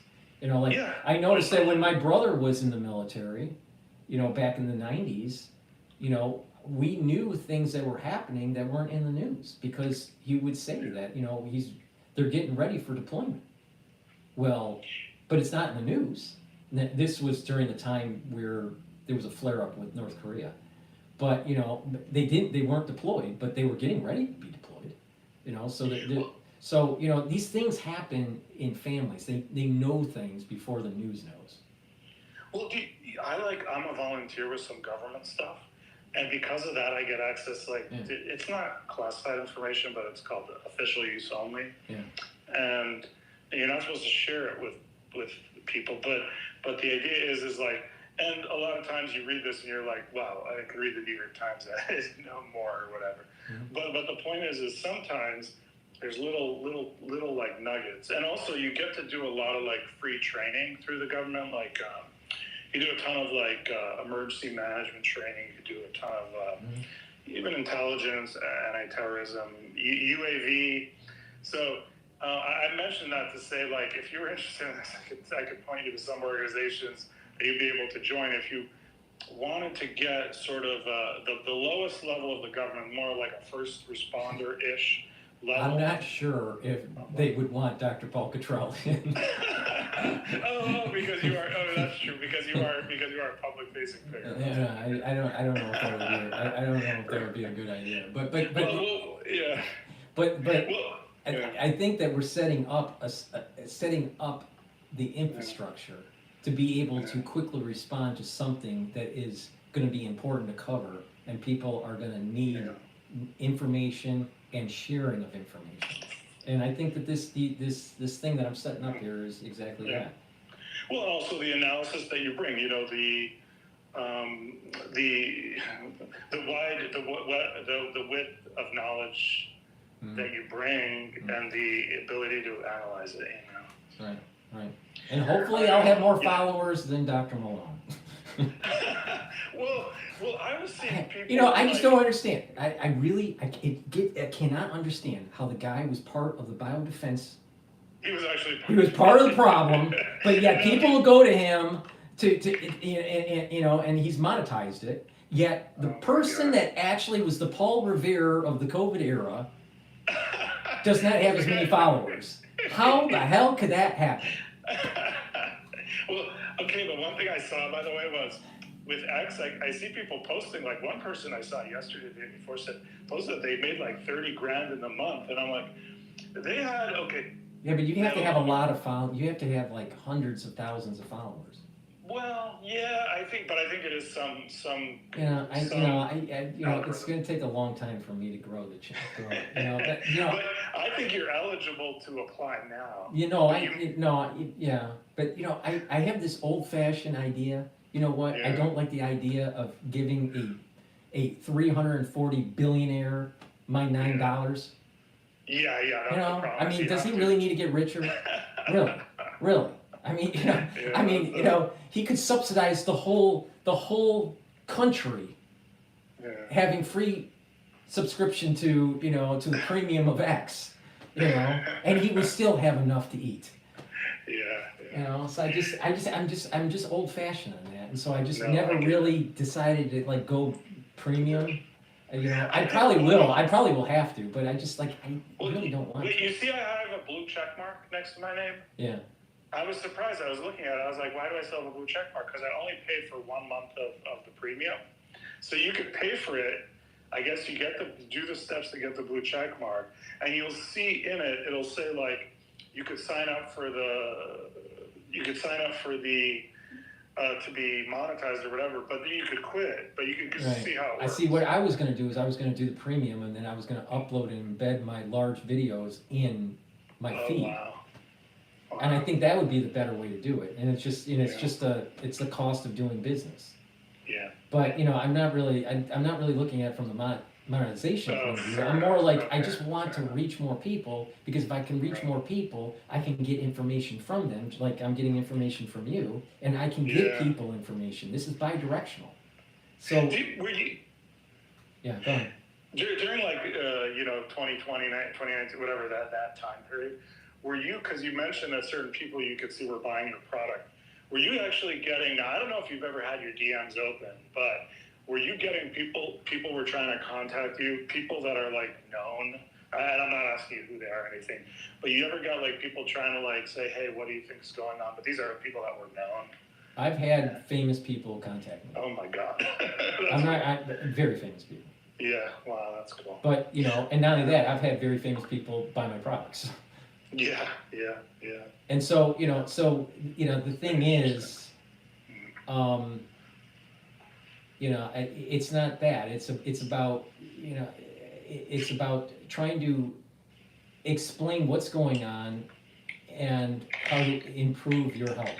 What's going on in the news. That's, that gets a lot, people to be interested. And then I can also explain, hey, you can reverse cardiovascular disease. Hey, you can reverse diabetes. You can mitigate neurological dysfunction. You can help, your metabolism and liver health, and your gut health and all this stuff. So it's fine. A lot of people don't, really understand that their gut and their skin are related. If people have skin problems, most likely they have a gut problem. Wow. So there's lots of things that, that if I could reach out and help more people, we'd actually have less disease in the United States. The answer to our healthcare cost problem is that people need to get healthier.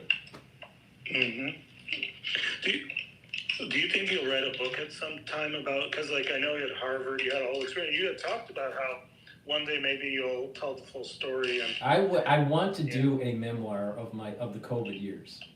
Give a little bit of background, before COVID, during COVID, what I experienced. I think it'd be an interesting book. I don't want to do a pamphlet. I don't want to do, something that is superficial. I don't want to do something super scientific either. I could write a book on the pathology of the virus too, but the thing is that I want to do something that, makes, it puts the whole thing in a human perspective, because I'll tell you, I went through a lot during those years.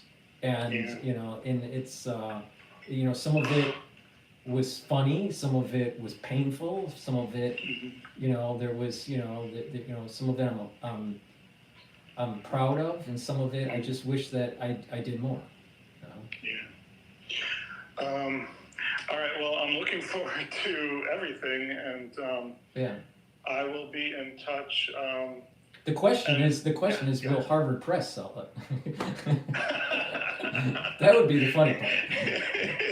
I mean, I have a document that was showing that they were going to kick me out. And that could be like, one of the pictures that are in the book, and like when Paul was going to get kicked out of Harvard, when Paul was going to get kicked out of medical school, what was going on with being demonized by the Crimson, because they wanted to turn me into an Alex Jones, that I was just some crazy Alex Jones type, because their professors were part of the program, I was getting ready to lawyer up on that one, but the thing is that they backed off. But the thing is I just.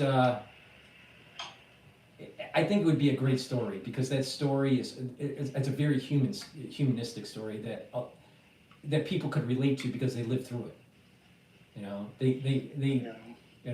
And what I saw was certain people and the trials and tribulations that they had to go through during the crisis, because it's very real. It was very, very, very real on what people had to go through. Not just the patient, but also the people that were treating. It's crazy. It's crazy. But there was also, people on the take, and there were people that were, that were taking advantage of the situation. There's a big, big, big story there. It's just sitting down and, writing, a 400-page novel. Well, you've written books before, so you know. Yeah, I know, but it takes, if you're going to do it, you got to really put the effort in, and you got to plug away 4 pages a day. And it's,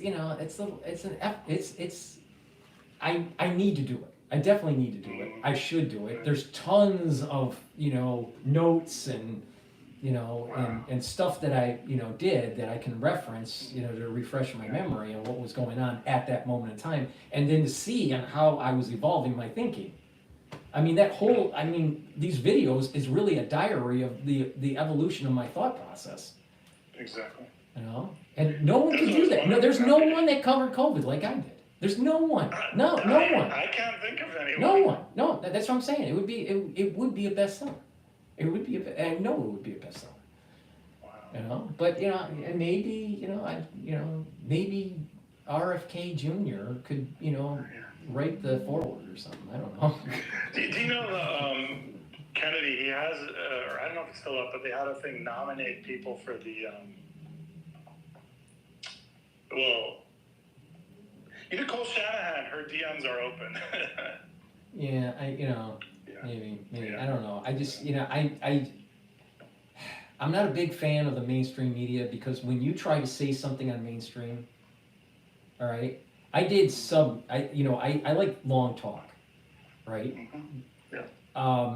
I did some like sub-level mainstream, but those sub-level mainstreams, I don't really like so much, because it's only like 2-minute talk, and then there's a commercial, and then there's a 5-minute segment, and there's a 4-minute segment after the commercial, and it's just you lose the flow of the talk. I don't like those kind of shows. I mean, I like long shows. I think like Joe Rogan, doing the 3-hour show is a great idea, but doing like Hannity for like 3 minutes is a waste of my time. Yeah, it could get views, but I mean, it's like, what are you really saying that is of any circumstance or anything of importance? It's hard to condense everything down into 3 minutes. It's impossible. That's why most news is just a waste. Well, and they've talked about this election as being a podcast, or a podcast election. Yeah, yeah. The thing is like when I was being interviewed by Allan Keyes, Dr. Allan Keyes, who ran for president, right, back Yeah, that's pretty big. I didn't see Right, that. right. I did his show twice. All right, but the thing is it's like the format of mainstream media. So there's a commercial and it's a segment and it's hard to put. I'm a person that's free flowing, you know, and when I get an idea and I gotta say it and it may take 30 minutes, you know, and I don't gel well with these like 2-3 minute segment type shows. I don't think that way. It's like Shakespeare. It's just, I don't think that way. You know? I don't know if you're still there. Seems like you. No, I'm still there. Sorry, I was just washing my hands. Those shows are they're horrible. No, they're superficial. That's the thing. They're superficial. Now, it could gain notoriety for you, for an individual, but the content is superficial. That's the reason why I think it's so important to have these kinds of shows. To go live, take a look at what they're doing, put your perspective, have a live feed of what's going on in the market, because markets evolve, you know, because of the news, and you know, and cover it that way. And then when something big breaks, I'm all set up for it, for people to call in and start, you know, participate. This is almost like real Dungeons and Dragons, you know, real role play, you know, kind of stuff right now, you know. And we're all characters in this big theme, you know, of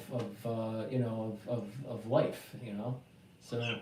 Well, it's like, you know, our conversation. I went into it saying, okay, maybe I'll cover, thinking to myself, I'll cover one thing, but we ended up covering everything I wanted to talk about for the most part. And it's like, it's totally unstructured, but you can't be unstructured on Hannity. That's the problem.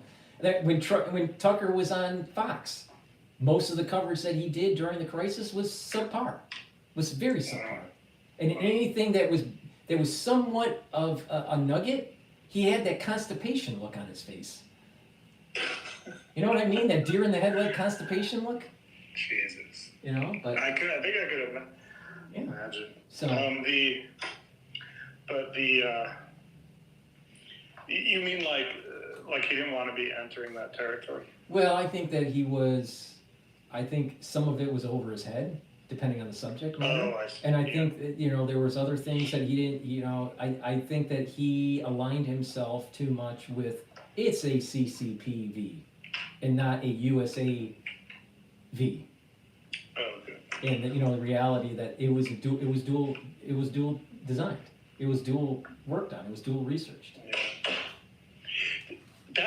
It's interesting you mentioned that, because the way you framed it today is kind of, I had never framed it totally that way, like I had heard you talk about, but actually that makes sense. No, Because why did the platform, the first version of the platform, get released in November of 2002? Yeah. Because China was just getting involved in getting economic status.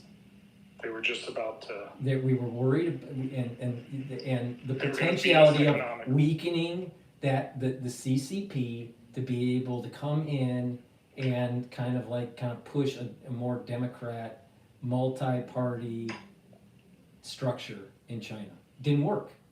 The reason why was because the affinity to a certain receptor wasn't strong enough. And then later they find out that they have to add some stings to it, you know, that happen to be from another V, you know, to make it more, you know, I'm tiptoeing on this, but the thing is that, you know, and when Tucker wasn't willing to go down that road, you know, and you know, I could see that he was towing the deep state line. He was towing the national security state line on this. Yeah. That it was only a CCP development. No, by far that's not the case. By far, it was dual developed. It was so weird because it was like, why was FAUCI or whatever, however you say his name? Why was he so? It was so weird because if it totally did come out of, you know, if it did totally come out of the Middle Kingdom, you know, the Middle Kingdom is. If it was like totally them and we wasn't from us, if it was totally them, then why was, Fauci, why was he so, so about shutting that down? That's why what you said today makes more sense. Because the national security state is in bed with the NIH.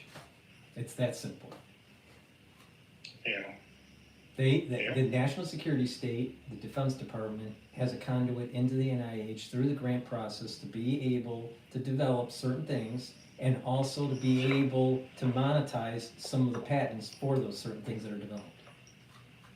It's part of the military-industrial complex. Well, Fauci was he's the biodefense guy for the government, I think. Mm-hmm. Oh shoot! I just saw my battery's about to die. Let me plug it in. Let's see.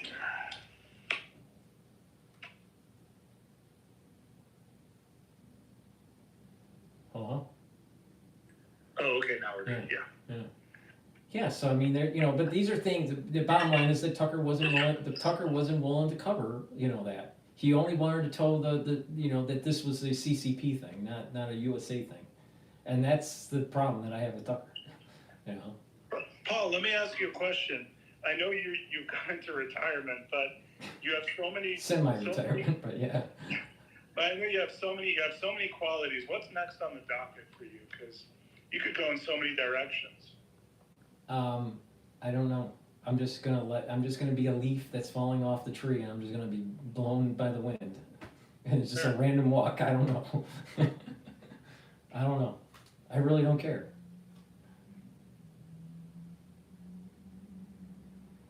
We'll do triathlons and that sort of thing. Wait, say that again? I can't hear you. Hold on, this might be a bad headphone. Oh. Hello? Oh. Yeah? Can you hear me now? Yeah, I can hear you. What was the issue? What were you gonna say? Hello? So. Yeah, your for some reason, Sorry, there's the audio isn't working. Now it's good. Now it's good. But what was the question that you had? Whatever the. Oh, question was do you still do like triathlons and whatnot? Where I am, I saw they did one of those massive where they do a 26-mile run, a 2-mile. A 2-mile swim and those are even more than triathlons. I would not do triathlons or anything that's like a marathon or anything like that because of my age and because of the post-2020 crisis era. I just think that it's just, you can work out, you don't have to go that, you don't have to be super athlete or anything like that. I just think that it creates too much, even if the crisis didn't happen in 2020, just training for a triathlon is so hard on the body that you're increasing the chance of joint injury, you're creating too much inflammation in the body, and then you're actually aging faster. Yeah, I'm pretty sure that if you look at Lance Armstrong, he's the same age as I am. He might be 1 year younger. All right. Now, obviously, he did go through cancer, so, I give him that. And, he was a major athlete. He was more of an athlete than I'll ever be, right? But you look at him today, he is really looking old. He looks old, yeah. Really looking old. And a big part of that is because of that rigorous training that he went through. And, there is a thing, is that you over-inflame the body. And when you overwork out like that, you are producing more free radicals, and you're aging the body quicker. Wow. So you look at people that have the methylation, DNA methylation that is making them younger. They don't do these super workouts. They're doing a regular workout. It's intense. It's interval training. They work out for an hour. They're sweating, but they're not running for 8 hours and swimming, 2 miles and, on a bike for 4 hours and stuff like that. No. They don't do that. Because so I am more focused on what do I need to do in terms of diet, exercise, supplementation to be able to slow down the aging process and to be healthy. That's where I'm at in my life. Yeah, when back a number of years ago, about 10 years ago, when I was working out like say 2.5 hours a day. What I noticed was like the coloring of my skin wasn't as good, like it was more white. Yeah, I was very healthy, but I think There is such a thing as overworking out. Yeah. Yeah, no. It's a big problem. So like, so these professional athletes, they age faster. People that run marathons all the time, they age faster. They, people that, are marathon runners and then, they get older, they get into their 60s, 70s, and they start having hip problems. But you could have hip problems before that, too. So I just, it's not, I don't want to paint, too broad of a brush here, but the thing is that there is such a thing as overworking out. And I think that some of these types of workouts that I had done when I was in my 20s and 30s, I just think probably aged me quicker. Mm-hmm. And maybe I would even look younger. I don't know. Yeah. Well, it's like you burn the star. It's like the star burn. If you burn the star, you have a star that burns like medium over long term, or it burns really brightly, but it's a short term star. I don't know if that works like that. But. Right. Greg LeMond, he was a famous cyclist for the Tour de France, pre Lance Armstrong. And Greg LeMond was saying that he had mitochondrial burnout. So you can burn out your mitochondria. What happens is that your mitochondria gets to a point where the electron transport chain isn't as efficient and can't produce the ATP, and you don't have the energy like you used to. And it can happen. It can happen. But the idea is that I think that a lot has been learned since the 80s and the 90s on how to slow down the aging process. Now, people are working out to be a professional athlete. Well, you have to. You have to do the training to be, let's say, an Olympian or whatever. Yeah. But the average person isn't a professional athlete. The average person works out to stay healthy and to be, look fit, right? And you can do that without being a marathon runner, right? Yeah, and it's like I've been looking at some videos of those guys from the GWAT, from the Global War on Terror, those special forces guys. And you look at them, you're like, wow, they're so amazing, they're so fit. But now I'm watching a lot of these videos. A lot of those guys are going to have to get surgeries for carrying too much weight. A lot of people thought that a weightlifter is really fit. A weightlifter is not fit. You ask them to walk up some stairs and they're huffing and puffing. Yeah. They're having problems, climbing upstairs.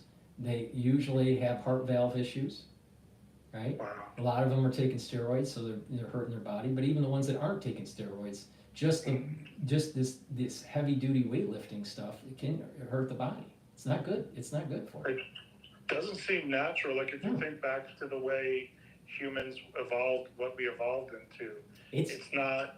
It's as simple as look at what farmers were doing on the farm, lifting hay, milking cows, moving stuff, doing, farmer, deadlifts and stuff like that. When you move like a farmer, you end up being fitter. And you don't have to be a marathon runner, you don't have to be a triathlete, and you definitely don't have to be a weightlifter. And you just doing stuff that someone would do on a farm, would get you in shape pretty fast. Yeah. Paul, just going back to a topic that we were discussing before, I just remembered remember you had said like without, such and such, the deep state would, like, they'd be out of a job essentially. I was in an intelligence class, and the professor, he said to us that before 9/11, they had a sign or whatever in their office that said, like, without bin Laden, we'd be out of a job. Mm-hmm. And that was before 9/11. Mm-hmm. And so, it was a never-ending terrorist hunt for 20 years after 9/11. And then once we decided to pack up and leave Afghanistan, less than 6 months later, we're ramping up a war in Ukraine. demonizing Russia. So they, so the whole Cold War, apparatus was activated again. And that's they need this. They have to. They need conflict to survive. Yeah. What do you think happens in the Pacific with Taiwan? And do you think China takes Taiwan? Does Trump let them take it? Or I think Trump is going to follow what the naval experts are saying, and you need to build more ships. You need to, build up capability in the Pacific and protect Taiwan. I think he will protect Taiwan. I'm hoping that he protects Taiwan. That's my feeling. But if you really look at the and I've done some videos on this where there are bases that are moving in the northern part of the Philippines to be able to protect the southern that southern causeway, that south of Taiwan, right? So there's naval bases there, and I think he will. I think he has an understanding that aircraft carrier groups are going to have to be built up. There's going to be I think a strong navy is in order. But what's interesting that's starting to develop is drone warfare against ships. Drone swarms. Even torpedoes that are launched by air to surface torpedoes to knock out some of China's ships to try to offset, because they have more ships than we do. Or even underwater drones, Yeah, and you're right, like underwater drones and underwater autonomous submarine type stuff. So I think there's that technology too that's being developed. Yeah. It's not just big ships being pumped out of the Navy Yard. Yeah, it seems weird that we built China up, and now I think China's trying to overtake us. Yeah, no, that's for sure. I mean, the Navy, the Naval Academy keeps on saying this is what's happening. I mean, for years they publish. There's documents they publish every year on the number of ships we have and the number of ships they have, and what class and each class, like destroyer, submarine, aircraft carrier. But how could America have made such a bad mistake? Globalization, being cheap, thinking that it's the idea. Part of it is globalization, offshoring manufacturing, closing down naval yards. I mean, why isn't America the largest shipbuilding country? I mean, we buy a lot of stuff. Shouldn't we ship it to the United States on United States ships? So that would mean that the naval yard, there would be more naval yards. Shipyards. So we've lost that capability. We've shut down shipyards, and that's big manufacturing. That's a lot of welders, right? Yeah. That's steel. Those are big industries. Yeah. Do you think some American politicians like Biden, et cetera, are actually literally paid off by China? Yes. And are like... Yes. I mean, the Hunter Biden laptop shows that. I know, but it's like, how are they... but yet they haven't fully subverted America, I guess. Maybe America's just too diffuse and there's too much... I think it's... I don't think it's as simple as, okay, pay a politician $10 million and it's the fall of America. America is too big for 10 million, payout. Right? These politicians are definitely on the take, or many of them are on the take. I just think it's just a weakening, a slowly weakening of the manufacturing of the United States, and that's going to strengthen China, and and with that, people that they align themselves, for that 10% gain or 20% gain in an FDI and a foreign direct investment versus something that's a little bit more at a 5% gain in the United States. So they're looking for a larger appreciation of some sort of investment. But we built up China. Globalization. Walmart built up China for us to go to war. over Yeah. Taiwan. So Exactly. people that buy cheap goods at Walmart ended up building up the military of China. And shitty goods too. The goods are Yeah, not even that yeah. great. Yeah, and who's complaining the most about Trump's tariff policy? Walmart. For real? Yes, yes, Oh my god. yes, yes, Oh my. yes, yes. Did you see that Chabad Shliach got kidnapped and killed in UAE? No. So there was a Chabad rabbi for the audience who was in UAE. I guess he was the rabbi there, and he got kidnapped. They think by some Iranian, set up some Uzbeks.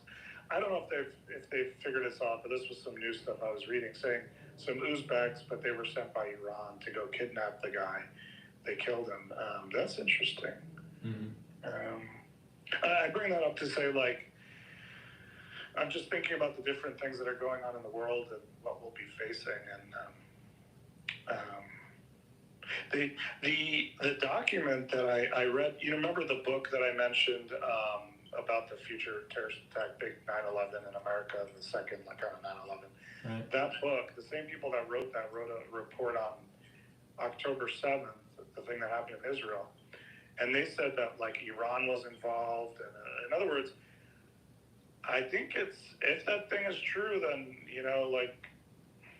and back when I was studying Brazil, dude, Iran is involved with, like, terrorists and they have Hezbollah, like, out in the Brazil area. They're connected with Venezuela. It's crazy. And, well, one thing I heard, I don't know if this is true, that, like, if they want to get Iranian people through, what they'll do is they'll go to Venezuela, which is connected to Iran. Venezuela will give them a new passport, and then they make their way in, So I bring that up to say, like, if something bad happens, there could be a lot of sabotage, a lot of actors already in America that can cause a lot of havoc, Right, right. And, we'll see. Well, that's the whole point of the whole show that I'm starting to set up here, to see if, when things do break, that we, cover it in real time. Let's see what happens. I don't know.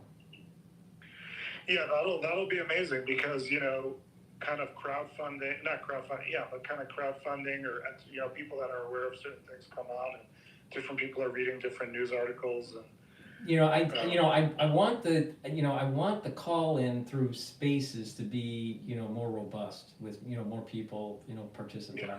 But it's going to take time because I've never really pushed spaces. Yeah. And now it's just going to, I got to get the inertia that. Mm-hmm. Yeah, you've really been more YouTube centric. Yeah.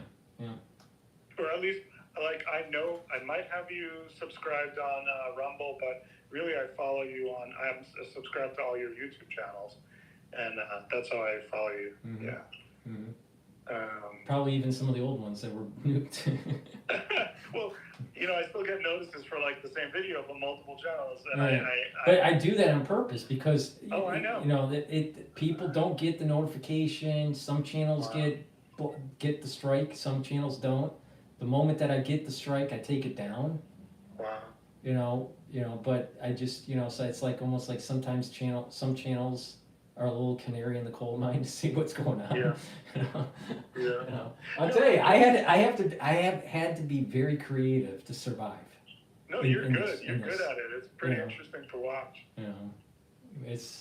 But I don't mind the multiple channels because I have a very curated feed, meaning I shut off the YouTube recommended because it's too much, I don't know what you call it, dopamine dump, and like I try not to look at the For You feed on Twitter. It's just, I do, but I do it in doses. It's just too much, the algorithm is just killing me. So I have a very curated feed of, like, channels I'm subscribed to, but I don't mind, multiple videos, like the same video, multiple channels, because I have a very creative feed, so I only get what I want to see. So.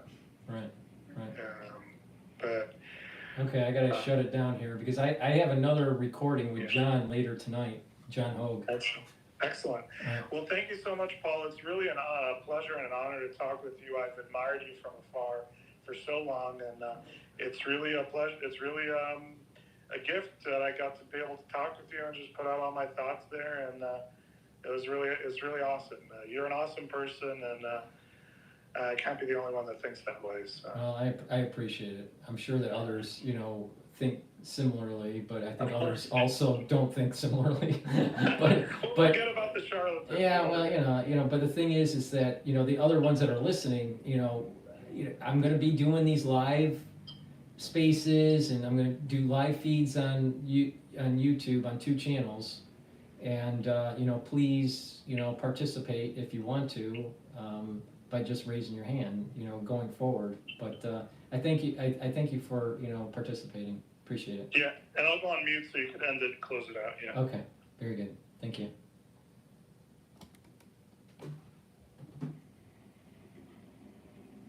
Yeah. So okay. So I'm going to be doing a show, hopefully a recording with John tonight, and then post it tomorrow.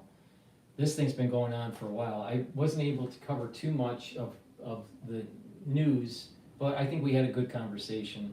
And the whole idea is for other people to participate, okay? This is going to be, something where people can participate, all right? It's not just me talking, but other people to be able to participate.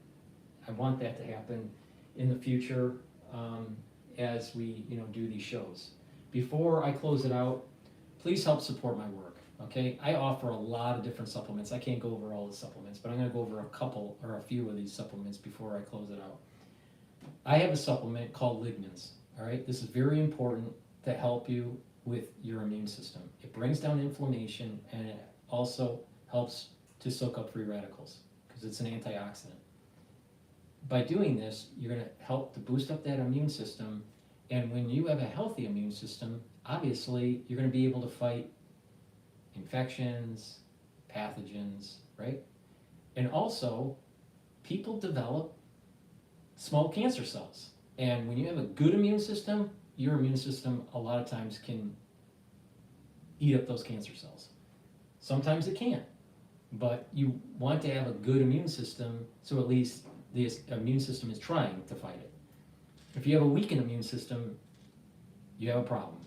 You're going to have more infections, and chances of cancers flying underneath the radar of the immune system is going to increase. So please, go to my store, the-studio-reykjavik.com, and get the Lichtmans. Also, I have magnesium and zinc. This is really important to take every day. If you're not feeling well during the cold season, take a double dose. Take one in the morning, another one in the evening. But take this every day, all right? And this will help to boost up your immune system. Magnesium and zinc, very important, all right? Also, olive leaf extract. This is a dual purpose product. It's a great way to start on your journey to improve your immune system and to improve your cardiovascular system. Dual purpose product. Go to my store and get the olive leaf extract. And good night formula. All right, there are a lot of people that can't sleep well because they're stressed. They're worried about work, or they're worried about their kids, or they're worried about what's going on in the world, how it's affecting them, whatever. Right? It's important to get a good night's sleep. Go to my store and get the good night formula. This has tryptophan and melatonin in it. All right, this is going to make you feel like you just had your Thanksgiving meal. All right, make you sleepy. This is going to make you go into 3 cycles of REM sleep. All right, you need 3 cycles of REM sleep on average to be able to consolidate memory, to detoxify your central nervous system, and also to have that well-restedness in the morning. This is important, not just for your central nervous system health, but also, if you have chronic sleep deprivation, you're increasing the chances of dementia, early onset dementia. You don't want that. When you're well rested regularly, you're slowing down the aging process because you're getting rid of these toxins, right? Your body detoxifies while you're in deep sleep. So please, go to my store and get the Good Night formula. It's a very high quality product. It's a great way to detoxify your body and to consolidate memory. And some of the other products that I have that are important to, to take, and I'm not going to talk about all of them, but digestive enzyme complex, all right? When we get older, we can't break down our foods as well, all right? Our pancreas ages, all right? So digestive enzyme complex is enzymes that will help break up carbs, carbohydrates, proteins, and lipids, and reduce the stress on your pancreas.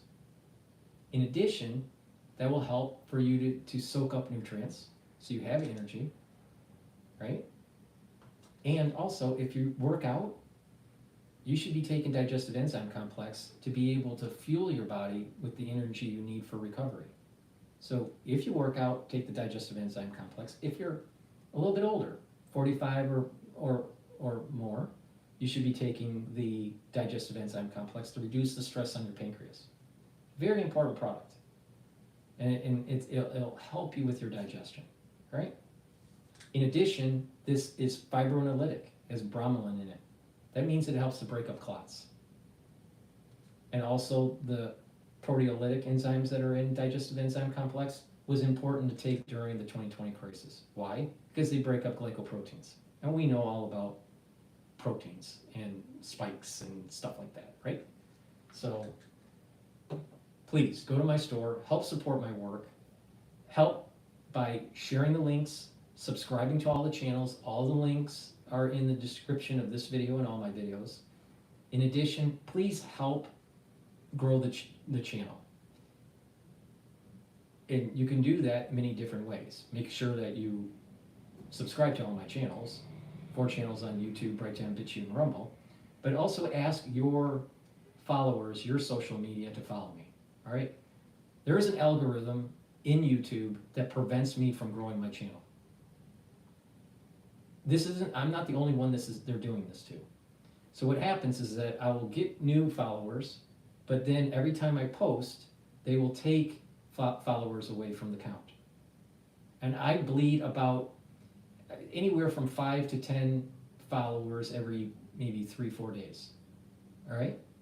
I used to have a much bigger channel, but I've been trying to survive to be able to inform you. Now, please help support my work by getting your followers to follow me, to try to break the algorithm. All right? YouTube is trying to hurt my channel because they are trying to prevent my reach. Makes you wonder why. But I'm not the only one they are doing this to. But I have important things to say, and if you listen and you follow some of my advice, it can actually get you to go onto a healthy path. So please help support my channels by subscribing and asking your followers in social media to follow me too, and share the links.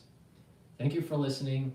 This is going to be the end of this transmission. This transmission went a little bit longer than I anticipated, but thank you for staying there and participating in the live chats and feeds and stuff. So the ones that are in spaces, thank you for listening, and I'll do this again tomorrow.